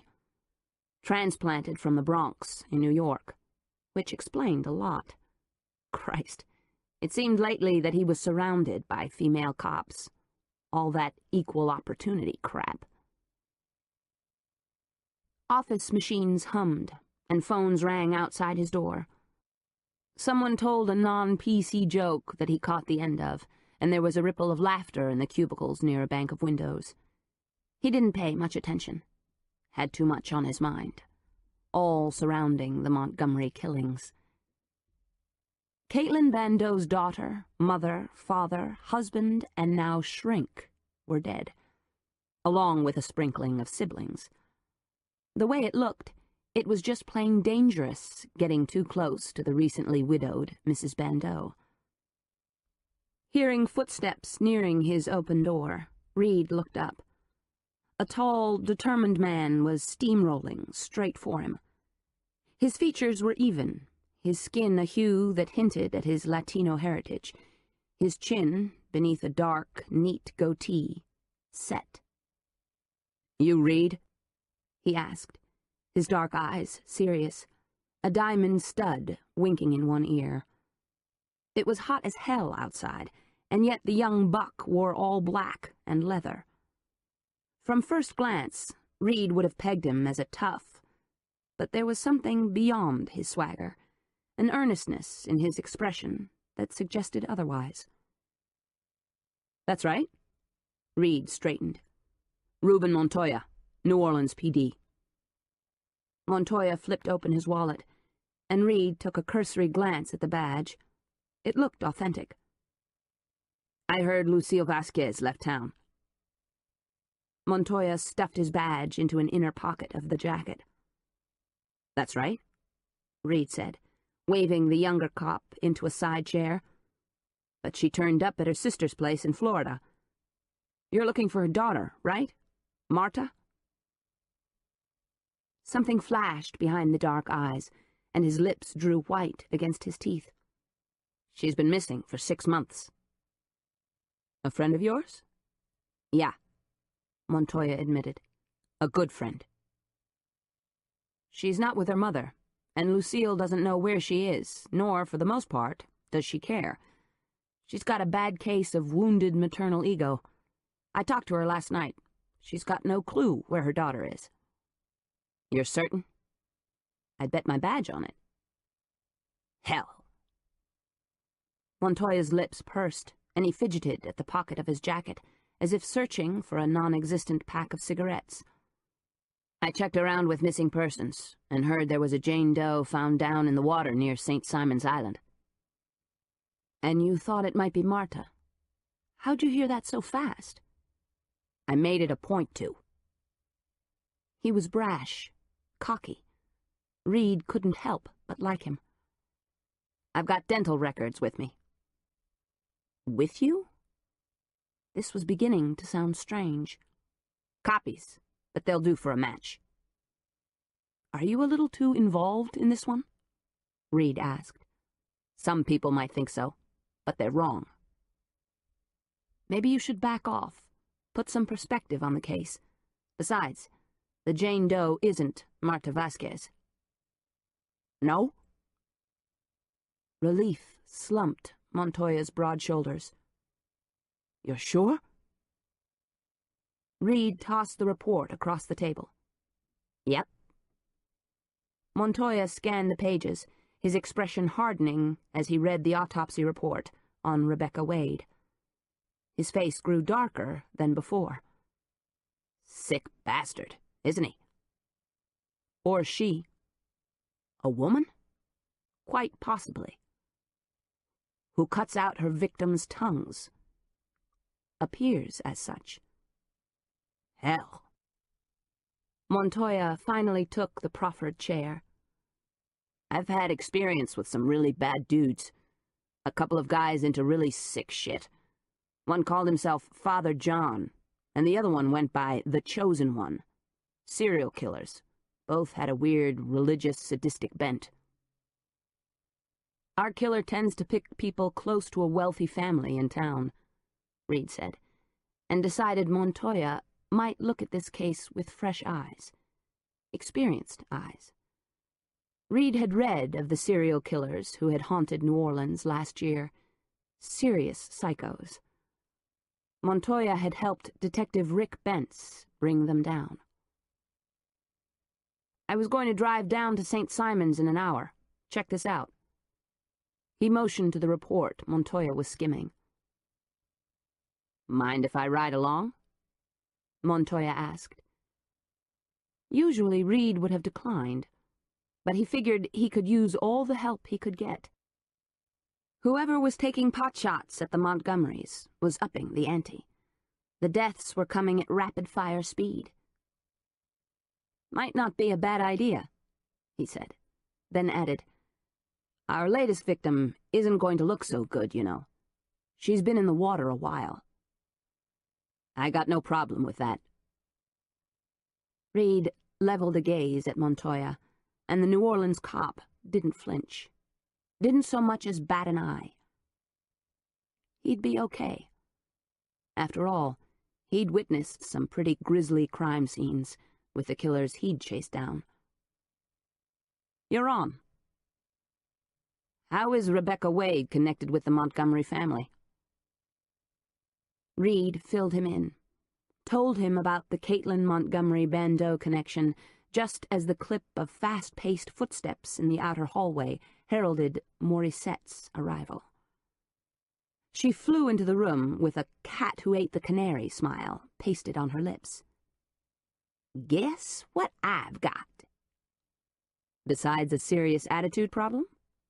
Watch it, Reed, or I might not give you the legal document you've been waiting for. Signed by His Holiness himself, the Honorable Ronald Gillette. You got a search warrant? Reed was already reaching for his jacket.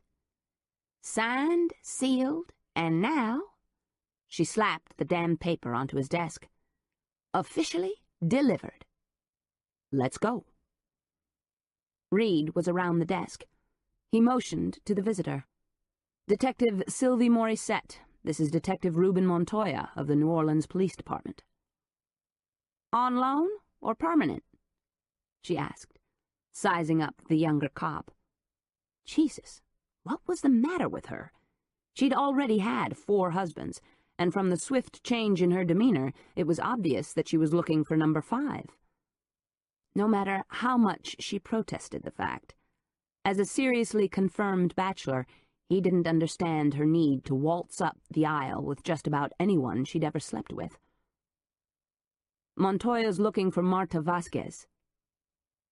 As in Lucille, the Montgomery maid's daughter? She asked. One and the same. Thought so. Sylvie nodded, agreeing with herself, her blonde spikes immobile on her head.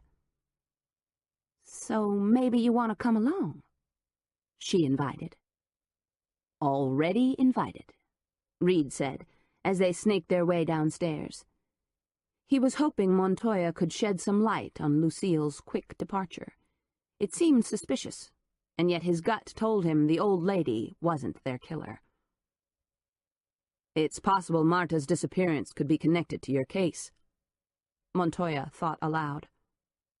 Maybe, Reed allowed. Didn't believe it.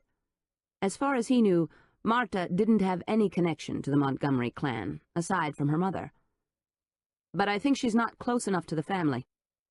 Whoever is doing this seems to concentrate on people who are related. Except for Rebecca Wade, if that murder is a part of it, Morissette said. Her interest turned from the newcomer to the job at hand, as Reed held the door open for her. Behind her shades, her expressive eyes rolled at his act of chivalry, and he thought she uttered, "Oh, save me," under her breath, as she and Montoya walked outside into the heat. She said to Montoya, "You can ride with us, and Reed'll fill you in." While you ogle the merchandise, Reed thought, but kept it to himself. It didn't matter. What did count was that finally, thanks to the search warrant, he'd get to look through Mrs. Bandeau's closets and find out for himself what skeletons she'd hidden away. So I don't want you to talk to anyone without representation, Marvin Wilder said, escorting Caitlin to the door of his office. He was a short man whose girth possibly exceeded his height, and his shock of white hair made a sharp contrast to his deep country club tan. His golf trophies exceeded the legal diplomas hung on the richly paneled walls. Caitlin didn't feel much better than she had before the appointment, and any hopes that she'd had of getting what she knew off her chest were quickly put aside by the attorney. Let's not give the police anything more to work with, not until your memory returns. In the meantime, don't say anything to anyone. Not the police, not the press, no one. What about my family? She asked. Or my psychiatrist? Please, Caitlin, just wait a few days. Give me some time to work things out. I know the DA. Let me talk to Kathy Okino and see where we stand. Caitlin wasn't convinced she was doing the right thing, wasn't certain the police were the enemy, though when she remembered Detective Reed standing on her doorstep, she was tempted to change her mind. She'd even caught a glimpse of him another time, at a coffee shop around the corner from her house, just casually ordering a bagel. In her neighborhood. Oh, sure. He was the reason she felt she was being followed. She was certain of it. But would he call you on the phone and not answer? Or would he pretend to be your child? No, she didn't believe that of him.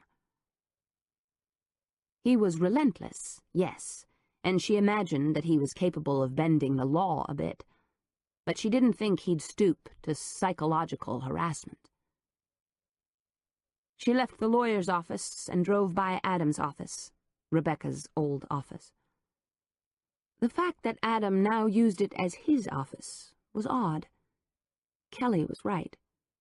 At times she felt he wasn't being straight with her, was holding something about himself back, and other times she felt he was being absolutely honest.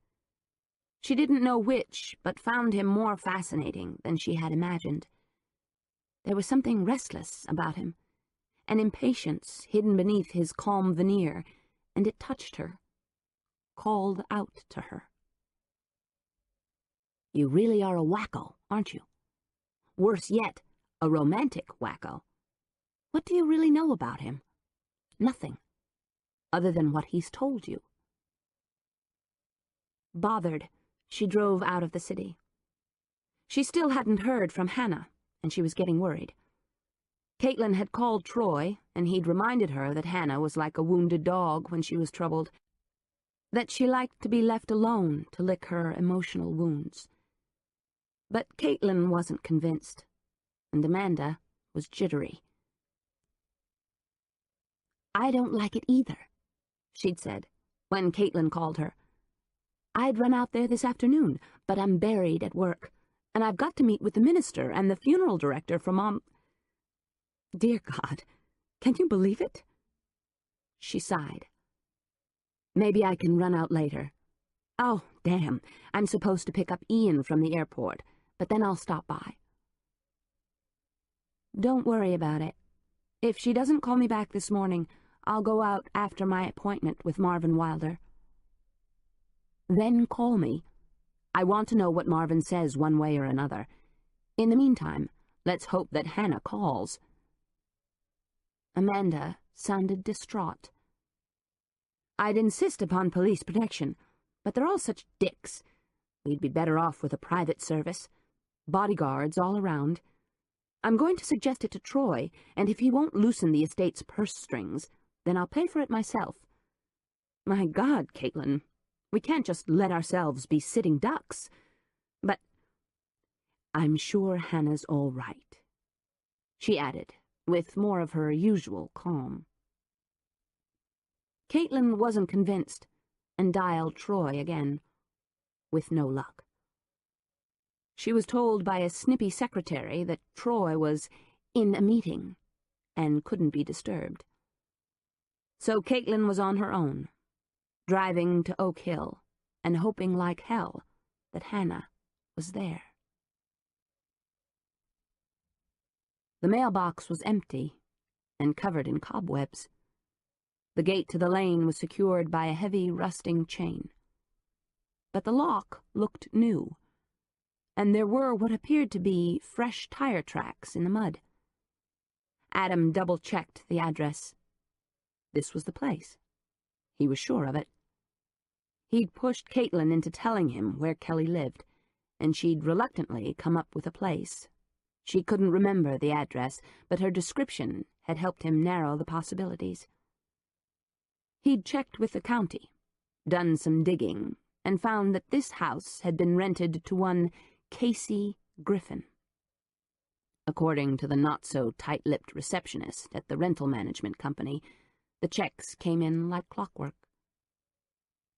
Well, if this was the place, so be it.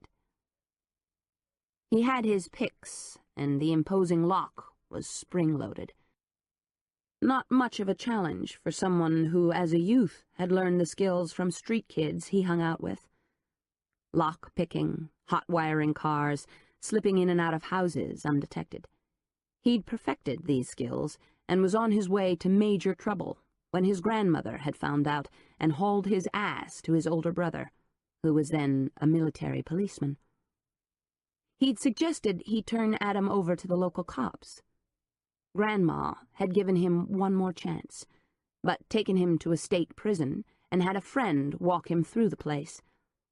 The catcalls and whistles, iron bars, barbed wire, and eyes in watchtowers had convinced him to give up his juvenile life of crime.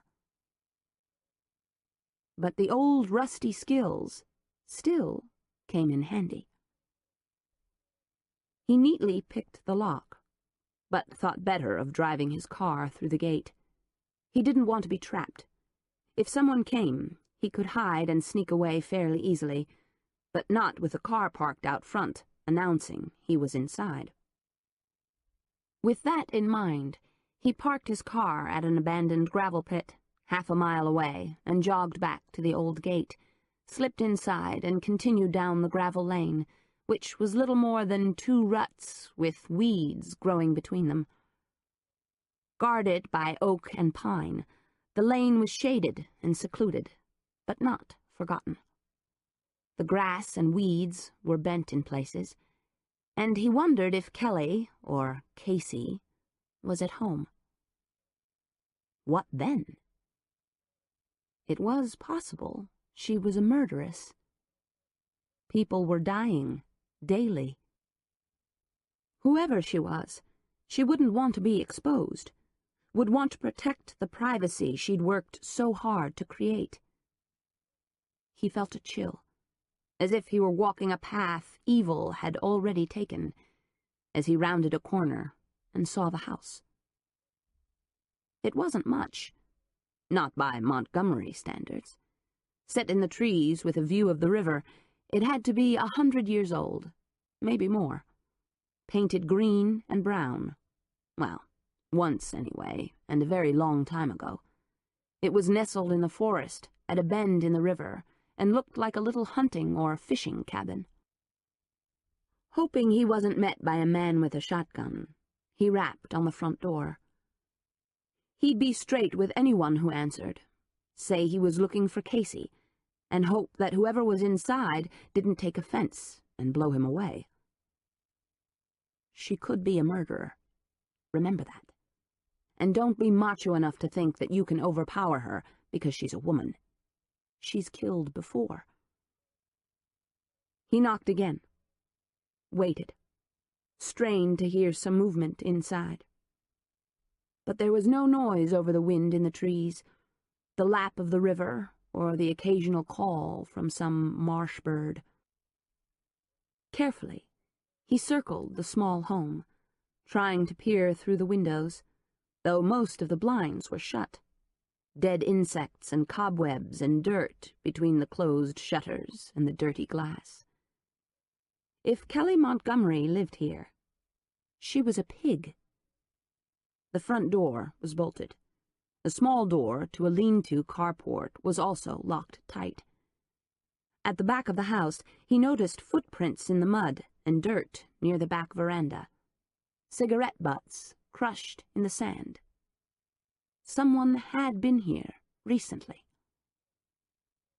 On quiet footsteps, he walked up 2 steps to the deck. It creaked under his weight, protesting his intrusion.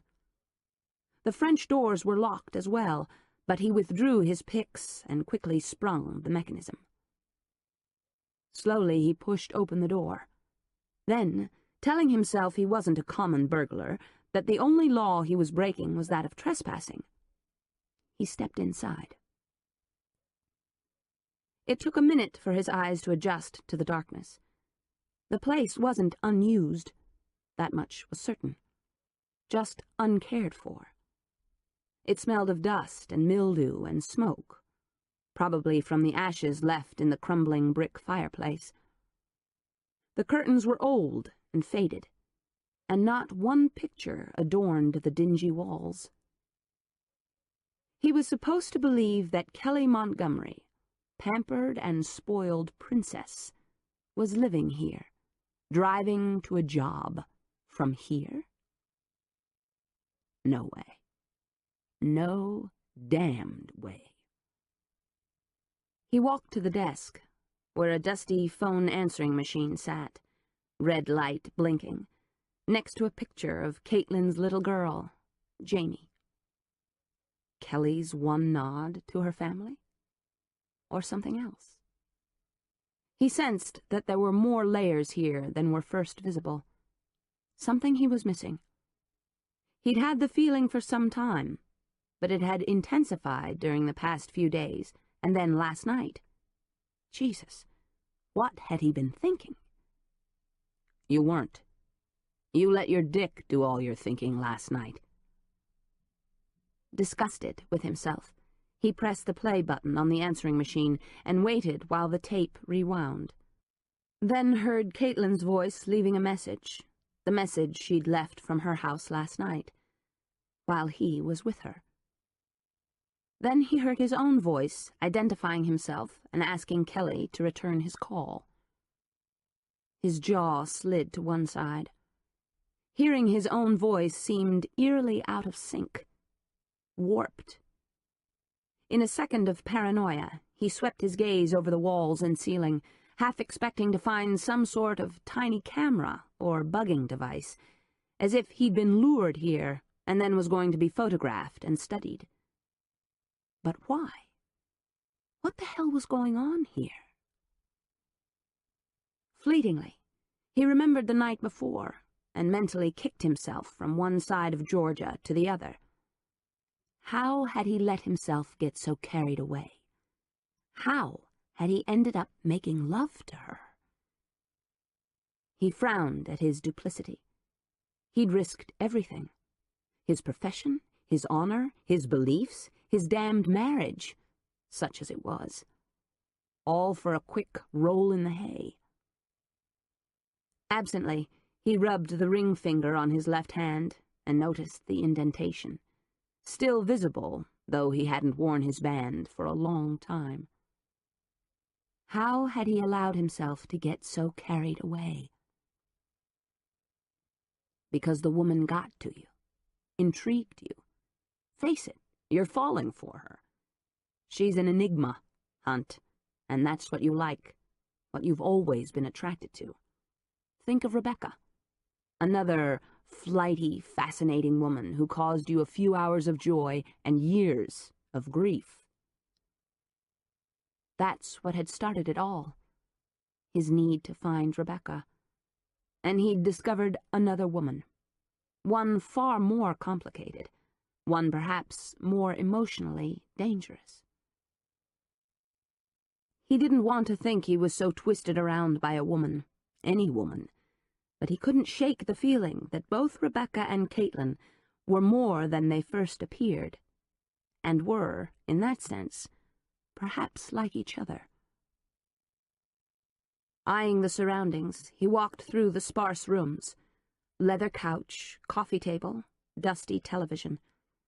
A bedroom with an antique iron bed and an old quilt. The bathroom stocked with the bare essentials. A bar of soap, tube of toothpaste, near-empty bottle of shampoo, and small box of tampons. One set of towels. The kitchen wasn't much better. 3 bottles of Diet Coke and a bottle of ketchup in the refrigerator. An unopened bag of corn chips, 1 can of tuna, and a jar of peanut butter with 1 finger scoop removed. A roll of paper towels and 1 set of mismatched dishes that would serve 4 if stretched.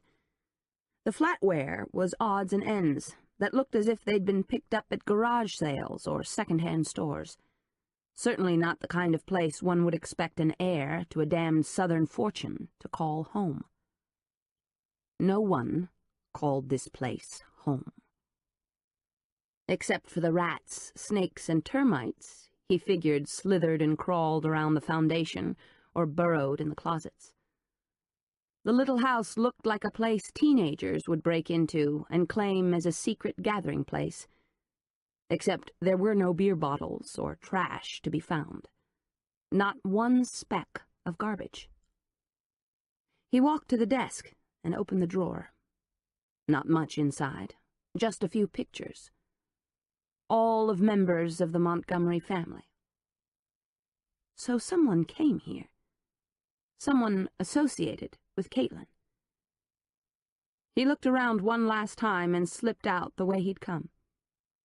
He'd found nothing of consequence, and certainly nothing to help him in his quest to find Rebecca. If push came to shove, he'd go to the police. He'd have to, and endure their skeptical looks and disbelief when he explained about her. In the meantime, there was Caitlin. Beautiful, puzzling Caitlin. What the hell was he going to do about her? Sugar opened a bleary eye. It was dark, and she was lying in a bed. But not her bed. Not in her bedroom. Music was playing faintly. A song she should recall. What was it? Had she heard it in the club? Looking like a tramp. Why couldn't she move? Couldn't think straight. Like a video vamp.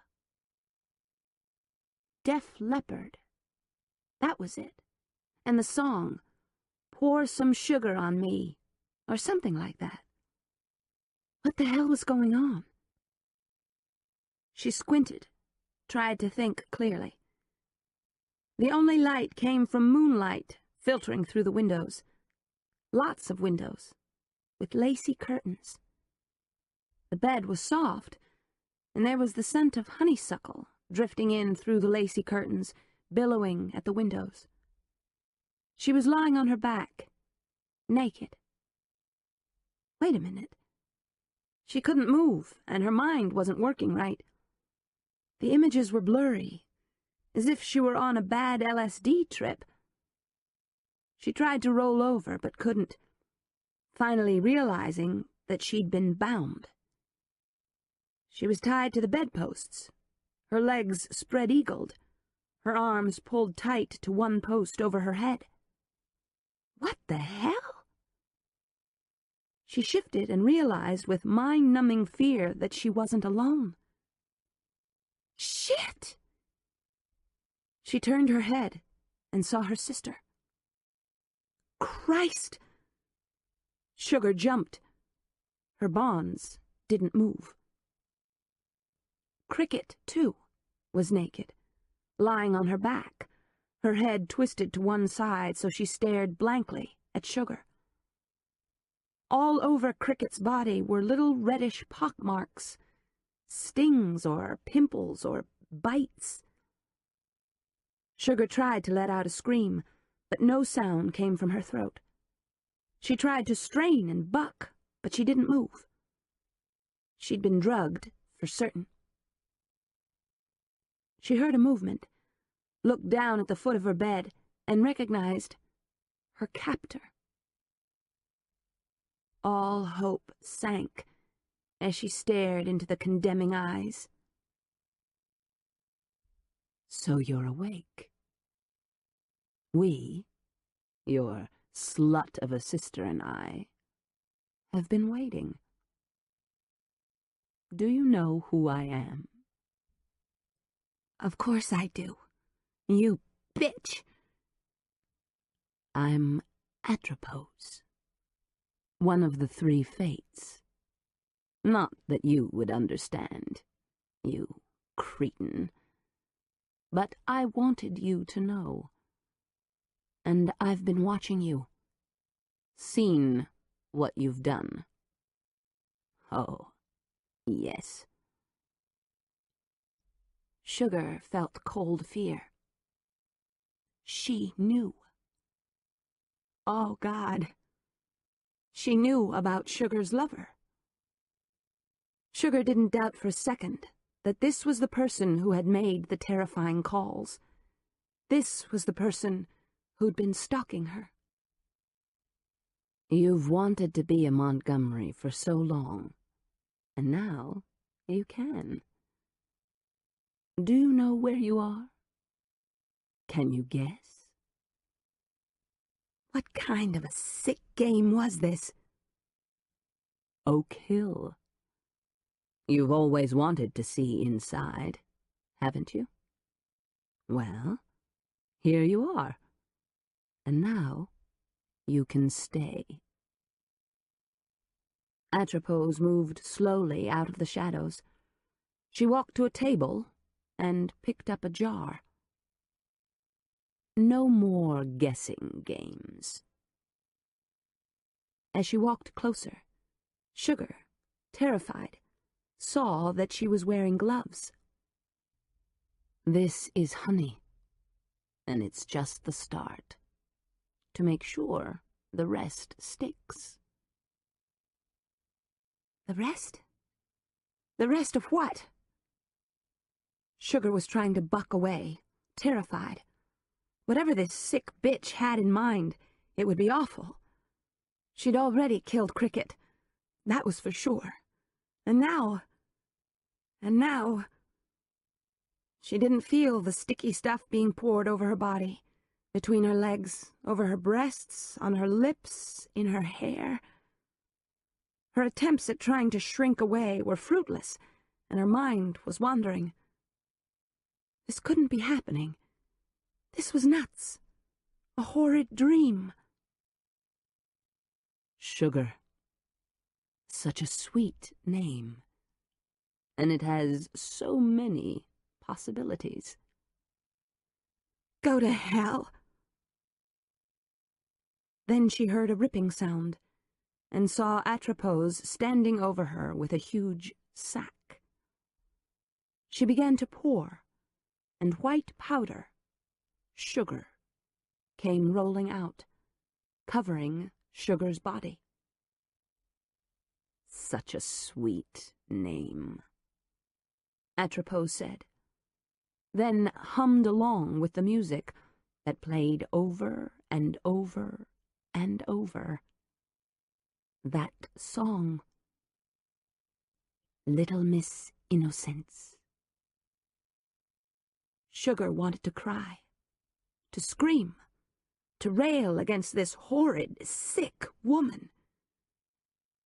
But she could only watch. Pour some sugar on me. One bag wasn't enough. Atropos ripped open another, and the pouring continued. Over the bed, over Cricket, over Sugar. She was saying something about insects and soft tissues, and Sugar being a whore, but she couldn't hear it over the roar of the sweet crystals falling over her body, in her hair, on her hands, and finally, over her face. She gasped and sputtered, disbelieving. No, no, no. Please stop. Please. Someone help me. Chapter 31. The problem was, Reed couldn't be two places at once. With Montoya and Morissette, he stopped by Caitlin Bandeau's house, found her not home, and delegated the search to a couple of detectives he worked with. He trusted Landon and Metzger to do a thorough job and figured he could run down to St. Simon's and be back within a few hours if he pushed the speed limit. He might miss Caitlin's return, but he'd deal with her later, once they knew what she'd hidden away. He was hoping for a murder weapon, but he'd take any bit of evidence that would link her to the crime. The trip to St. Simon's took over an hour, but they didn't have to stay long. Viewing Rebecca Wade's body wasn't easy. Nor, Reed thought, had it been necessary. He could have asked for pictures, though there was something compelling about actually seeing the victim rather than flipping through pictures. Not that they wouldn't have been bad enough. They'd seen the remains, and he'd wanted to heave, as he imagined had both Morissette and Montoya. But they'd all managed to get through the ordeal without throwing up, and had learned an interesting piece of information from the deputy in charge. The dentist we got the records from knew her pretty well. She'd gone to him for years, and he was pretty upset to think that she might have been killed, let me tell you. Deputy Croft, a fleshy man pushing the last loop of his belt buckle as he edged ever closer to retirement, nodded to himself as they walked out of the morgue to the intense sun of Georgia in June. Water was visible, sunlight skating off the surface, nearly blinding in its intensity. And the kicker is that he said she was married. Didn't you say you didn't know if there were any next of kin? Croft asked, taking off his hat to smooth his hair, then squaring it onto his thinning patch of gray. Reed nodded. We don't have much information on her. Well, she'd grown up in Michigan, small town outside of Ann Arbor. The dentist, Paxton, his name is, Timothy Paxton. He knew her as a kid, knew the family, remembered her getting married to another student at the university. The folks passed on a few years back, but Paxton was sure she was married to a guy named Hunter or Hunt or Huntington or something like that. Never had any kids that he knew of, but he never heard much about a divorce, neither. Adam Hunt? Reed asked, exchanging a look with Morissette. That sounds like it. Yep, could be. There was no could be about it. Reed was sure of it.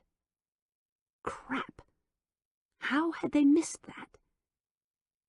He took the information, and filling Montoya in, they drove north toward Savannah. Morissette took the job of calling the dentist and verbally pushing her way past a receptionist who didn't want to put her through, some idiot who thought an impression for a new crown was more important than an ongoing murder investigation. Eventually, she got through. She plugged one ear and listened as Reed drove 10 miles faster than the speed limit. She hung up and said, "Looks like Deputy Croft's information is on the money. The dentist was an old family friend. Choked up about Rebecca." What did he have to say about Hunt? Not much more than we learned from Croft. Rebecca met him in college, where they were both psych majors. Lived with him a while, married him after she'd graduated, and then lost touch with Dr. Paxton. Her folks are dead, and apparently so was the marriage. Hunt has a lot of explaining to do. Did anyone ever talk to him?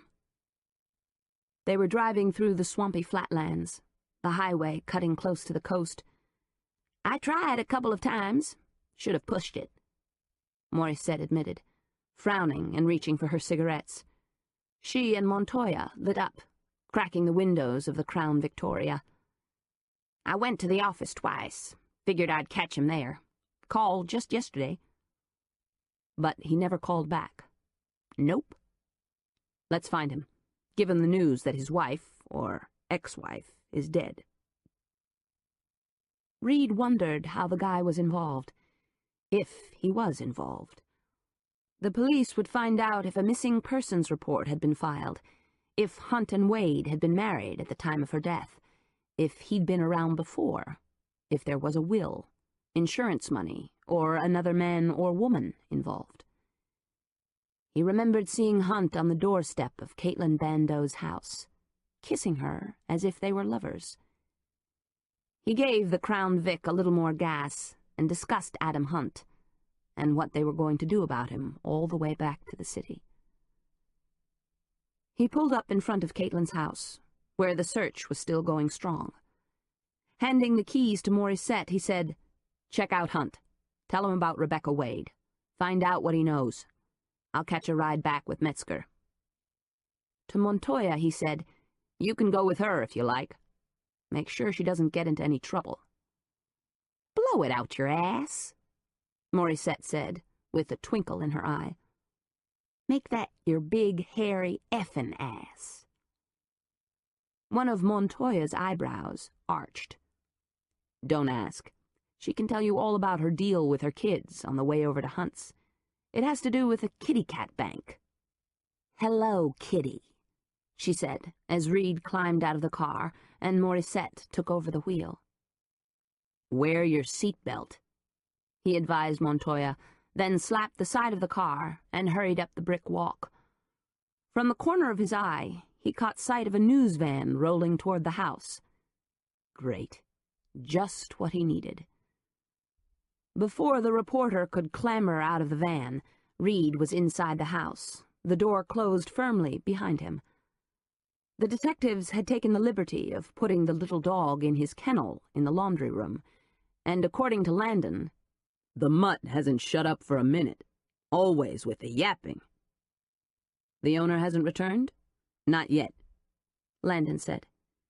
He was big, black, and beautiful, as they used to say, tall enough to have played college basketball, and smart enough that when the NBA didn't come knocking, he earned himself a B.S. in criminal justice. Landon was taking law classes at night and had his eye firmly on Catherine Okono's job. He shaved his head these days, sported a soul patch, and had one of those sculpted bodies that only came from a military-like dedication to lifting weights. "Good thing we had a no-knockin' search," he said now. Reed agreed. It would have been a pain if they had been restricted to having to ask for Caitlin Bandeau's permission. "You found anything?" "No weapon, nothing like that. But come upstairs." Landon led Reed to the second story. "Take a look here."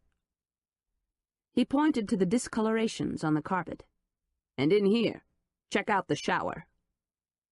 He nodded toward the bathroom, where the glass shower door had been cracked, the fissures radiating from a hole in its center. "We think the stain in the bedroom might be blood. We found a few flecks on the baseboard, so we've already called the crime scene team. They're going to go over the place with luminol." "Good. Check it out." The luminol test would prove if there had been blood on the carpet or anywhere else in the room, and find out the type or types. He was getting a bad feeling about this. "Looks like a lot of blood," Landon said. "But the victim was killed elsewhere, right?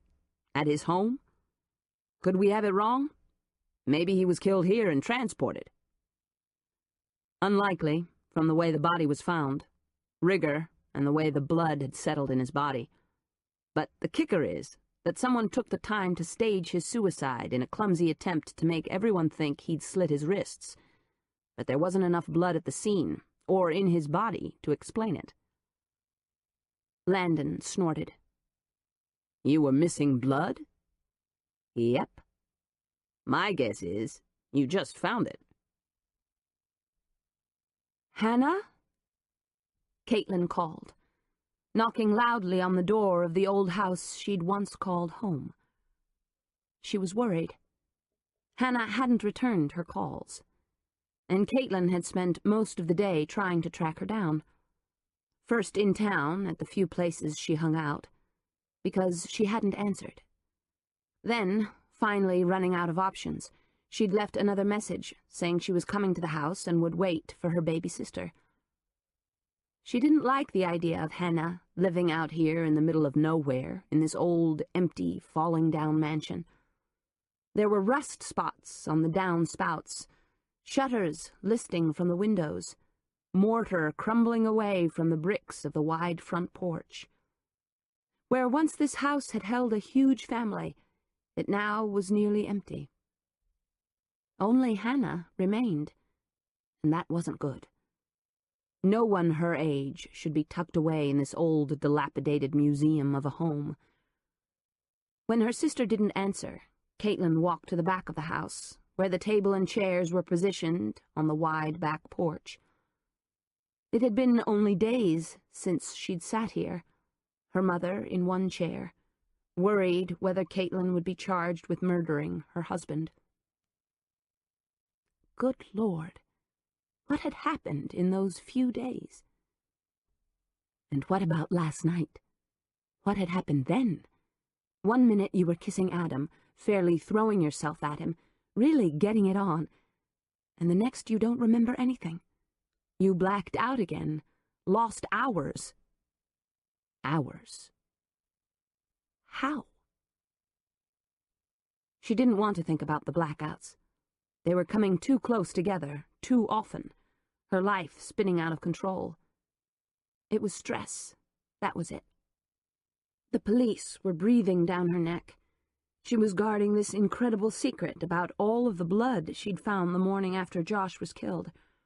Her mother had been murdered, and now, oh God, now, she was worried about Hannah. She had a key, one she'd never given back when she'd moved out. Finding it on her keyring, she decided to let herself inside. She pushed the door open and walked into the house. Her heart tightened as she glanced at the table where she'd eaten breakfast with her siblings before school, saw the hooks by the back door where their backpacks and jackets had hung. The floorboards creaked beneath her feet, and though it was still light outside, the clouds had covered the sun, and the broad porches flanking the first floor had cooled the house and shaded the windows, making it seem dark. "Hannah?" she called, but heard nothing. The house felt empty, and yet, did she hear music or a television on, playing from somewhere upstairs? "Hannah? Are you home?" Her cell phone rang, and she jumped, then chided herself for her case of nerves. This old manor had been her home. She'd grown up here. And bad things had happened here, along with the good. You remembered the nights you hid beneath the bed, the menacing footsteps in the hall outside your door, the frightening shadows that would pass, blocking the slice of light under the door as they moved on the other side. Monster. Brother. Charles, with his hot breath and rough hands. She was breathing fast now, adrenaline pumping through her blood. The phone jangled sharply, and she gasped, then dug through her purse and dragged it out. "Hello?" she said breathlessly as she hit the talk button. Silence. "Oh, no. Not now." "Hello?" Nothing. She clicked off quickly. Shut the damn thing off. Whoever had decided to terrorize her knew her cell phone number. How much more? What other intimate details of her private life did they know? Hannah wasn't here. She should just leave now. But she started for the stairs and was certain she heard soft voices and thin music playing, coming from upstairs. Fear pounded in her heart. Don't be a wuss. You've climbed these stairs 1,000,000 times in your life. For God's sake, Caitlin, you're being foolish. It's broad daylight. This was your mother's home. Yours. Taking in a deep breath, she climbed to the landing, and the sound of music grew louder. Maybe Hannah had dropped off while watching television. She walked up the stairs, but stopped. Hannah's door was open. The light off. No radio or television playing. But there was in Caitlin's room. The door was closed, but the muted sounds were definitely emanating from the other side of her room at the far end of the hall. Music. Vaguely familiar. She hesitated, watched the shafts of sunlight pierce the colored glass of the skylight above the landing, and told herself it was now or never. She could leave and never open the door. She could call Kelly or Troy or Adam and wait for them to show up. Or she could just goddamn show some guts and walk into the bedroom where only a few days before she'd slept in her old canopied bed. Or the door to Charles's old room was open as well. Swallowing back her fear, she eased into the room. It wasn't disturbed. Had been left the way he'd had it when at 19 he'd been killed. Athletic trophies lined a shelf. His high school letter, faded now, was still pinned to a bulletin board, and beside his bed, in the nightstand, should be his pistol. She opened the drawer, and there was the little gun, just as he'd left it. No bullets were in the chamber, and she had no idea where. Her eyes narrowed on one of his shooting trophies, one that was a cup. Years ago, before he'd died, she'd seen him empty this little pistol and place the bullets in the cup. To be safe, he'd told her, and winked when he'd caught her watching from outside the door. Could it be? Would she be so lucky? She took the cup from its resting place, and sure enough, along with an unused and ancient condom, was a box of tiny bullets. Before she could think twice, she loaded the gun and slipped the rest of the box in her purse. Then, armed and dangerous, she eyed the only closed door on the second floor. "Go for it," she muttered, disregarding the sweat prickling her scalp and the warning hairs rising on the back of her arms. Her running shoes were muffled against the hall runner as she forced herself down the hallway and twisted the doorknob. The door opened, and she walked into the room. She wasn't alone. 2 women, 2 naked women, were lying tied to her bed. Caitlin gasped, stepped back. Terror gripped her as the television flickered. Tied to the headboard, Sugar Biscayne and her sister Cricket stared sightlessly at her. They were dead. Their flesh, where it hadn't been bitten or eaten, white, where it was covered by mounds and mounds of white crystals. Pounds of sugar that in turn was crawling with insects. Ants, crickets, flies, hornets. Music pulsed through the room, was playing from a small CD player set up in the corner, the same song over and over. Pour some sugar on me. The television flickered with some muted cooking show. Stumbling backward, Caitlin half fell into the hallway. Her stomach heaved as she scrambled to her feet and fled down the stairs. She had to get out of here, to leave before whoever it was that did this found her. She flew out of the house, leaving the door open. Her heart was pounding wildly, fear pumping through her blood. She found her keys, slid behind the wheel, could barely think, barely jab the key into the ignition. Come on, she muttered, as her fingers trembled and fumbled. She twisted on the ignition. Nothing happened. What? Oh, God, no! Frantically, she pumped the gas and tried again. Come on, she cried. Oh, this was no good. No good.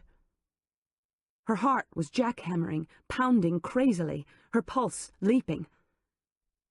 She felt it then, that horrible feeling that she might lose consciousness, the blackness threatening to swallow her. She wouldn't let it, couldn't, but the damned car wouldn't start. Don't panic. You have a gun. But what good would this tiny weapon be against an unseen enemy who had killed so many? She found her cell phone and dialed Adam's number and left a panicked message. Call the police. The blackness was pulling at her mind, trying to drag her under. She started to dial the phone again. A simple number, 911. But before she could punch the numbers, the phone rang in her hand.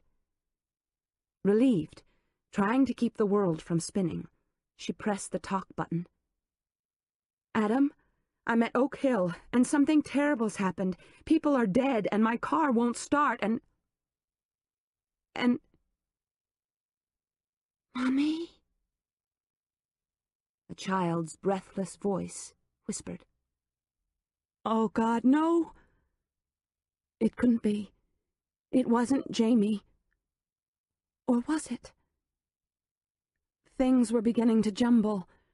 She was breathing so hard, so fast, her heartbeat racing out of control. Mommy, I can't find you. Baby? Jamie? Mommy's right here. Mommy, I'm scared. I am too, baby. I am too, she said. And suddenly she lost control, was slipping away, fading. Oh, God. She shuddered, fought the overwhelming feeling, and lost. She was no longer herself. Jesus H. Christ, Kelly thought, slipping easily to the fore. Caitlin had always been too mentally frail, a weakling, one of those simpering, feeble women that Kelly had always hated. A loser with a capital L. Well, she wasn't here right now, was she? She'd disappeared. Maybe now she would be lost forever. Gone, vanished. And that was good. It was time for Kelly to be in control. In the sterile sanctuary, Atropos clicked off the recorder. Caitlin's maternal instincts were so predictable, so easily evoked. A tape recording of her dead child's voice, and she'd come running, even though she knew the kid was dead.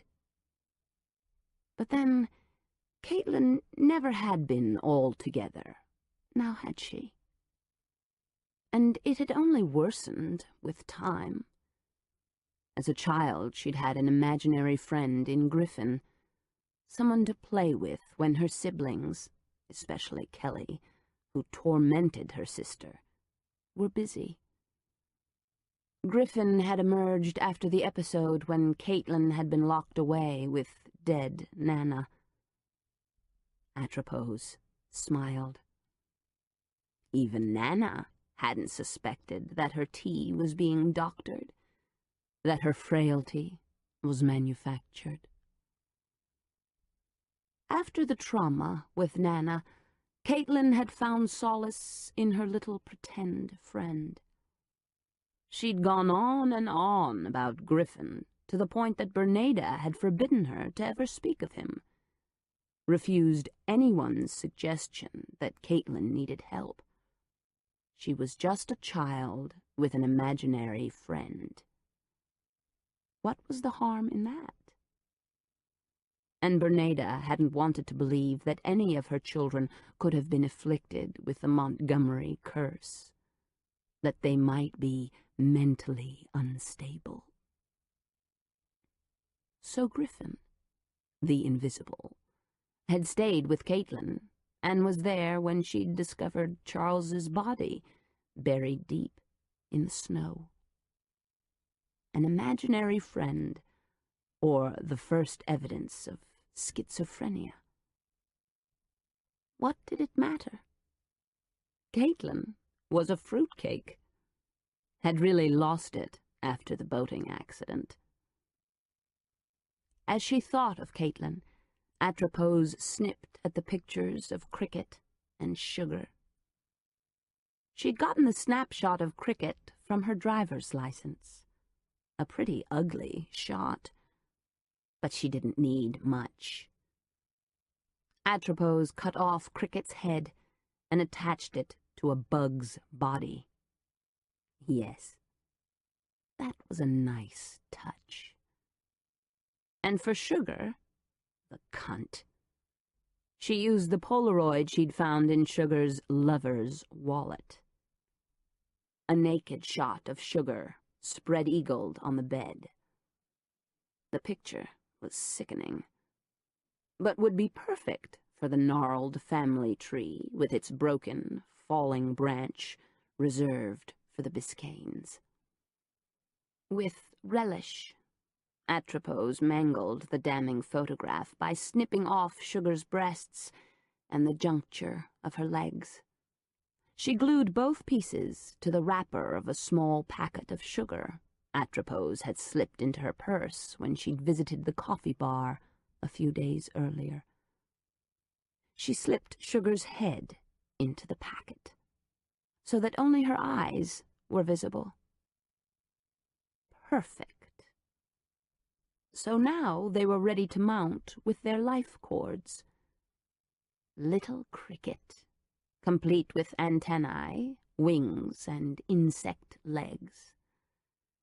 Atropos pinned her to her branch as if she were a butterfly to be displayed upon a velvet background, and ran the life cord to the main trunk of the tree. Next, she stuck the empty packet of sugar, with a set of boobs and cunt attached, to the same twisted branch, and added Sugar's life cord. She admired her work, but only for a minute. She had so much more to do, and time was running out.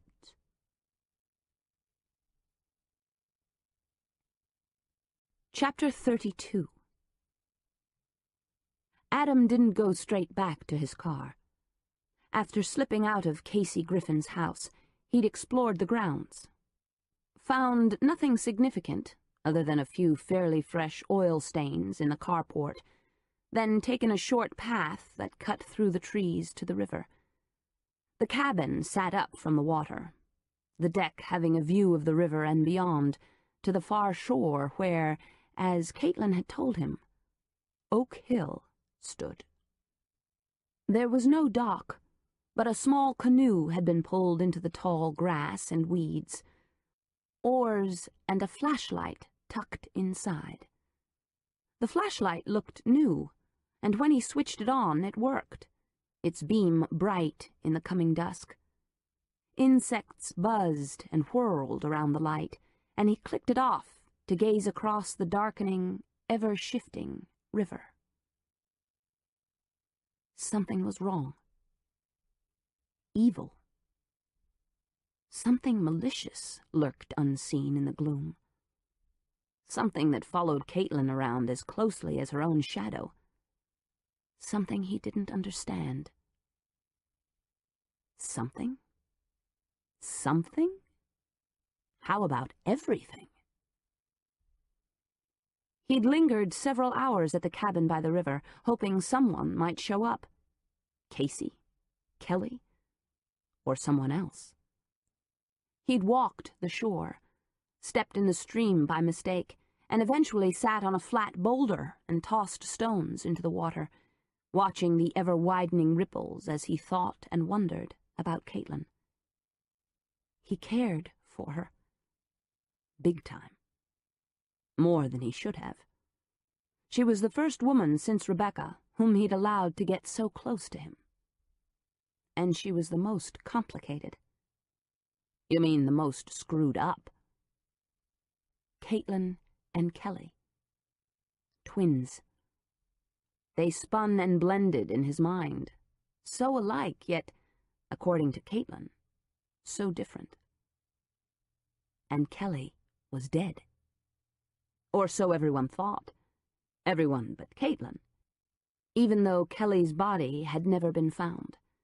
The family had buried her, and buried her deep, in the cemetery where Josh Bandeau, her father and brothers, were buried. Kelly Griffin Montgomery had been interred, with or without a body. She had a grave with a headstone. He'd seen it himself. And the permanence of that etched marble pounded into the earth had caused his skin to prickle with goosebumps. Caitlin believed it was all a lie, that Kelly was just in hiding because of a big rift in the family, a major rift, one that couldn't be bridged. The truth? Or what she wanted to believe? Was Kelly real? Or a ghost? Shit. Now he was wearing out. No ghosts. Just overactive and wishful imagination. Caitlin was troubled. Made up imaginary friends, hadn't been able to suffer the loss of her sister in the boating accident, and so had conjured her up, brought her back to life. Standing, he dusted his hands and glanced across the river to Oak Hill. It stood on a bluff overlooking the river, about half a mile downstream. From here he could stare at the old manor and wondered how often Casey, whoever she was, did. He looked at the pictures he'd taken from the cabin and had slipped into his pocket. A group of odd photographs of Caitlin and Kelly, Amanda, Hannah, Troy, and, he presumed, Charles. There was even a snapshot of a baby, probably Parker, the one who had died of SIDS. Or been killed. So many deaths. At Kelly's hand? Caitlin's? Someone else's? He had to talk to Caitlin and then go to the police with what he knew. First, he'd advise Caitlin to get a lawyer. Tell her he would help her as best he could. You can't tell the police anything. You're her counselor, her mental doctor. But he had to save her. From whom? More and more, he felt he was trying to save her from herself, if that was possible. Disturbed at the turn of his thoughts, he jogged back to the car as twilight was descending.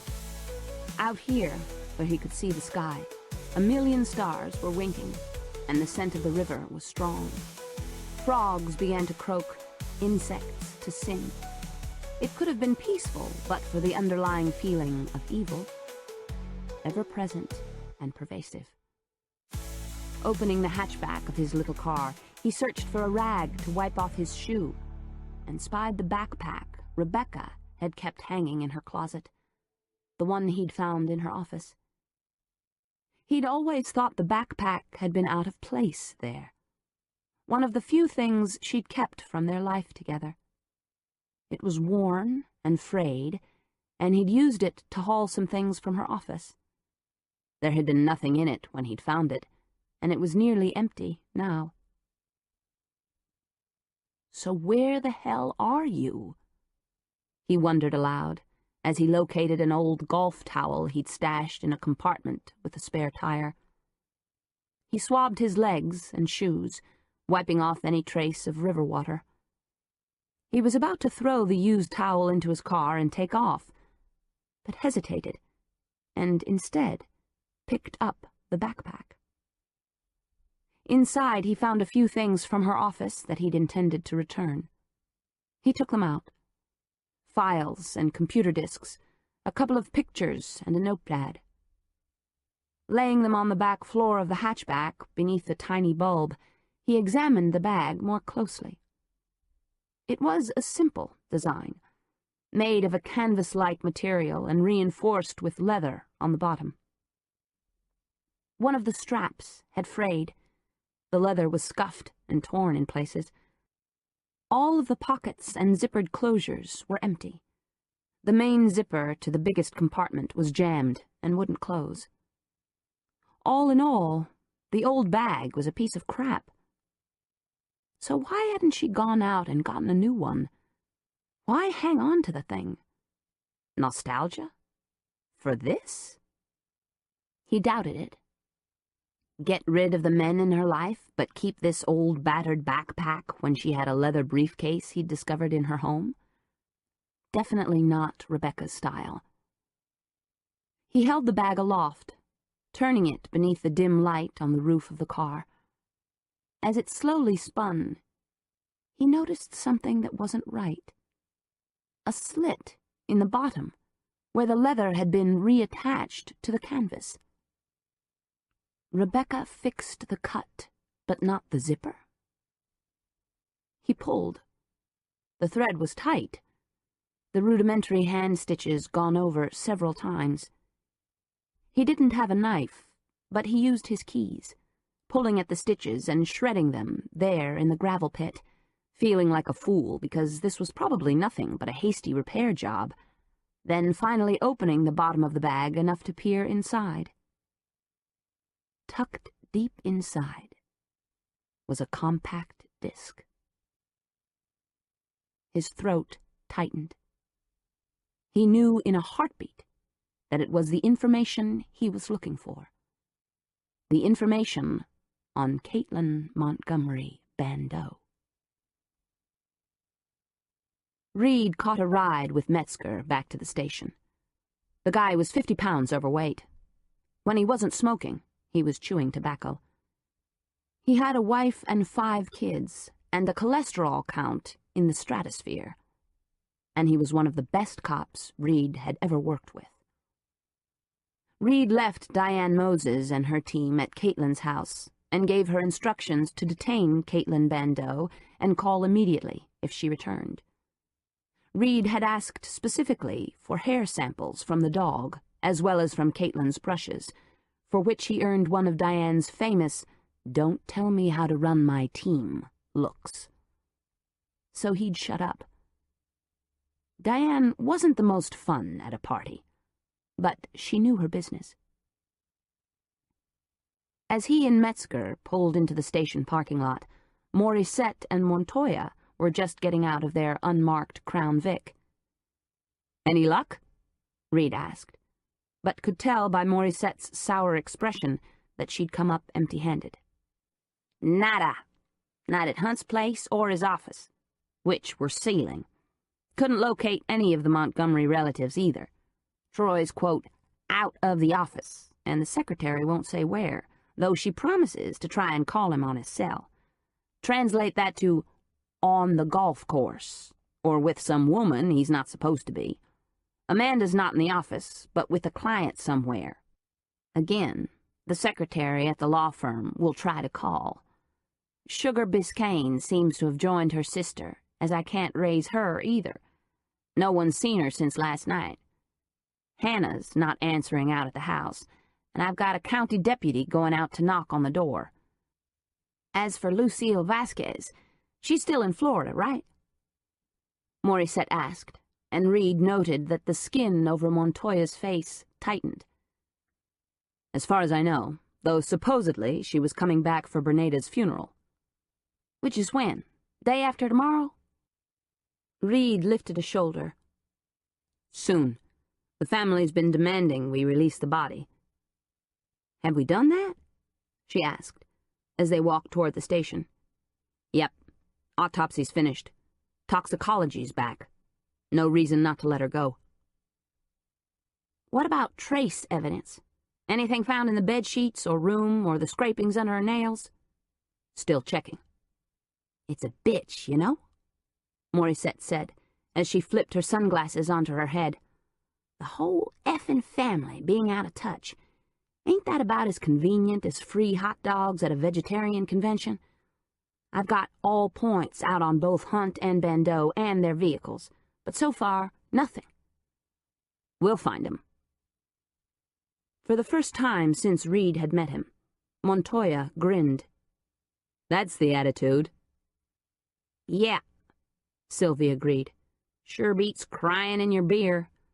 We get enough of that poor me attitude from the jerk-offs we arrest." "Is it the same in New Orleans?" They couldn't help themselves, got caught up in a life of crime because, you know, they had it rough as kids. Bad stepdads, lousy teachers, mothers who had to work. Give me a effing break. If you ask me, the whole world is filled with whiny asses. Her cell phone rang suddenly, and she pulled it from her belt. "Morissette," she growled into the phone, then immediately turned all of her attention to the conversation. "Yeah? You're sure? Okay, got it. I don't like the sound of this. Call for backup and apprehend. We're on our way." She clicked off the phone, her face serious. "Let's go," she said, turning back to her vehicle. Hunt's car has been spotted. Looks like he's on his way to the Montgomery family estate. I'll drive, and don't fucking argue with me. Kelly felt the cold steel of the gun in her hand as she moved in the shadows of the shrubbery, the big old house looming behind her. Only one window, that of her bedroom, glowing with the flickering blue light of the television set. The rest of the grounds were quiet. Eerily so. Seemingly deserted, which, she figured, was a crock. Someone was here. She sensed it, in the prickle of apprehension running down her spine. She'd learned to shoot years ago, at her father Cameron's insistence. The old bastard. Talk about someone who got what he deserved. Well, they all did, didn't they? Cameron dying on his way back from visiting his lover and losing control of his car as well as one of his balls. Crazy Aunt Alice letting herself be put in a mental institution, allowing the rest of the family to decide what would happen to her fortune. It was fitting, somehow, that she had died at that place, where the life was sucked out of a person while she was being waited on hand and foot. Then there was Charles, killed by an arrow through his cold, useless heart. Charles the predator, becoming the prey. Yes, the deaths were making sense. Even Josh. When Kelly hadn't had the nerve to go through with poisoning him with the wine, someone else had come in and lent a hand, polishing him off with some debilitating drug and then slitting his wrists in order to make it look like a suicide. She remembered going to his home that night. Caitlin had been drinking in a bar and wouldn't remember what happened. The timing had been perfect. Kelly had decided to end her twins' anguish. Forever. Pretending to be Caitlin, she'd driven to the bastard's house in her sister's white Lexus. It was time to take Josh out. He'd been tormenting Caitlin for years, destroying any sense of self-worth his ex-wife had ever had, and Kelly was sick to death of it. So she'd shown up on his doorstep with the doctored bottle of wine and pretended to be Caitlin. Her ruse had worked, but it had taken some manipulating, and she'd had to grit her teeth not to tell the bastard to go straight to hell when he'd opened the door and, scowling down at her, had demanded, "What the hell do you want?" Christ, what had Caitlin ever seen in the jerk? She'd wanted to kill him right then, but she hadn't, and played the meeker Caitlin role to the hilt. He'd stood on the porch, claiming he didn't want her there, but rather than raise a scene, he'd finally deigned to allow her inside, making the mistake of leading her into the den where the damning wrongful death lawsuit papers had been lying on his desk. Never had a man more deserved to die. What a money-grubbing prick. Kelly had been glad she'd brought the wine with its fake label. She pretended to be weak and worried, even wringing her hands like Caitlin sometimes did, and Josh had lost some of his arrogance. God, he'd been such a lying, two-faced bastard. But she'd been lucky that night. At least, she'd thought so at the time. Josh had already been drinking, enough that his judgment was obviously impaired. He'd softened up a bit, even offered her a glass of wine he'd been drinking before he'd opened the second bottle. Her deadly bottle. The cork had popped loudly, echoing in Kelly's ears as she watched with fascination as Josh, the bandit Bandeau, had poured himself a glass. It might as well have been hemlock. She'd drunk from her glass and stared at him as he swallowed the sulfite-laden Chardonnay in one long swallow. "Your coming here doesn't change anything," he'd assured her, slurring his words a bit. "I'm still going to file the suit, and... He'd shaken his head, as if dazed, then poured himself another drink and refilled Kelly's glass with the wine she'd brought. She'd begun to have second thoughts as he swallowed more of the wine that could kill him. Suddenly, she realized she'd made a horrendous mistake. She wasn't a killer. No way. So she hadn't been able to go through with it. Panic had seized her. "Don't drink any more," she'd ordered. "Josh, look, I made a mistake. A really bad one." "You've made lots of them, Kate." He'd leaned heavily against his desk, and she'd noticed beads of sweat on his upper lip and forehead. "I mean it. The wine isn't what you think," she'd admitted, looking him straight in the eye. "You'll need epinephrine." "What?" "Now, Josh." He'd nearly dropped his glass as he swept up the bottle and read the label. "But I drink this all the time." "That's not what's in the bottle. Look, there's no time to explain. But the wine you drank has sulfites." "Shit! You poison me? You goddamn bitch. Caitlin, or Jesus Christ, who the hell are you? Get out, now." He'd taken one wobbly step toward her before reeling quickly and nearly stumbling, heading into the bathroom, where she knew he kept his anti-allergy kit. Through the open doorway, in the reflection of the mirror over his sink, she'd seen him give himself a life-saving dose. Her legs had felt weak. What had she been thinking? She'd wondered. Dear God, had she really been going to kill Caitlin's ex-husband? She wasn't a murderess, and she was feeling dizzy, woozy. Was she as nuts as her sister? She'd asked herself, her vision blurring a bit. Now, as she slunk through the shadows at Oak Crest, she couldn't remember much more of the night Josh had died. She'd felt odd, her mind clouded, her legs like rubber as she'd tried to leave. From the corner of her eyes, she'd seen Josh return to the den and half fall into his desk chair.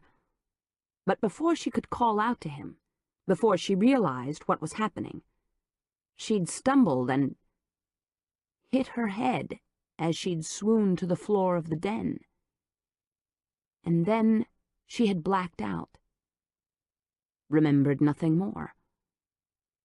Later, she'd learned that Josh was dead. Obviously killed by someone who was picking off the Montgomery family members. Whoever was behind all this had an enviable sense of irony, but was as deadly as sin.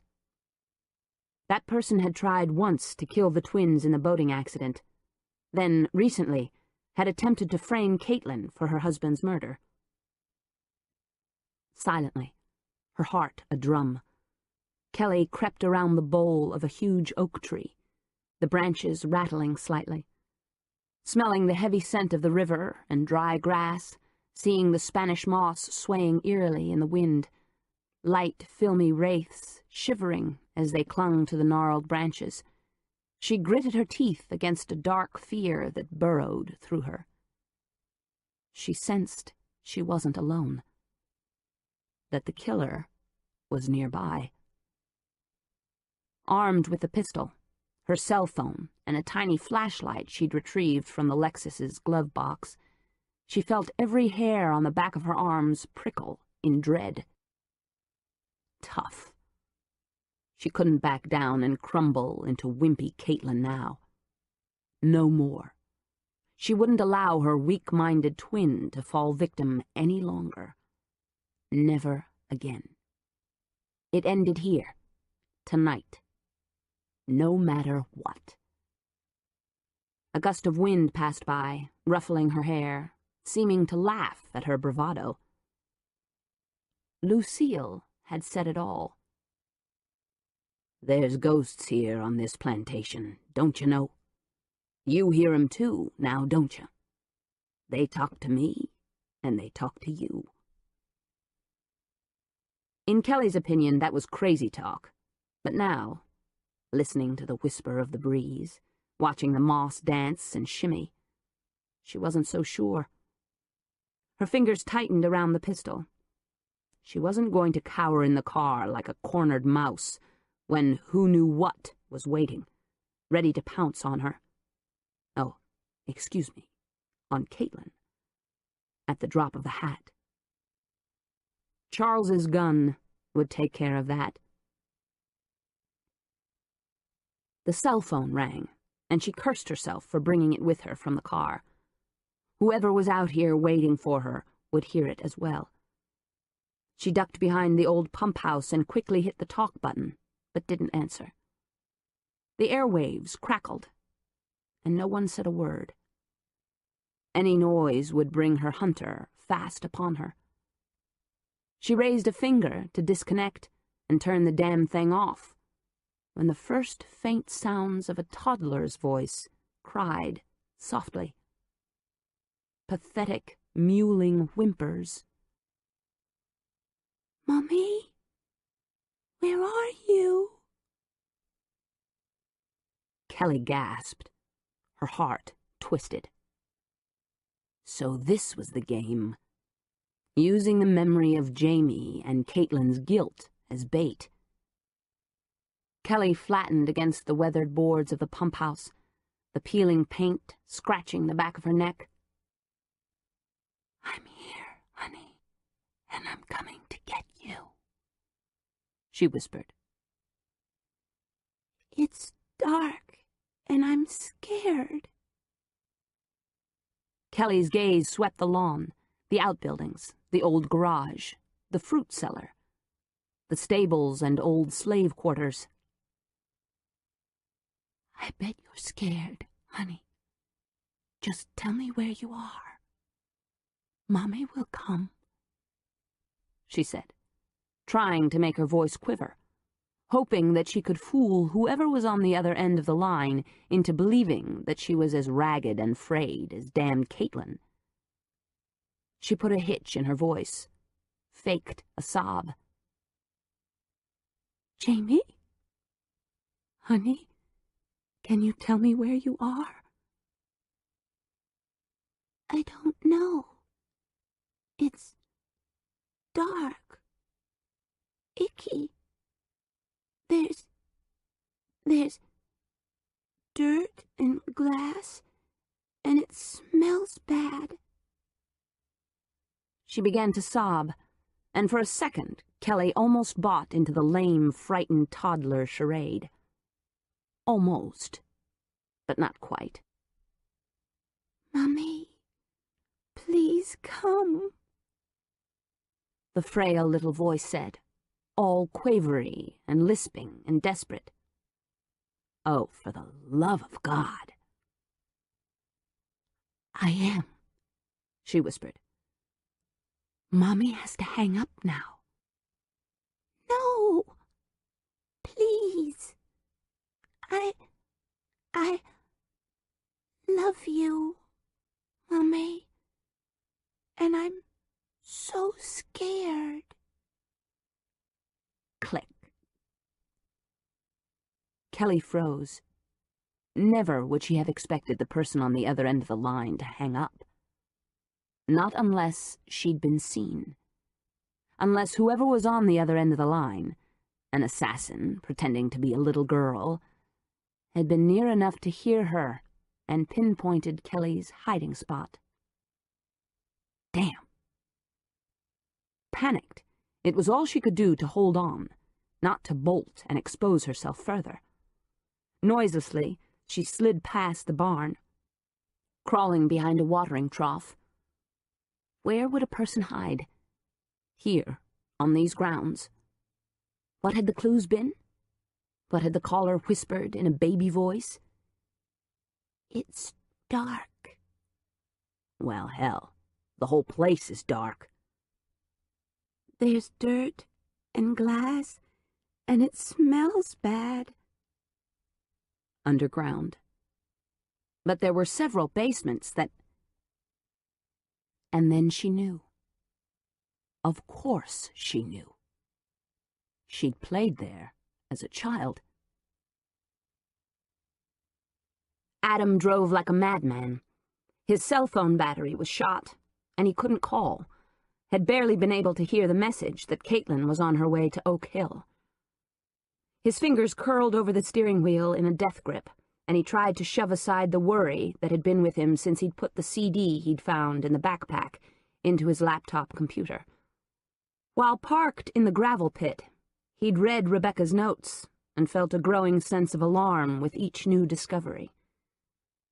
How had he not seen what had been, in retrospect, so patently obvious? How, he wondered as he hit the bridge at 70 and saw the turnoff for Oak Hill, had he been so blind? Rebecca had decided that Caitlin not only suffered from dissociative identity disorder, DID, often called a split or multiple personality, but that the disorder had gone undiagnosed all of her life. It had worsened with time, and when she'd almost died after the boating accident, she'd taken on her twin's persona. She'd lose track of time, and in those gaps she became Kelly, whose body was never located. Caitlin had kept her sister alive, giving her a fake job and renting a cabin for her on the river. Whenever Caitlin became stressed, when her heartbeat accelerated beyond the norm, when her adrenaline was pumping wildly through her veins, she became Kelly. As she had when they'd made love. That was the trigger. This was new ground for DID. Adam didn't know of another case where the host personality took on a second personality from another real person. Usually the splits were fragmented people, all parts of the whole. Nor did the host person speak with his counterparts. That condition was much more like schizophrenia, where the patient actually would see people and converse with them, even though the people he saw didn't. Caitlin's condition was unique and had caused Rebecca, ever ambitious, to believe she would shake up the academic world and get $1 million deal to write a book. Christ, he'd been a fool. Blind. Because you made one hell of a mistake. You fell in love with your patient, the very woman you were using to find Rebecca. Guilt placed a stranglehold on his heart, but he set his jaw. There was no time for recriminations, not when Caitlin's life was at stake. Cranking on the wheel, his tires screaming in protest, he glanced in the rearview mirror and saw the lights of a police vehicle strobing the night. Good. He'd need help. If Caitlin was Kelly, and she was somehow responsible for the murders of her husband, mother, and other members of her family, she could be dangerous. Not only to him, but to herself as well. Self-destructive. Christ, no. He couldn't lose her now. Wouldn't. Not if he had a chance. He hit the gas, watched the trees lining the drive flash by in a blur. Siren wailing, bright lights flashing. The cop car screamed after him. Adam only hoped they weren't too late. The cellar beneath the slave quarters was Stygian dark and silent as death. It reeked of musty earth and something else. Something metallic. Kelly swallowed hard as she inched down the stairs. Her muscles were tense, the gun clenched in her sweaty fingers. Dear God, what would she find down here? Each step creaked against her weight, announcing her arrival. Her nerves were frayed as she reached the earthen floor, and then the darkness was broken by one flickering sliver of light that shone like a damned beacon beneath a brick wall covered by a rack of dusty, forgotten wine bottles. From a dark corner behind her, she heard a rat scurry, and she jumped, nearly dropping the gun. "Get a grip," she told herself, but expected someone to pounce on her at any second. She didn't take her eyes off the crack of light, and suddenly all the old rumors congealed in her head. The slave quarters, unused for generations, had been renovated once years ago, the basement converted to a wine cellar. There had been hushed gossip within the family that Cameron had even had a secret room installed, one where he could meet with his lover when Bernada had gotten suspicious of the carriage house. Was it possible? Was someone in there now? Fear gripping her, Kelly took a chance. She flipped on the flashlight and expected a shot to ring out and burrow in her heart. Nothing happened. Quickly, she ran the beam of her flashlight over the empty cracks, piles of forgotten burlap sacks, broken bottles, and debris. All the old, decaying. Her heart glitched. There, in the middle of the floor, among the shards of glass, leaves that had blown in over the years and dust, was the bunny. The droopy-eared stuffed animal Jamie had adored. The one that should have been resting on Jamie's bed in Caitlin's house. Kelly's heart wrenched for her niece, the innocent baby. How could anyone take her most precious toy and leave it here to taunt and agonize Caitlin? Because whoever is behind this is one sick, warped bastard. Gritting her teeth, Kelly shone the beam of her flashlight onto the wall above the crack of light on the floor. She nearly missed it as the beam tracked over the old bottles, and then she saw it. A glint of metal. The hidden lever in the wall. So this was it. She eased forward, around the bunny, and pulled together all of her courage. Gun in hand, she flipped the switch and stepped back. The wall swung open silently, quickly. Instantly, Kelly was blinded by the flood of white light. Everywhere. She blinked and caught glimpses of fluorescent lamps, white walls, white furniture, gleaming stainless steel. The images came at her in a bright rush. Her eyes couldn't focus quickly enough. She saw movement from the corner of her eye, and there, from a hiding spot deep in the shadows of the old wine cellar, caught a glimpse of a figure erupting from beneath the old burlap bags. Sacks flew. Dust clouded, and the figure raised some kind of club high overhead. Kelly spun, aimed, fired. The murderer, oh God, a woman, ducked, then swung wildly. The club slammed into her head. Crack! Pain exploded behind her eyes in a terrifying flash. Her legs wobbled. The gun went flying. The cell phone hit the dirt floor with a thud.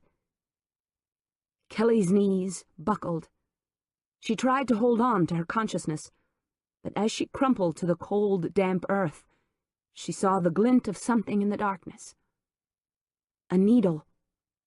Thin. Wicked. Deadly. She tried to get away, but couldn't. As if, from a distance, she witnessed the hypodermic plunge into her arm. She thought she heard a siren wail far away, and as her head hit the floor, She looked into the clinical room and caught a glimpse of a grotesque piece of art on the barren white walls.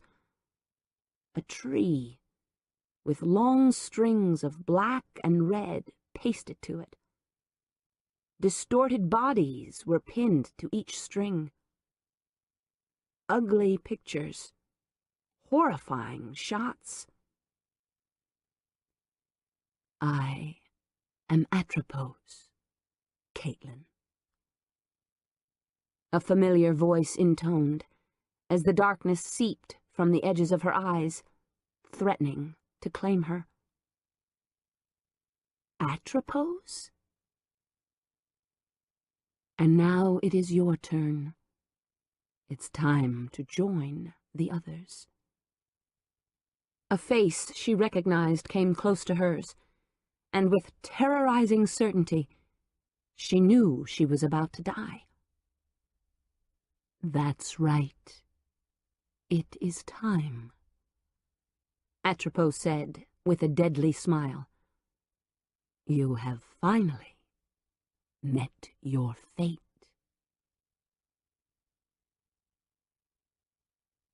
Chapter 33. We have to go in, Adam ordered. He was antsy, ready to climb out of his skull, and this dull-headed cop was holding a gun on him. Now! Don't you get it? There's a killer on the loose and he— Just turn around, sir, and lean against the car, and no one will get hurt. A pair of handcuffs dangled from the cop's free hand. Listen, you have to understand. Adam was frantic, afraid for Caitlin's life. There's a woman in here. Serious danger. From herself or someone else. Caitlin Bandeau. She's the widow of Josh Bandeau, who was killed. I know who he is. Now turn around. You have to believe me. We don't have any time to waste. Do it, the cop ordered. And when Adam considered lunging for the gun, he warned, Don't even think about it. But we have to help her. We have to. It might save her life. The cop hesitated just a fraction. His scowl deepened. He'd heard it all 1,000 times, probably. Look, we've got to find her. Soon, before it's too late. Let me go inside and— No way. But get over it. Turn around. Adam wasn't about to give up. Call Detective Reed at the Savannah Police Department. Homicide. Tell him that Caitlin Bandeau's a split personality, that she's Kelly Montgomery. You're talking nonsense, the cop growled, his nostrils flaring. No more lip. No. I'm her psychologist, and she's here. Look, her car is there. Run her plates. It's Caitlin Bandeau. The cop glanced at the white Lexus, and Adam saw him hesitate again. Listen, there's not much time. Call Reed. Do it now. First put your hands on the hood. Then you'll call him.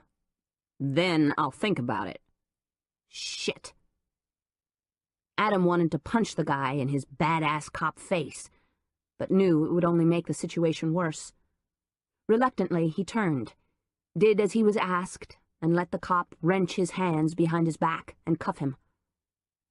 I'm serious. Put in the call. After you're in the cage. There's no time. Get the fuck inside.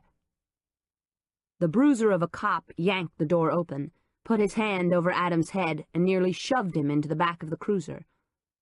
Adam fell against a back seat that smelled suspiciously of urine and Lysol, then struggled to a sitting position to glare through the window. The cop slammed the door shut, then placed a call on his cell and started talking, while Adam mentally climbed the walls of the meshed-in back seat. Seconds were ticking by. Precious minutes that might mean life or death for Caitlin. Oh, God, what could he do? He should never have allowed himself to be locked in the car. Hey! He started kicking the windows. We've got to get inside. Now! She's here! Shut up! the cop growled. But he'd pulled his sidearm, acted as if he was going inside. Alone. Oh, Christ, the dumb shit didn't know what he was going to face. Frantic, Adam kept kicking. He had to get out. He had to help. In his mind's eye, he saw Caitlin's face, Kelly's face, and he imagined it streaked with blood, her lips pale, her eyes staring glazed and dead upward. No, no, no! He beat against the glass wildly and heard sirens cutting through the night. Twisting, he stared out the back window and spotted 2 cop cars racing down the long drive, their headlights splashing on the trees and old siding of the aging manor, their overhead lights flashing blue and yellow. The cavalry. Or the enemy? Adam didn't know which. Tires crunched to a stop, and dust rose in front of the headlights. 3 detectives clambered out of their cruiser, their faces obscured in the night. He couldn't stand it. Adam began kicking at the windows all over again, making as much noise as he could with his heels. Suddenly the door was thrown open, and the cop who had cuffed him stuck his head inside. "Do that again, and I'll have you in shackles so fast your head'll swim." "Let me talk to Reed," I said. "Let's hear what he has to say." Another male voice. "I'm Reed. Step out of the vehicle, and don't do anything stupid." Adam half rolled out of the back seat and straightened as his feet hit the gravel. He found himself standing eye to eye with a no-nonsense cop. "Okay, Hunt. What's your story?" A woman in uniform stood next to Reed, one hip thrust out as she lit a cigarette and glared at him over the flame of a match. She passed the lit cigarette to a tall man with a dark goatee, black pants and leather jacket, then lit another. "Caitlin Bandeau is Kelly Montgomery, or at least she thinks she is," he said, frantic. "She's suffering from DID and possibly schizophrenia." "DID? What the hell's that?" the woman asked. "Dissociative identity disorder."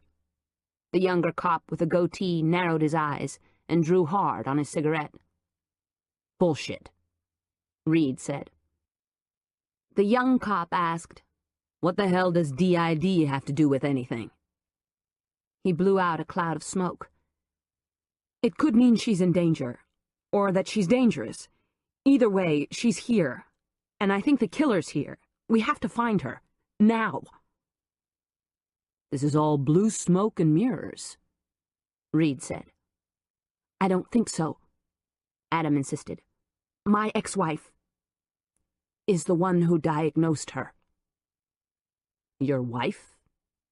Reed's eyes narrowed, and Adam's panic rose. They were losing time. Precious seconds were ticking away. "Rebecca Wade. I came down here to find her. It's a long story. We don't have time for it now.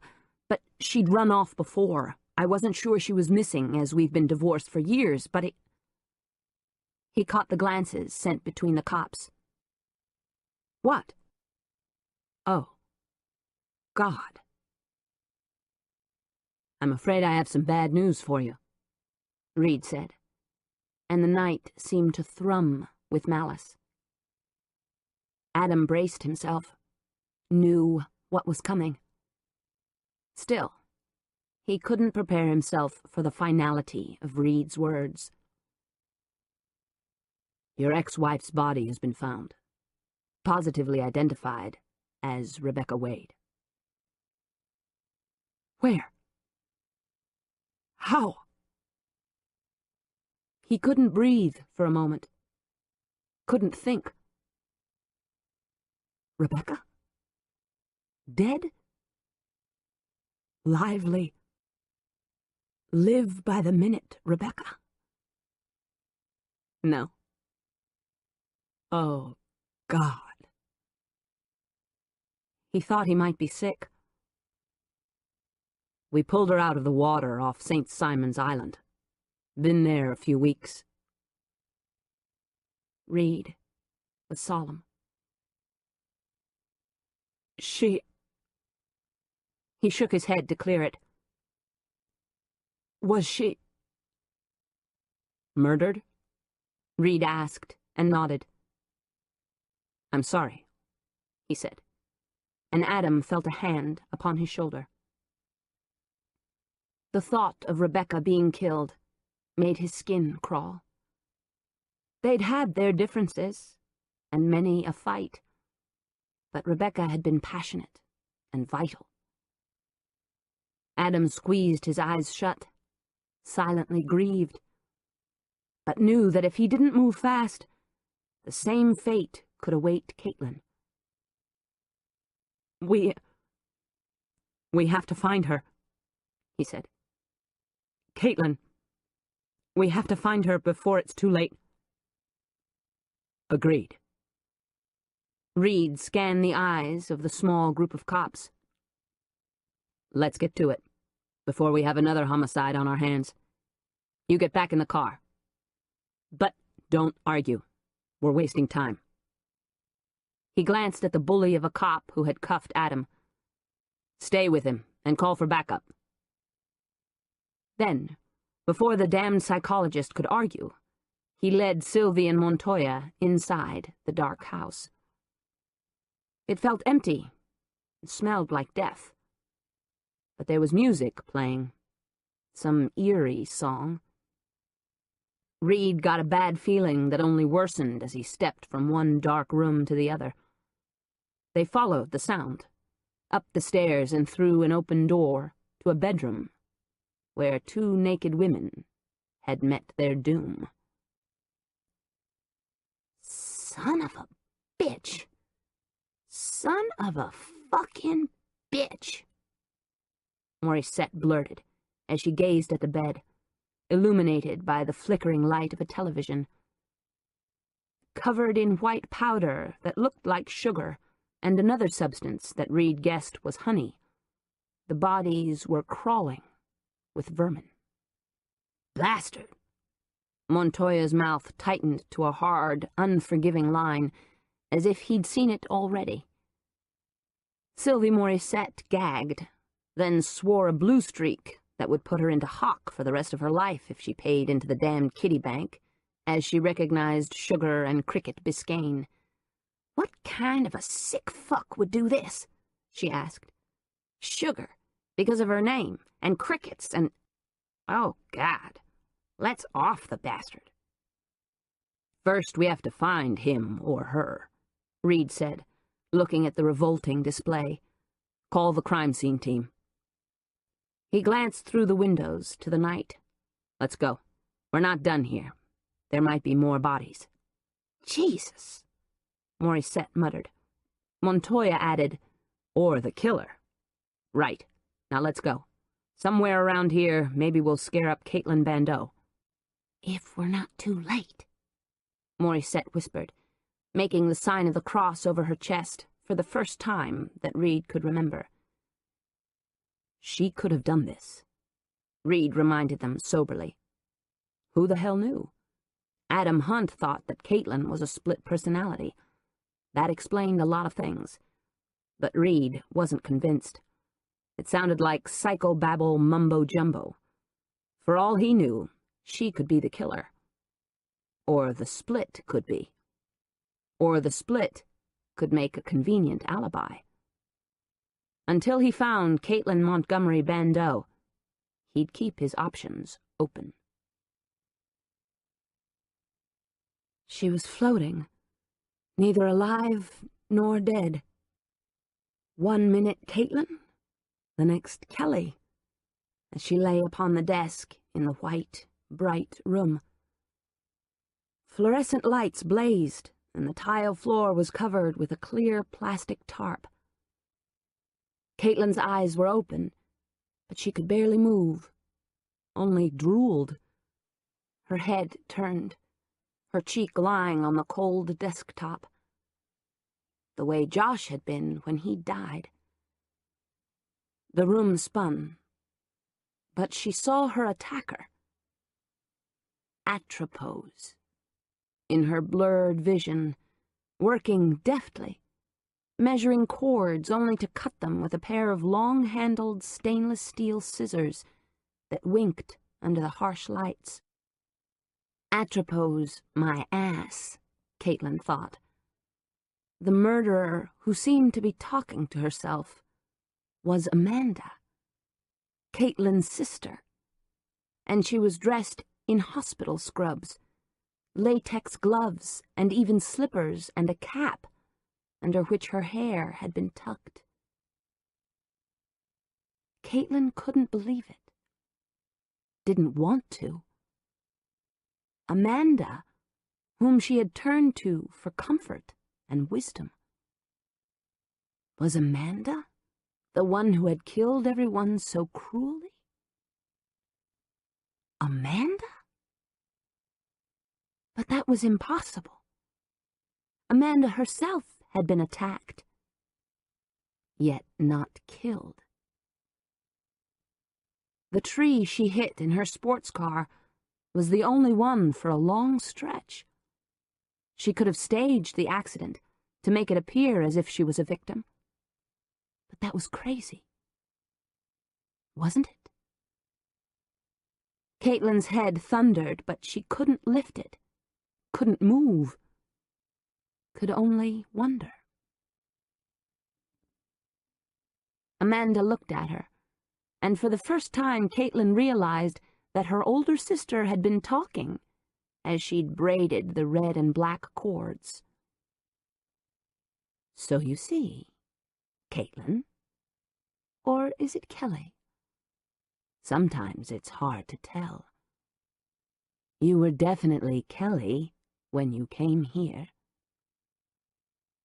What? Kelly's here?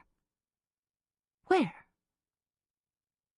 Amanda's eyes narrowed pensively as she stared at Caitlin. You must be Caitlin, because you don't seem to understand. You don't even remember that Kelly is really dead, and that you took on her personality after she disappeared. Caitlin's head was spinning. She couldn't think straight. Amanda was making no sense. And yet, a very small, chilling part of her acknowledged some truth in her older sister's words. That's right, Katie did. You're a fruitcake. At least 2 people. God knows how many more. But part of the time, you thought you were Kelly. You were damned convinced of it. Even lived out in that old cabin.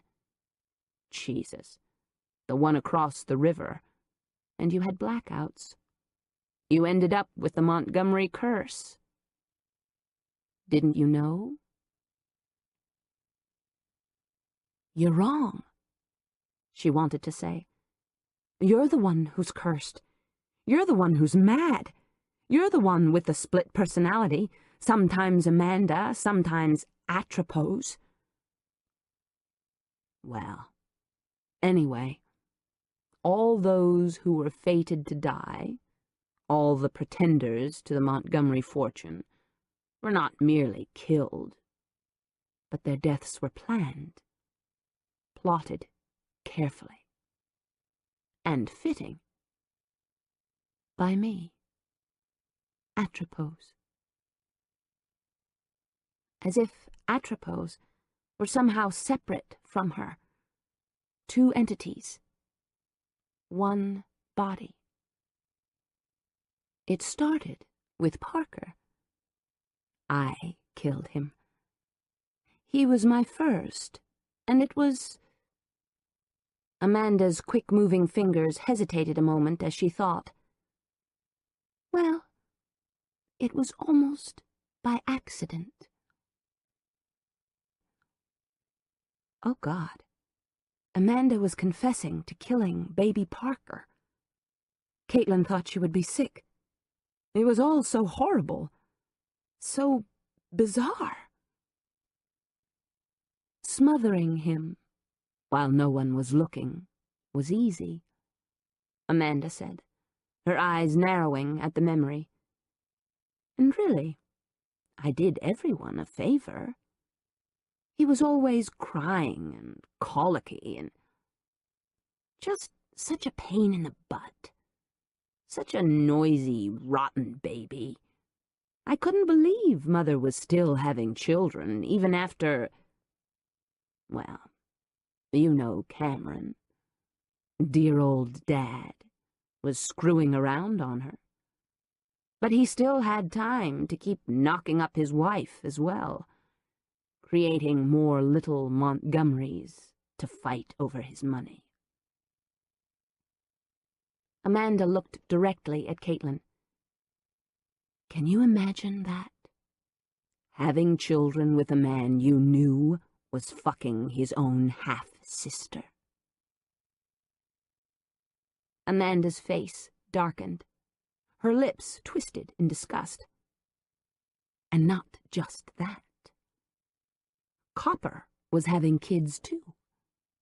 Cameron couldn't keep his dick in his pants, could he? And he didn't know diddly squat about birth control. Not our sick bastard of a father. He just kept spawning kids.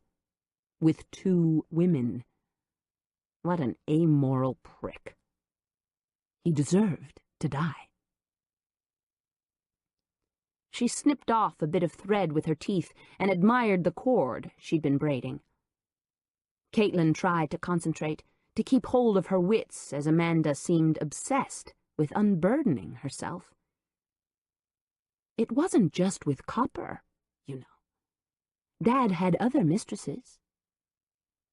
Her jaw slid to the side as she glanced at Caitlin.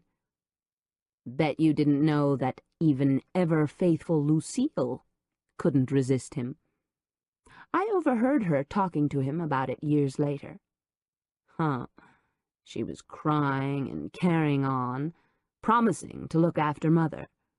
But the truth of the matter was, she had a one-night stand with Cameron, and bango, got herself pregnant.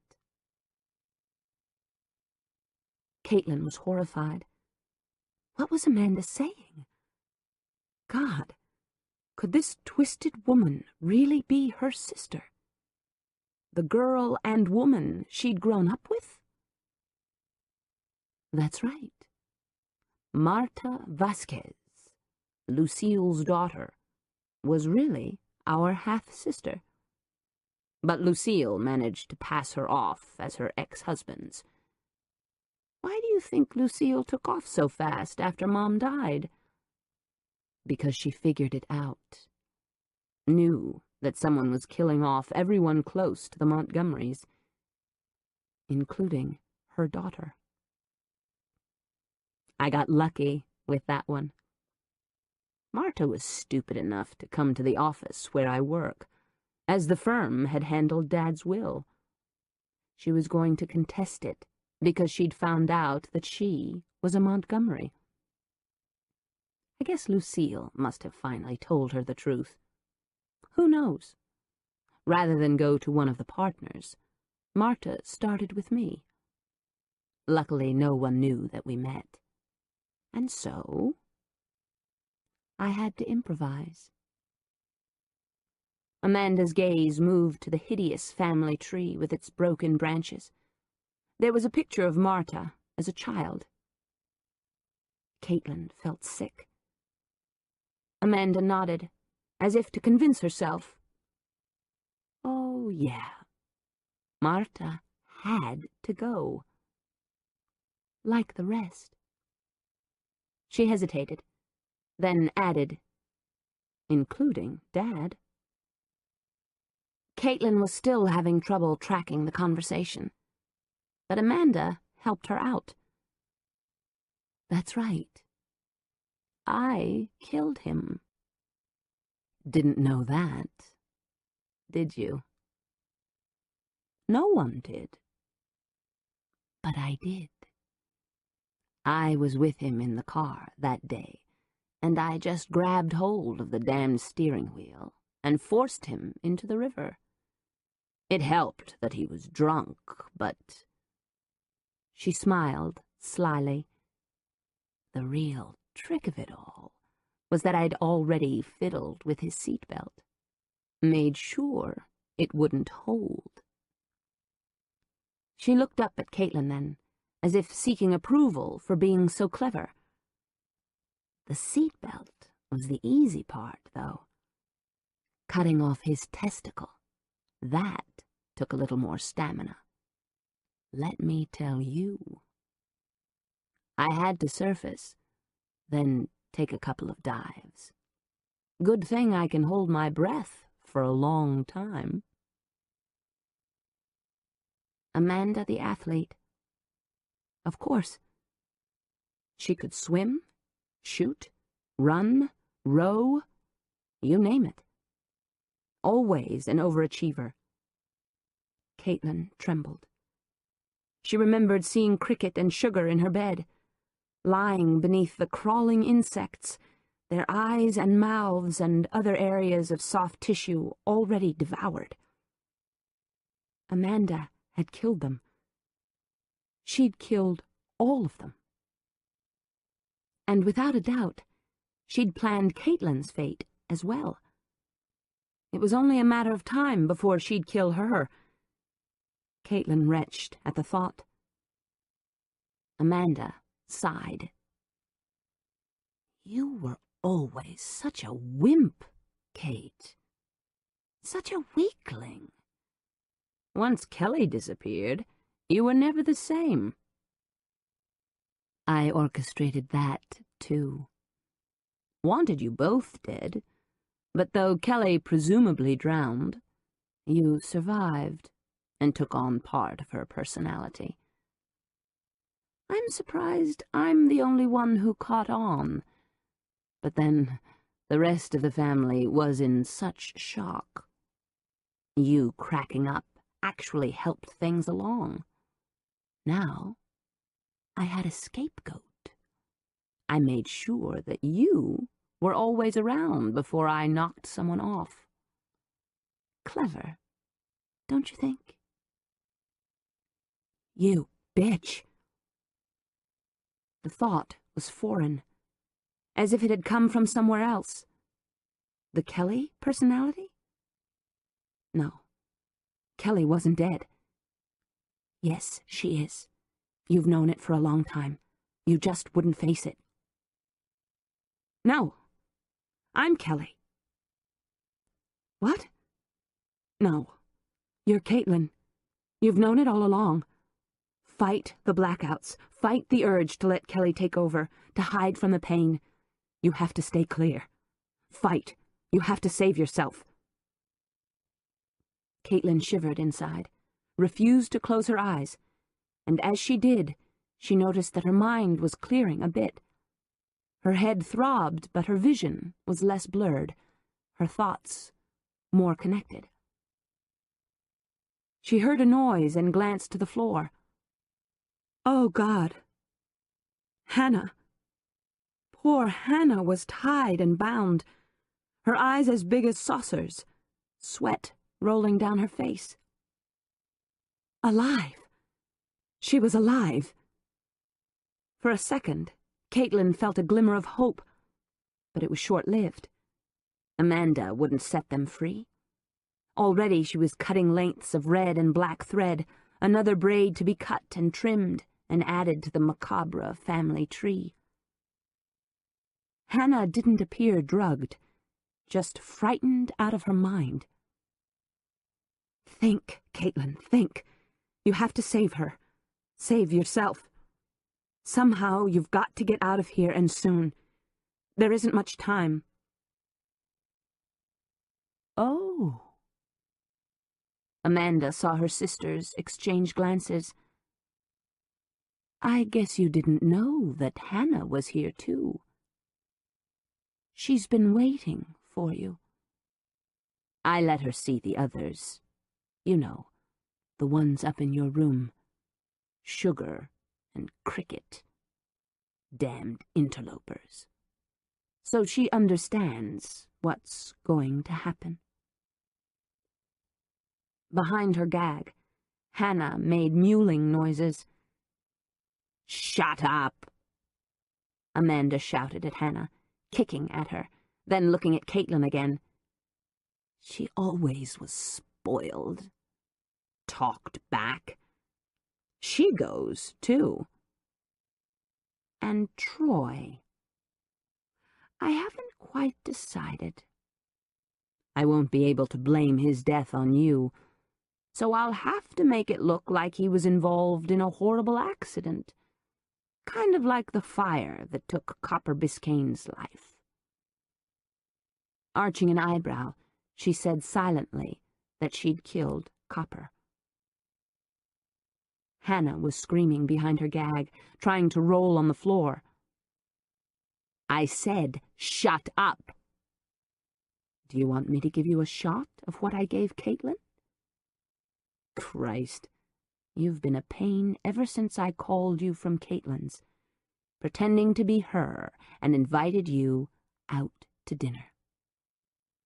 And, she added with a touch of sick humor, uh-oh, you never made it to any restaurant. Instead, you disappeared, didn't you? No one could find poor Hannah, and even her older sister, Amanda, was frantic. Amanda laughed to herself. Don't play the victim, okay? This isn't a B horror flick. Hannah was blinking hard now, terrified. Tears welled in her eyes, and Caitlin, too, wanted to crumple, to hide, to pretend it was a dream and hope she'd wake up. Stop it. For crying out loud. There's no one here to help you, Katie did. This is no time to be a wuss. You have to save yourself, to save Hannah, to save me. Kelly's voice was loud as it pounded through Caitlin's brain. What could she do? What? Her mind was racing, searching for answers, her gaze traveling from Hannah's terrorized face to the deadly calm of Amanda. Atropos, who kept on braiding, weaving the hideous red and black cords. You know, I worked it all out, she was saying, as if letting Caitlin in on a deep secret. I made sure I killed all of them right after you'd seen them. Remember when you visited Aunt Alice Ann? Remember you told me about it? And then the attempts on Amanda's life. I made sure you'd been over and in the garage, and that you'd touched the TR so that your fingerprints would be on it. Amanda had to appear a victim, she said. And Caitlin realized she was Atropos now, the murderess, a separate entity from her older sister. Come on, Caitlin. Try to move. Try. Damn it. I knew you were so fragile that you wouldn't remember. Atropos looked up from her work for a second. You should never have told me about your meetings with the shrink. That's what tipped me off. I knew something was happening. That you were changing, becoming stronger. But I didn't realize what it was all about until I witnessed the change myself after your hypnosis therapy. I saw the transformation once when you were really upset and your adrenaline was pumping. It was weird the first time, seeing the Kelly personality emerge. But then I realized what the trigger was, how to get your heart rate up, how to bring out Kelly when I needed her. But I also figured Rebecca Wade had discovered that you were a split personality, so I broke into her office to make sure. Everything was in the computer files, and as I read and realized that she meant to write a book about you, make you some kind of landmark case, that she, too, had to bite the big one. It was interesting, using the GHB on her, slipping it into her coffee. Oh no, let's see, not coffee. She hesitated and placed a finger alongside her jaw. It was a tall, non-fat single latte, with light foam, I think. She laughed again, amused at herself. Didn't you like my little mafia touch of cutting out her tongue to keep her from talking, even though she was already dead? Oh, God, no. Not Rebecca, too. Caitlin felt something. A tingle. Was it her imagination? Or could she move one thumb? Don't listen to what she's saying. Move, for Christ's sake. Move.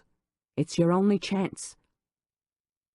Kelly's voice seemed to scream at her from inside her mind.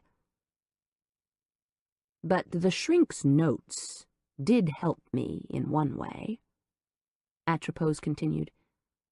They showed me how to bring out the Kelly personality when I needed her. Once I figured out how to make you hyperventilate, get your blood pressure up, I was able to bring Kelly out whenever I needed you to lose track of time, and therefore not have an alibi. Hannah let out a panicked squeal, and Caitlin stared at her, willing her to understand, to be calm. Clever?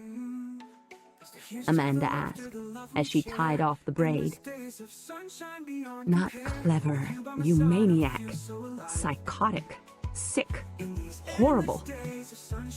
Amanda had killed so many people, tortured them, used them, and then set it up to blame Caitlin. But she had feeling in her feet and arms, though she didn't lift her head, didn't show any sign that she was recovering. If Amanda had the slightest inclination that she could move so much as one muscle, she'd drug her again. Better, for the moment, until she had her strength, to pretend to be incapacitated. So now you have to die, here in your lair. I'll claim the roles were reversed, that you captured me. See? Look here. She lifted her arms, showed there were bruises around her wrists. Handcuffs, she explained, because it's going to look like you handcuffed me to a post out in the wine cellar, and I broke free. We struggled, the tables were turned, and you ended up dead. Not me. She tied off another cord. Time was running out. It helped that you, or was it Kelly, made a pathetic attempt to kill Josh. You didn't know that I'd already arrived and caught him drinking. So while he was using the facilities, I slipped in the GHB. I ducked outside to the patio to watch, and guess what? That's when you showed up, giving the police a perfect suspect. Josh didn't suspect his drink had been doctored, so he gave you a glass. Bingo! I got 2 birds with 1 stone. She admired her work and slid one eye in Caitlin's direction. It was all Caitlin could do to remain still. Her limbs were beginning to tingle. Feeling was coming back to her hands and feet. You know, Amanda said, it was fitting, don't you think, the way Josh died? Josh, the bloodsucker, had his own lifeblood drained. She finished braiding and again looked over at Caitlin. For a second, Caitlin's gaze cleared, and she focused more clearly on her sister. The horrendous implications curdled her stomach. Amanda, or Atropos. She was a murderer. A cold-blooded killer. Little Jamie was difficult. What? She'd killed Jamie? No. Oh, God. No, no, no. Agony ricocheted down her body, tore at her with angry claws, bit into any piece of mind she'd found. Not the baby. Please, please, not my precious, precious baby. Caitlin quaked from the inside out, felt herself begin to slide. No, not now. She couldn't step aside now. She wouldn't let the Kelly personality take over. She had to fight. She had to win. But it was so hard. Caitlin's personality had always been weaker, but now she wouldn't let go. Couldn't. She would have died anyway. Atropos insisted with a beatific smile. She was a wonderful child, but we all know she was very, very sick. There really was no hope. Caitlin's heart froze. How could this monster talk of Jamie so coldly, so clinically? I hated to do it, but I just helped her along, like I did Mother. She was an heir, you know, in the way.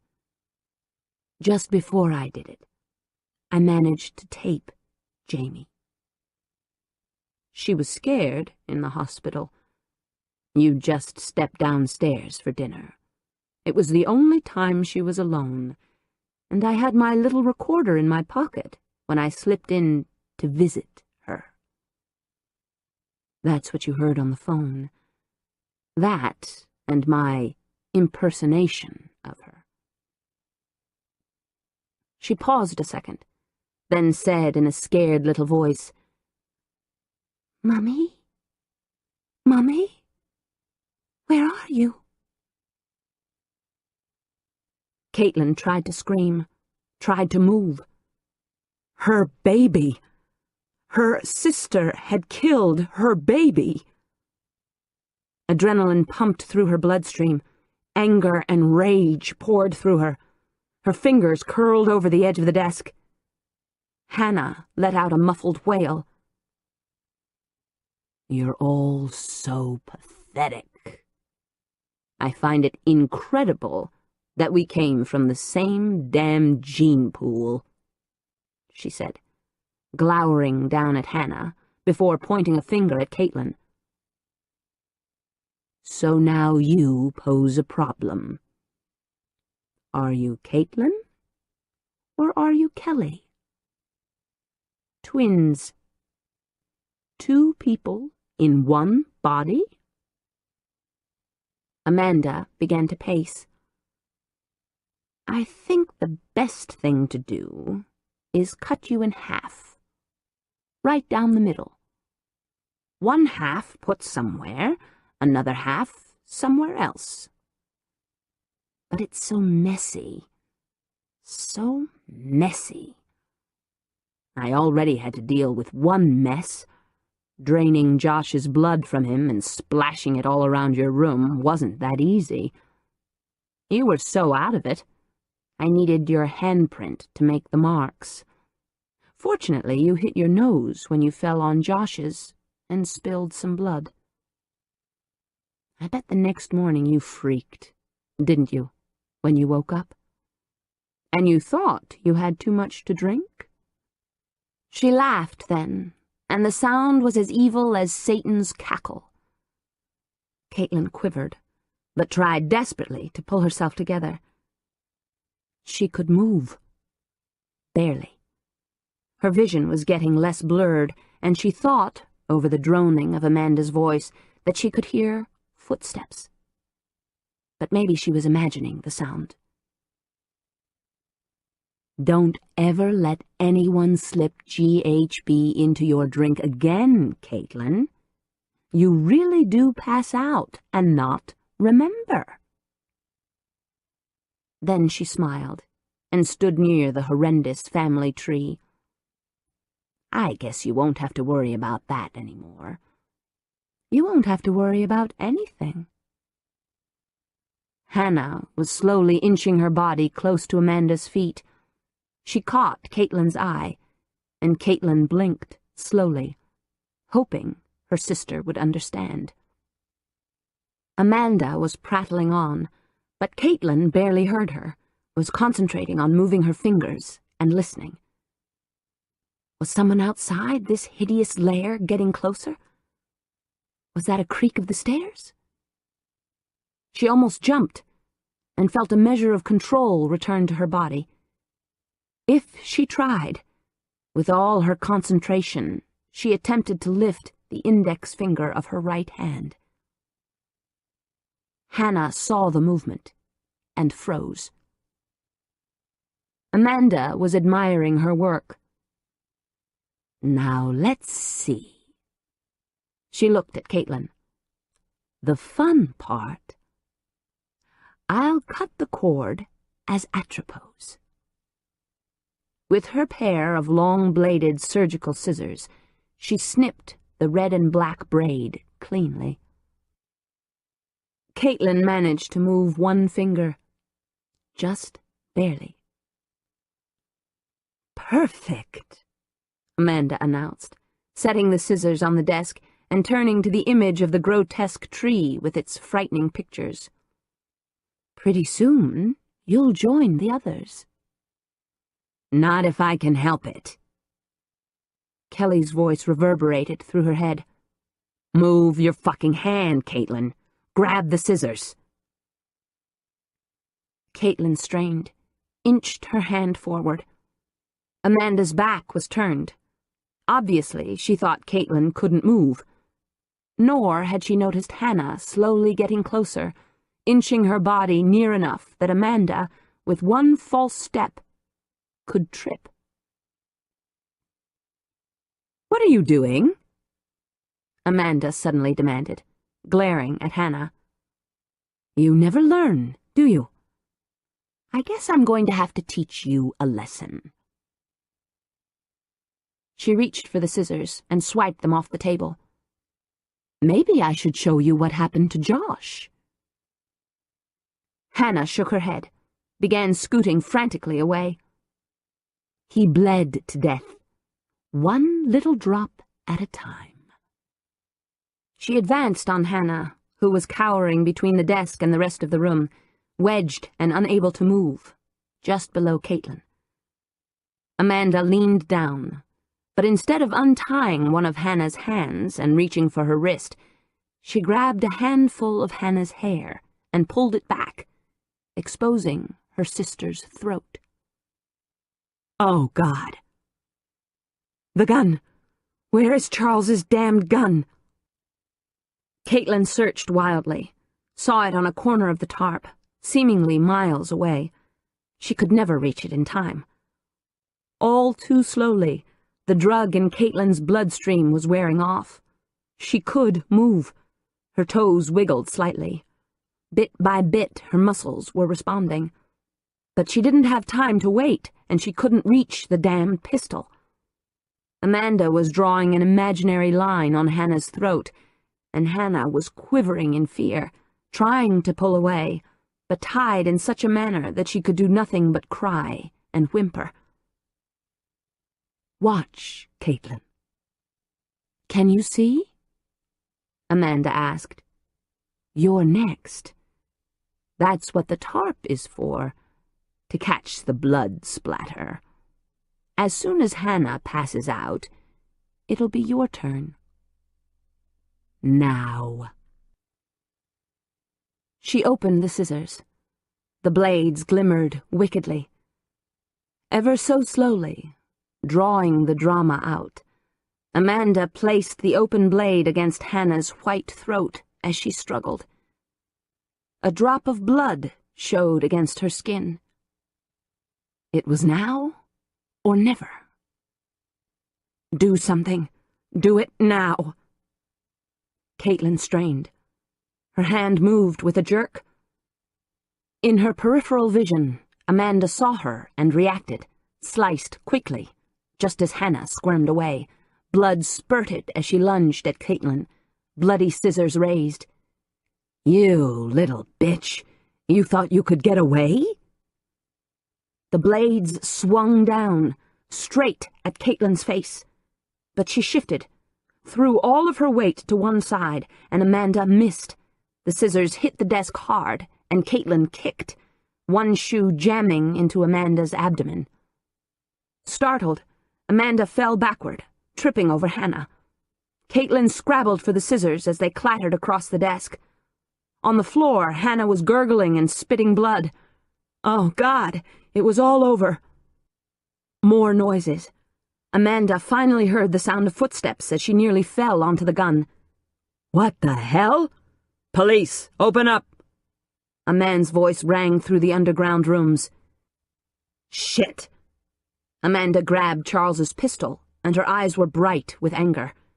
She glared down at Caitlin. This is your fault, isn't it? You led them to me. Her eyes narrowed. This is the police. Open the door, now. Go screw yourselves, Amanda muttered, and leveled the gun at Caitlin's head. This isn't what I had in mind, Katie did, but it'll have to do. With a muted squeal, Hannah rolled under Amanda's feet. Blood smeared over the tarp. Caitlin swept the scissors into her hand and lunged, throwing all her weight at her sister. The leap was clumsy, awkward. Amanda stumbled. She fell backward over Hannah with Caitlin atop her. The gun blasted, rocked the tiny room in a deafening roar. Hot pain screeched through Caitlin's abdomen. With all her strength, she plunged the scissors deep into Amanda's neck and rolled away. In a horrifying red plume, blood spurted from Amanda's throat, and she screamed hideously. The door to the room crashed open. Caitlin was gasping in agony, her skin on fire. Hannah! Oh, God! Please don't let Hannah die! Weapons drawn, police officers burst through the doorway. Guns pointed at her as the blackness came, pulling her under, a balm against the hot pain in her stomach. Get the EMTs! A man shouted. It was a familiar voice. Reed. That was it. Detective Pierce Reed. They're on their way, a woman said. But Caitlin couldn't see her, and the buzz in her head was louder than the voices, drowning out the noise. We need them now. Jesus Christ, they're all gonna bleed to death. The voices were far away, from a distance, and she was fading away. Images floated behind her eyes, a kaleidoscope of pictures. Kelly laughing as a child, teasing her and running in the sun. Then the explosion, a burst of fire and light that lit up the night. Griffin sharing secrets in the woods. Nana, with her cold eyes and colder touch. Charles, lying bleeding in the forest, no longer able to come into the room at night. And Jamie, sweet, sweet Jamie, giggling as they built a sandcastle on the beach one summer.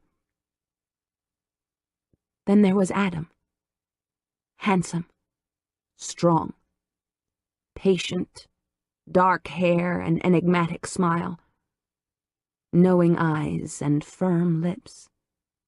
Her throat closed, and over the far-off din of shoes scraping and the remote voices of people yelling, she imagined what she would say to him if only given the chance. Oh, please. Adam, forgive me for not being stronger.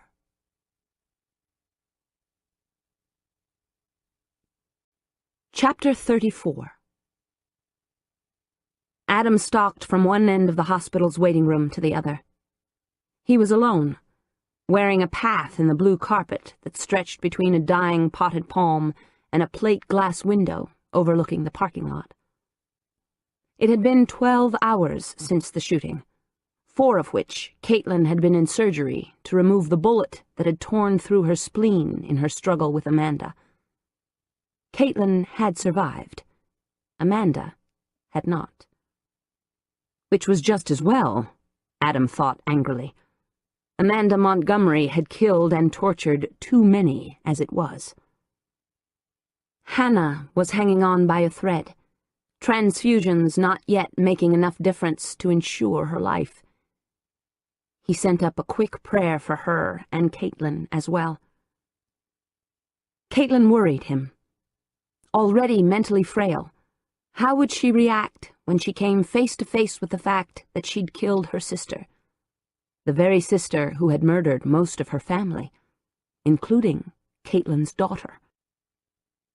How would she accept the news that she suffered from DID and possibly schizophrenia, that she was unique to the world of psychology by taking on her sister's personality? He rubbed his jaw and felt a day's worth of whiskers. Guilt had been with him for hours, gnawing at his brain, tearing at his soul. He should have told her the truth from the get-go, should have risked telling the police about Rebecca. Maybe things would have been better. Maybe lives would have been saved. Maybe some of the carnage could have been avoided. Maybe Caitlin would never have had to suffer. Mother of God, he'd blown it. If only... Dr. Hunt? A nurse was approaching him. His head snapped up. Yes? Mrs. Bandeau's awake, and the police are through interviewing her. She's asking for you. Let's go. Adam felt immense relief. The nurse didn't move, but stared at him with knowing eyes. Just so that you understand, it's only for a few minutes. The doctor wants her to rest. No problem. The nurse cracked a smile. She's in 307. The elevators are just down the hall, around the corner. Thanks. He half-jogged to the bank of elevators, passing an aide pushing a wheelchair. Now that he was finally allowed to see Caitlin, he couldn't put it off a second later. He needed to see that she'd survived the ordeal, that she was really Caitlin, that she understood about her condition, that... oh, hell, so many things. He'd been such a short-sighted fool. Rather than wait for an elevator car, he threw himself into the stairwell and took the stairs to the 3rd floor 2 at a time. What would she say when she saw him again? How would she react? He'd have to tell her all of the truth. Everything. Through the doors and around a corner he jogged, nearly plowing into Detective Reed, who lingered near the door to Caitlin's room. Reed was rumpled, his hair a mess, his tie loose, his jaw ragged with beard growth, his eyes bloodshot from lack of sleep. Probably a reflection of Adam himself. I thought you guys were finished. We are, but I wanted to ask you a few more questions, just to tie up some loose ends. Fine, but first Yeah, go in and see her. I'll go grab a cup of coffee in the cafeteria, if the media lets me. They're all over this one. He shook his head warily. Have been from the onset. You can meet me downstairs when you're done here. I will. Adam nodded, then strode into the sterile-looking room. Caitlin was awake, lying flat on her back, IVs running into one arm. Her hair was mussed, and she looked as if she'd lost 10 pounds in the last 24 hours. But as he walked closer to the bed, Her eyes cleared, and they were angry as hell. "You knew," she charged, before he could say a word. "You knew about the split personality. And don't worry, just for the record, I'm Caitlin now, not Kelly." "I didn't know. I guess I should have, but I only figured out the truth when I found Rebecca's discs. I was going to tell you as soon as You bastard! I know how you feel. How could you? Are you crazy?" She heard her own words and rolled her eyes. "You couldn't have any idea how I feel, what I've been through." He took a step closer, and she leveled him with her gaze, silently warning him to keep his distance. "As to my sessions, were those even real? Were they? The way I understand it, you were married to Rebecca. You weren't interested in me. You were just trying to find your wife and your ex-wife. Enough of a wife that you cared for her, that you were willing to come down here and lie to me and fall in love with you," he said flatly. The room was suddenly silent. He realized that his hands had balled into fists, that his nerves were strung tight as piano wire, that he'd wanted to tell her the truth ever since realizing it himself. "In love?" she whispered suspiciously. "Yes." She rolled her eyes. "Give me a break." "Okay. It's not how it started. It's not what I intended. But I swear to you, Caitlin, that's what happened." "In between all the murders, and abductions, and damn lies. Get real, Adam." Her jaw was set. The flicker of happiness that he'd seen in her eyes only days ago, now extinguished. Probably forever. It was no use to try and tell her differently. "I'm sorry." He stuffed his hands into the front pockets of his jeans. "You should be. Not that I believe you." "Listen, Caitlin, I don't blame you for being upset. Really." His jaw worked with the effort not to rush to her and try and convince her how much he cared. "Look, I want you to know that I'm sending all of Rebecca's notes on to you. Her paper files and a computer disk. To you by registered mail. You can do what you want with them. Take them to another psychiatrist. Give them to the police. It doesn't matter. They're valuable. You were a unique case. That's what Rebecca was looking for. She had an agent and a publisher interested. So she thought of me as a lab specimen, too." Caitlin blinked against an onslaught of tears. Her eyes filled, but she didn't let any drops slide down her cheeks. "And it cost Rebecca her life." "I don't think that's the way it started. But go ahead and look through everything and judge for yourself." He considered touching the back of her hand, but the rage in her gaze convinced him it wasn't a good idea. "When you get out of here, if you want to discuss anything, I would be glad to—" "I don't think so," she clipped out, and he didn't push it.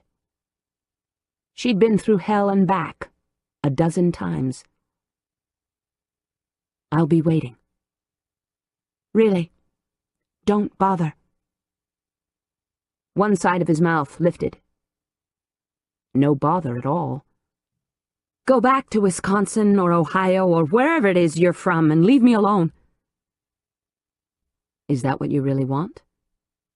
"Yes." She glared up at him. "Since you asked, you may as well know that what I really want is to put this nightmare behind me." She blinked hard and clenched her jaw. "I want my daughter back. I want my siblings and my mother alive. I want to see Kelly, not be her. I want this damn thing never to have happened. But it did. And somehow I've got to put it all into some kind of perspective. So in order for me to be right, really Right. I'm going to need time, and lots of it. I can wait. Don't bother, she said. No one can wait that long. He touched her hand then, squeezed her fingers for the span of a heartbeat. Just watch. Reed didn't much like the shrink, but as they talked in the cafeteria, he started to revise his opinion. Either the guy was one hell of an actor, or he really cared for Caitlin Bandeau. Well, someone should. The woman had lost about every bit of her family. Troy had survived, and Hannah, who had been marked for death, might pull out of it, though the doctors were saying it was touch and go. She was young and strong, but she'd lost a lot of blood, and the scar at the base of her throat would be a jagged reminder of the one inside. God, who could turn out normal after that? Not that any of the Montgomerys even brushed normal. So even if physically she managed to survive, there was the psychological angle to consider. Hell, the remaining Montgomerys could keep all the shrinks in the area in BMWs for the rest of their lives. Morissette had been right. Looney effin' tunes. Right now, the psychologist, and he was one legitimately, Morissette had checked, was slumped in a plastic cafeteria chair while shredding his empty coffee cup. Reed was convinced that Hunt didn't have anything to do with the killings, but he did have information. So you're not giving up the notes on Caitlin Bandeau? No, I told you. That's privileged information. You'll have to subpoena me. Which we will do. Fine. Adam's lips formed a thin line. We're trying to understand why your wife was killed. My ex-wife. We were divorced quite a few years back. But you came down here to find out what happened to her. That's right. You should have come to the police. Reed lifted a shoulder. That's the beauty of retrospect. One sees so much more clearly. The conversation wasn't over, but as many questions as Reed asked, he didn't find out much more information on Caitlin or Kelly. Hunt wasn't going to give the police or anyone else the material on any of the Montgomerys, and he seemed determined to camp out here at the hospital until Caitlin was officially released. Fine. He could help fend off some of the reporters who had gathered. Reed tossed his empty coffee cup into the wastebasket, walked out a back door and saw Nicky Gillette lurking near his police car. "Detective Reed?" she called, waving a hand. God, would she never give up? No comment. I haven't even asked a question. Good. He slid into his car. Look, Detective, the citizens of Savannah need to know the truth. The public information officer is giving a statement. But you led the investigation. If I could have a few minutes, buy you a cup of coffee, No, thanks. He slid behind the wheel of the Crown Vic. Obviously, the woman didn't understand the word no. But then, she'd grown up privileged, the daughter of Judge Ron Big Daddy Gillette. A spoiled pretty girl, not understanding that she couldn't have everything she wanted. Driving off, he glanced in his rear-view mirror to see her standing, arms folded under her chest, hair glinting red-blonde in the late afternoon sunlight. At the station, things were buzzing. He ducked past another reporter, Max whatever his name, the square-jawed, pushy son of a bitch who reported for WKAM by hustling up the back stairs. Reed caught up with Morissette at his office. "What have you got?" he asked. "Plenty." She looked tired as hell.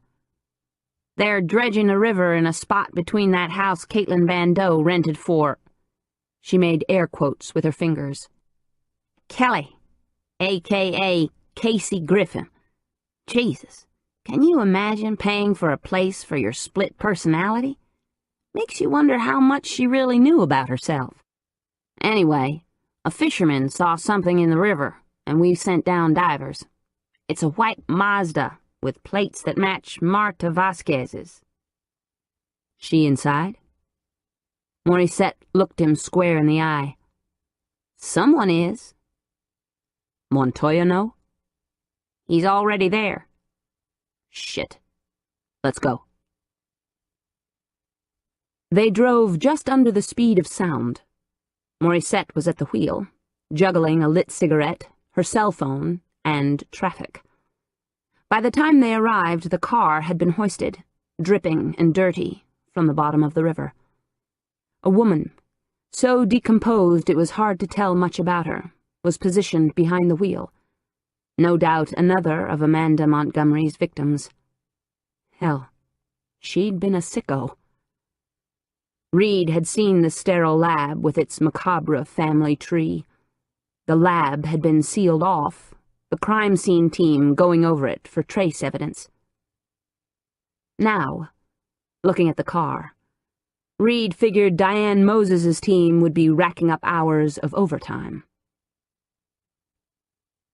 Montoya was there, back ramrod stiff as he watched the car being lowered onto the riverbank. Morissette and Reed approached him. "You okay?" Morissette asked, reaching into her purse for her smokes and offering one to Montoya.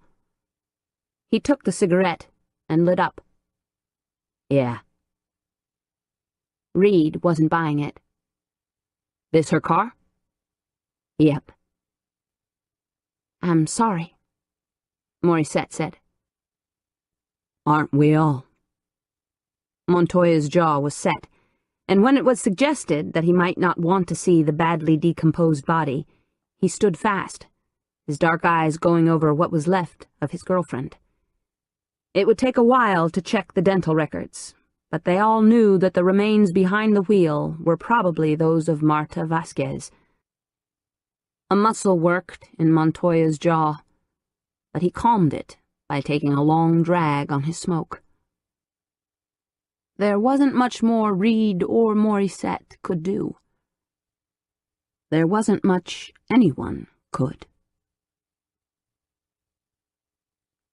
Caitlin was itching to get home. She hated lying around the hospital, fielding calls from reporters, seeing her picture on the front of the paper, being poked and prodded by doctors, and looked at with curiosity by psychiatrists. Even some of the staff treated her differently, and when she was supposed to have been sleeping, she overheard a couple of aides talking about her as if she were some kind of tabloid princess or lab specimen. Not that home would be that much better. But it had been 5 days. She was recovering, and the doctors had agreed to release her.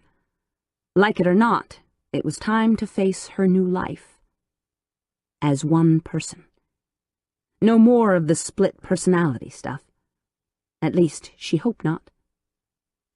Adam had stayed at the hospital most of the time. She'd constantly told him to go home, but had never had the heart to have a nurse throw him out, though the thought had occurred to her. He'd even taken breaks and seen that Oscar had been fed and walked. He seemed genuinely concerned about her. But Caitlin didn't trust him. Not yet. Nor had she forgiven him. Granted, she was thawing, and there was the nagging suspicion tucked far back in her mind that had circumstances been different, she might have fallen in love with him. However, things weren't different. Nor would she have met him if she hadn't been some bizarre head case. She couldn't forget that Adam was an accomplished liar. A very accomplished liar. And she figured she was really little more to him than an interesting case. A unique case. A case that might be able to garner him some fame and fortune by means of a lucrative book contract and movie deal. If he wasn't interested in her because he was a greedy son of a bitch, then maybe he was hanging out because of guilt. If that was the situation, then it was his problem. She struggled into her shorts and t-shirt. The bandage around her middle would be with her for a couple of weeks. But the drain had been removed, and she was given a clean bill of health by her doctors, told to come back for a post-op checkup. Her mind was another matter. But she felt stronger mentally than she had in years, and so far, the personality of Kelly hadn't manifested itself, except that Caitlin had her own sharp tongue and newfound determination, remnants of her twin's stronger personality. The good news was that Hannah was going to live, one of the few Montgomery children to have avoided Amanda or Atropose's deadly scheme. A nurse with a wheelchair appeared in the doorway. She must have expected Caitlin to protest. "Hospital policy," she insisted, dismissing any of Caitlin's complaints before they were voiced. "Is someone coming to get you?" "My brother said he'd be here at 10. Adam had offered to pick her up, but Caitlin had declined, insisting that Troy, less enthusiastic, could pick her up. "Then we'd better get going." The nurse checked her watch. "It's 5 after now."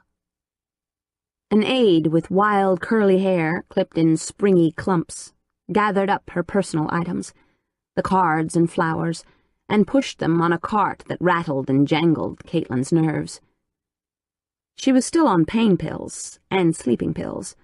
She was still suffering from nightmares, and her doctor had put her in touch with a new psychiatrist.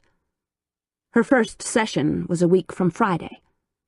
She wondered if it would ever end, if she'd ever be completely normal. "Not likely, considering what you've been through. Just take it one day at a time." As the nurse pushed her down the hallway, she thought of the past few days. Would it be possible to put all this behind her? She wondered as she was wheeled into the elevator car.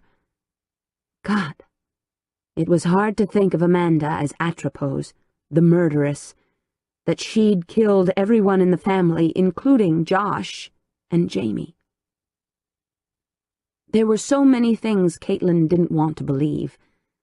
That Rebecca Wade had wanted to write a book about her, that Adam had been married to Rebecca, that Amanda had set her up, staged Josh's fake suicide to make it look like a bungled cover-up on Caitlin's part. Amanda had stolen her lipstick, tripped over the cord of the alarm clock, sneaked Jamie's bunny out of the house, had pretended to be her daughter on the telephone and tried to drive Caitlin crazy. Well, even more crazy than she really was. And to think that Adam had known some of the truth and held it back from her, at least for a little while, it still made her blood boil. Don't dwell on the past. Move forward. Give Adam a chance. She snorted in disgust. Adam had lied to her, used her, just like every other man in her life. But he's hung around for a while now. Isn't that something? The voice nagging her was her own, no longer sounding like Kelly's. Now Caitlin wondered if the voice had ever belonged to her twin. Kelly was dead. Though her body hadn't been found after the boating accident, everyone had accepted the fact that she'd died. Only Caitlin had fought the notion, and so her personality, already shattered, had split into a second entity. If the psychiatrists were to be believed, she'd been told that she had years of therapy ahead of her, that eventually she would be able to mold the Kelly personality into her own, to be one whole person rather than two distinct entities. It would take time, but she would be complete, her own person, happy and secure, left with only memories of her twin. The elevator doors opened on the first floor, and Caitlin froze. In the lobby of the hospital, camped out near the doors, were two reporters. Max Odell, square-jawed and dressed in a sport coat, polo shirt, and khakis, was with a cameraman from WKAM, and Nikki Gillette was flipping through a battle-scarred magazine in a lounge near the information desk. Great. Just what she needed. Both reporters saw her within the same millisecond and pounced. "Mrs. Bendel, if I could have a word," Max said, striding closer and flashing his most charming smile. "You know hospital policy," the nurse said. No comment. Caitlin returned his "aren't we the best of buddies" grin with a cold replication. She turned to Nikki, who, backpack slung over one shoulder, was swiftly approaching. "The same goes for you." The nurse pushed her wheelchair through the double sets of glass doors, and the aide rolled the rattling cart of flowers behind them. Undaunted, Max and Nikki trailed like bloodhounds. It was all Caitlin could do not to scream at them that she wanted to be left alone, that she didn't want to see her face or name splashed all over the evening news or the front page of the Savannah Sentinel, that she just wanted some peace in her life. Outside, Adam was waiting, one jean-clad hip resting against the fender of his double-parked rig. A beat-up leather jacket was stretched across his shoulders, and one side of his mouth lifted at the sight of her. He opened the passenger side door, as if he expected her to climb inside. "Wait a minute. Where's Troy?" Caitlin demanded. "Hung up at the bank." "What? I just talked to him an hour ago." Adam's eyes glinted with a bit of mischief. "It was last minute." "Bull." "That's what he said." "Maybe we should call him." Caitlin didn't have any time for this nonsense. "My cell's in the car." "Good. Maybe you could bring it to me," she said, then realized the nurse was becoming impatient.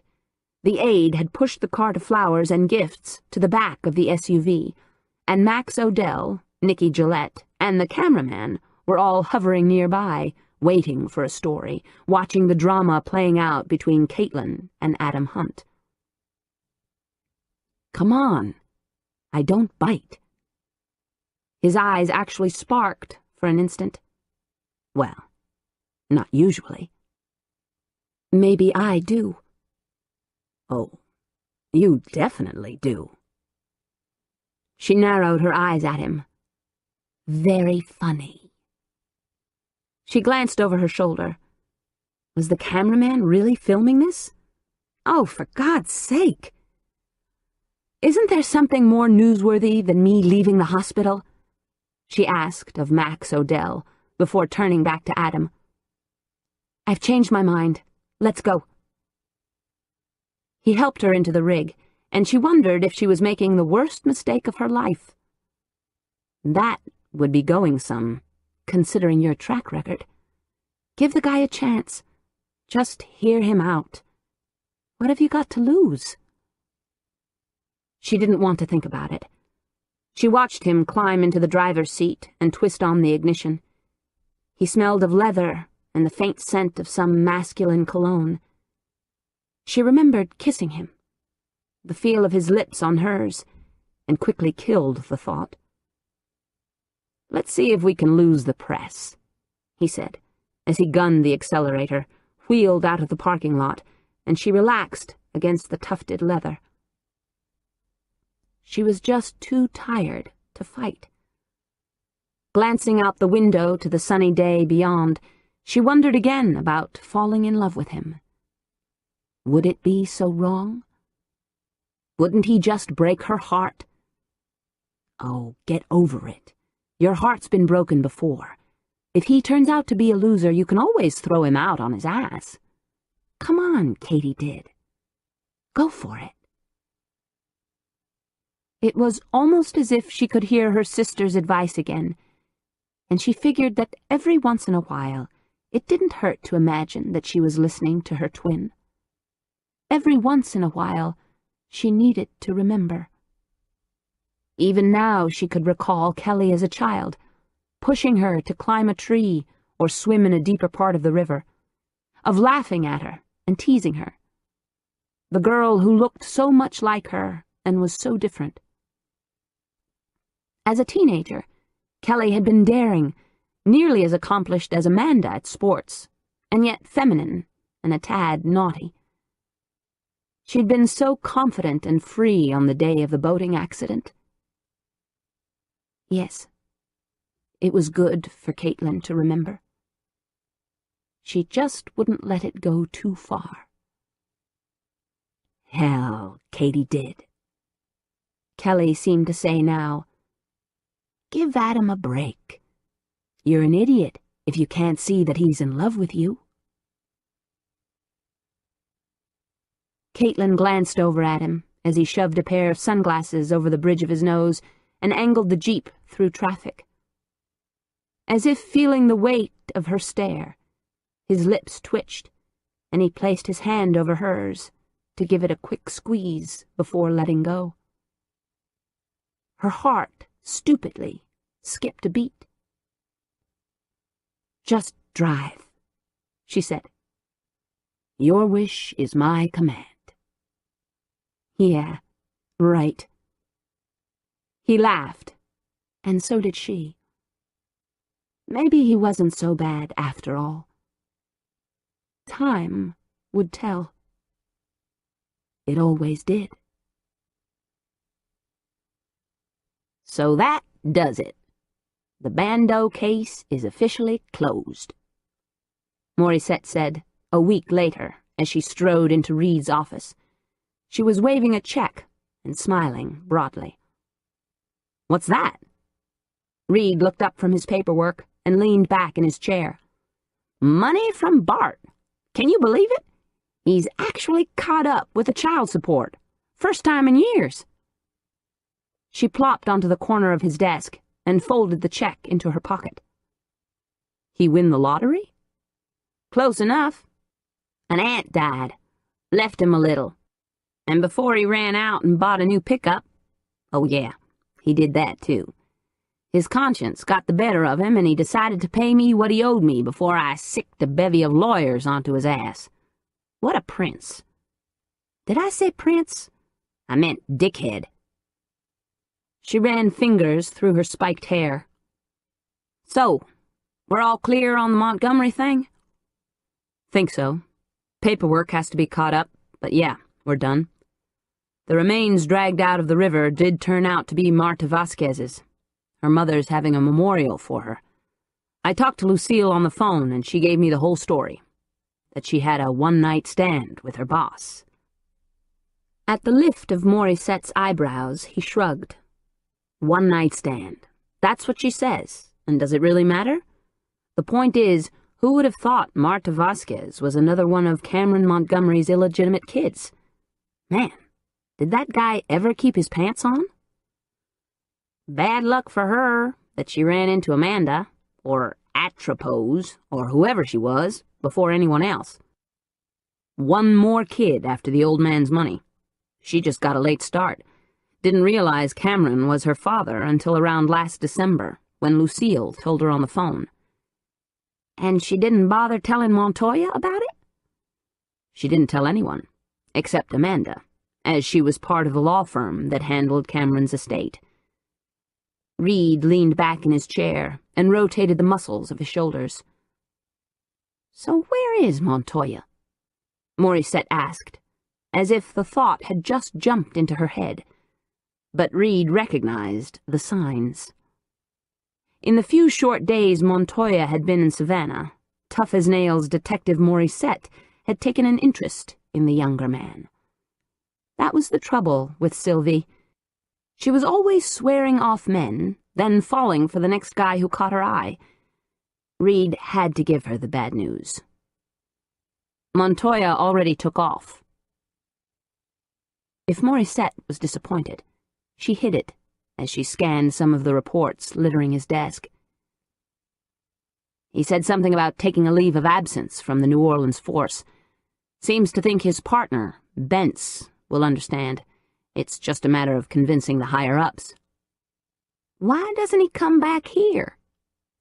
Probably a lot of bad memories. Yeah, but some woman might make him forget Marta. Reed leveled his gaze at her. As long as some woman doesn't get too involved with a young buck 10 or 12 years her junior. Or even 7? Yeah, even 7. Morissette's eyes twinkled, but she changed the subject. I hear Dickie Ray Biscayne is still after the Montgomerys for his share of their estate. He's kept Flynn Donahue on retainer. Now he wants Cricket and Sugar's share, and maybe even Amanda's. It seems he learned something about wrongful death from Josh Bandeau. Greedy son of a bitch. Aren't they all? Morissette asked. Ian Drummond, Amanda's ex, is being courted for a tell-all book, and he wants his wife's share of the estate, even though he was banging Sugar Biscayne. For a guy who just lost his 2 lovers, he sure has his hand out. Money must be able to heal a broken heart. That I wouldn't know about. Hannah's expected to recover. She's talking about moving away, starting over, putting this behind her, if that's possible. Reed nodded. I don't blame her. She was involved with Bandeau, too. And then her sister tries to kill her by slitting her throat. He shook his head. Savannah had a reputation for scandalous stories, but this topped them all. Hell, Rebecca Wade sure stepped into it, didn't she? And ended up one more victim. In a long string. No pun intended, Morissette said, and Reed was reminded of Atropos with her surgical scissors and braided cords. What a psychopath! And when it gets right down to it, Amanda killed for the Montgomery money. Nah. Reed wasn't buying it. She killed for the killing's sake.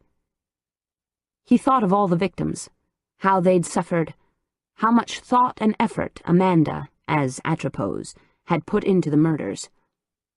It was a thrill for her, a way she could prove that she was smarter than the others, that she deserved to inherit the old man's wealth. She loved it, got off on it. Morissette nodded. Point taken. What a shame. An effing shame. Morissette was religiously putting money into the damned Hello Kitty bank, but her language still suffered. At least her kids would end up with a decent education. Hell, they could probably go effing Ivy League. I wouldn't be surprised if Adam Hunt wrote a book on it. You know, pick up where his ex-wife left off, Reed said. I hear that book publishers are sniffing around him and Caitlin Bandeau. Even talk of a movie deal. How about that? Someone will probably do it. She scratched an elbow.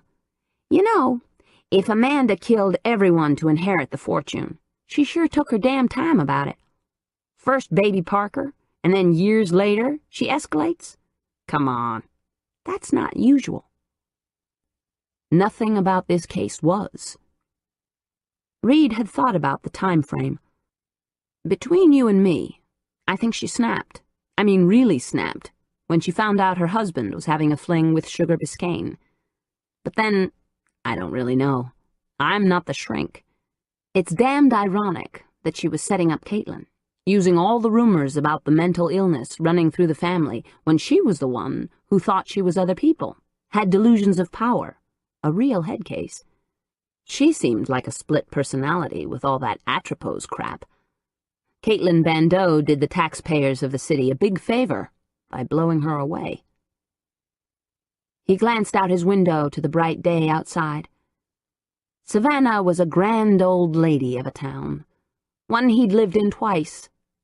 But she had her secrets. Dark, ever-present secrets. How would you like to have that on your conscience? Killing your own sister? Morissette asked. It wouldn't bother me a bit. Remember, this is a sister who had killed my kid, my mother, my father, my husband, and everyone else she could murder. How would I feel about putting her out of her misery? Reed flashed a grin.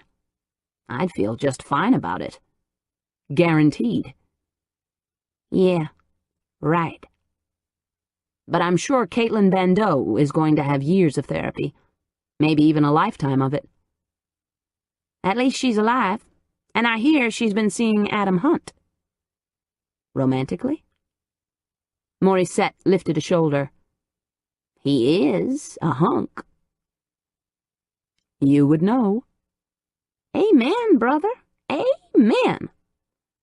She slapped his desk as her pager went off. What now? She glanced at the readout and hopped to the floor. It's my sitter. I've got to run. I'm taking the rest of the day off to be with my kids, taking them swimming. Now that they're both healthy again, we're going shopping on Bart's fucking money. And don't worry, I've got another bank on the shopping list. The first one's full up. You getting another one of those kitty things? Is there any other kind? If you need anything, don't call. She was out the door in a heartbeat. Drive safely, he yelled after her. Remember, we have speed limits in this town, and they're strictly enforced. Up yours, Reed. But her laughter echoed back to him. Sylvie Morissette was okay, once you got past the prickly, I'm as good as any man cop attitude. He could do worse. Lots worse.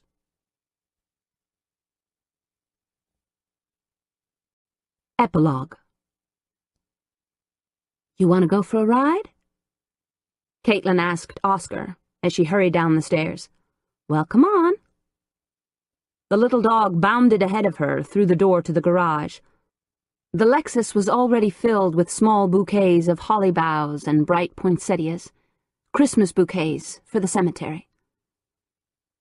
While Oscar stuck his nose out of the open window, she drove through the town where grand old houses were festooned in lights and greenery and ribbons. It was nearly Christmas, and Caitlin felt better than she had in a long, long while. She was going to a new therapist, one with whom she wasn't personally involved, and she was even considering allowing Adam to write her story. Not that he'd asked. He'd never mentioned it once in the past 6 months, and he'd been with her nearly every day. He wanted her to move in with him, and there was the hint of marriage, but she wasn't ready. She needed more time to find out who she was. Caitlin Montgomery Bandeau. Until she was certain that she was mentally whole again, she didn't want to become a part of someone else's life. She parked near the family plot and snapped on Oscar's leash. The wind was brisk for Savannah, rustling through the dry leaves and billowing the Spanish moss. With Oscar tugging at the leash, she carried flowers to each grave, holding back tears when she saw her daughter's headstone. Her throat thick, she kissed her fingertips and brushed them over the cold marble. I love you, she whispered, and sent up a prayer for Jamie's sweet little soul. Some pain would never completely go away. She knew, and she accepted it. But the terror of the horrible ordeal with Amanda was fading, blurring into her past, very rarely keeping her awake at night. From the corner of her eye, she saw him and smiled through her tears. Adam had said he'd meet her here, in this place where he'd first approached her. Her doubts about him had faded with time, and she'd found him to be warm and gentle, a considerate lover who was patient, or passionate. The first time they'd made love since she'd left the hospital, she'd been worried, concerned that it might spark the return of her Kelly personality. She needn't have been concerned. The entire night of kissing and touching and exploring, she'd been herself, feeling for the first time the joy of loving him. They'd been outside for a walk with Oscar when the sky had opened up. Rain pelted them as they dashed back to the house, and dripping, hurried into the kitchen. She'd nearly tripped over Oscar's leash, and Adam had caught her. They'd both tumbled to the floor, she on top of him, and Adam had pulled her close, pressed his face into the cleft of her breasts, visible through her soaked blouse, then begun to kiss her. She'd responded eagerly, and this time, as they'd come together, slick, wet bodies joining, she'd experienced each emotion, every tingling sensation, his hands on her buttocks, his tongue on her nipples, his erection hard against her abdomen before he'd finally slid between her legs and made love to her as if he'd never stop. Even now, the memory was crystal clear. She hadn't lost herself in the Kelly personality. In fact, as the weeks passed, that personality seemed to be fading. Caitlin knew that someday she would be completely whole, and Adam would be at her side. She turned to him and fought the tears burning the back of her eyes. "Hey," she said as he approached. "Hey, back at you." He saw the tears in her eyes. "You okay?" "You're the shrink. You tell me." "My professional opinion? You're hopeless." She socked him in the arm. "My personal opinion?" She arched an eyebrow. "You're definitely okay." He wrapped his arms around her. "Maybe beyond okay. Even perfect." She laughed. "God, Adam, enough, okay? Perfect?" She thought about what she'd been through, what they'd shared, how well he knew her. "You need to get out more." "Good point. How about dinner?" Maybe." "I'll cook." She laughed again. "Then I think I'll pass." He squeezed her. "You're bad." "From perfect to bad in 10 seconds. That must be some kind of record." "Come on, let's go home. You can cook." She rolled her eyes as Oscar ran around them, wrapping the leash around their legs. "No way. Let's go out." "Whatever you want." He dropped a kiss on her lips, and she felt warm inside, safe, complete, which was silly. "I think I just changed my mind," she said, knowing her eyes were glimmering with mischief. "Let's stay in. All night." "So it's pizza and beer?" "To start with," she said, unwrapping Oscar's leash and trying not to trip.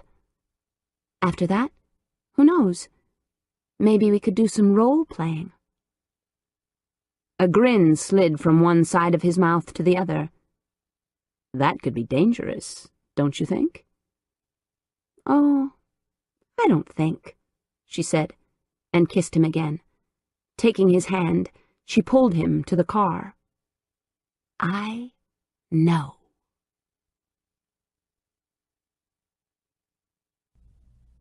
The End. You've been listening to The Night Before by Lisa Jackson, narrated by Alyssa Bresnahan. If you've enjoyed this book and this performance, Recorded Books recommends Hot-Blooded, also by Lisa Jackson, narrated by Alyssa Bresnahan, and Night Moves by Janelle Taylor, narrated by Richard Poe. You'll find a wide selection of titles in the Recorded Books catalog, including bestsellers, mysteries, classics, histories, and more. So to order another recorded book, or for a copy of our latest listing, please call us using the toll-free number found on the back of the book. You can order by phone with any major credit card, or by writing to us, or by faxing us. Don't forget to ask about easy 30-day rentals by mail. On our website, you can browse the catalog, hear about the latest releases, place orders, or tune into narrator profiles and author interviews. So visit us there at www.recordedbooks.com. And thank you for being a Recorded Books reader. Desperately, she gulped air, remembered all the techniques she'd learned in therapy, forced herself to rein in her galloping emotions. Never again, she vowed. Whatever it was she'd drunk last night, she would never take as much as one sip again. But what was it? She blinked, tried to remember, but nothing came except the brittle, jagged pieces of the nightmare. Jesus, she whispered. Once again, she'd lost track of time, hours of her life missing. She didn't even remember how she'd gotten home. An inkling that something was very, very wrong slithered through her consciousness. She couldn't name it, but the sensation was strong enough to cause her skin to prickle. You had a bad dream. That's all. Get over it.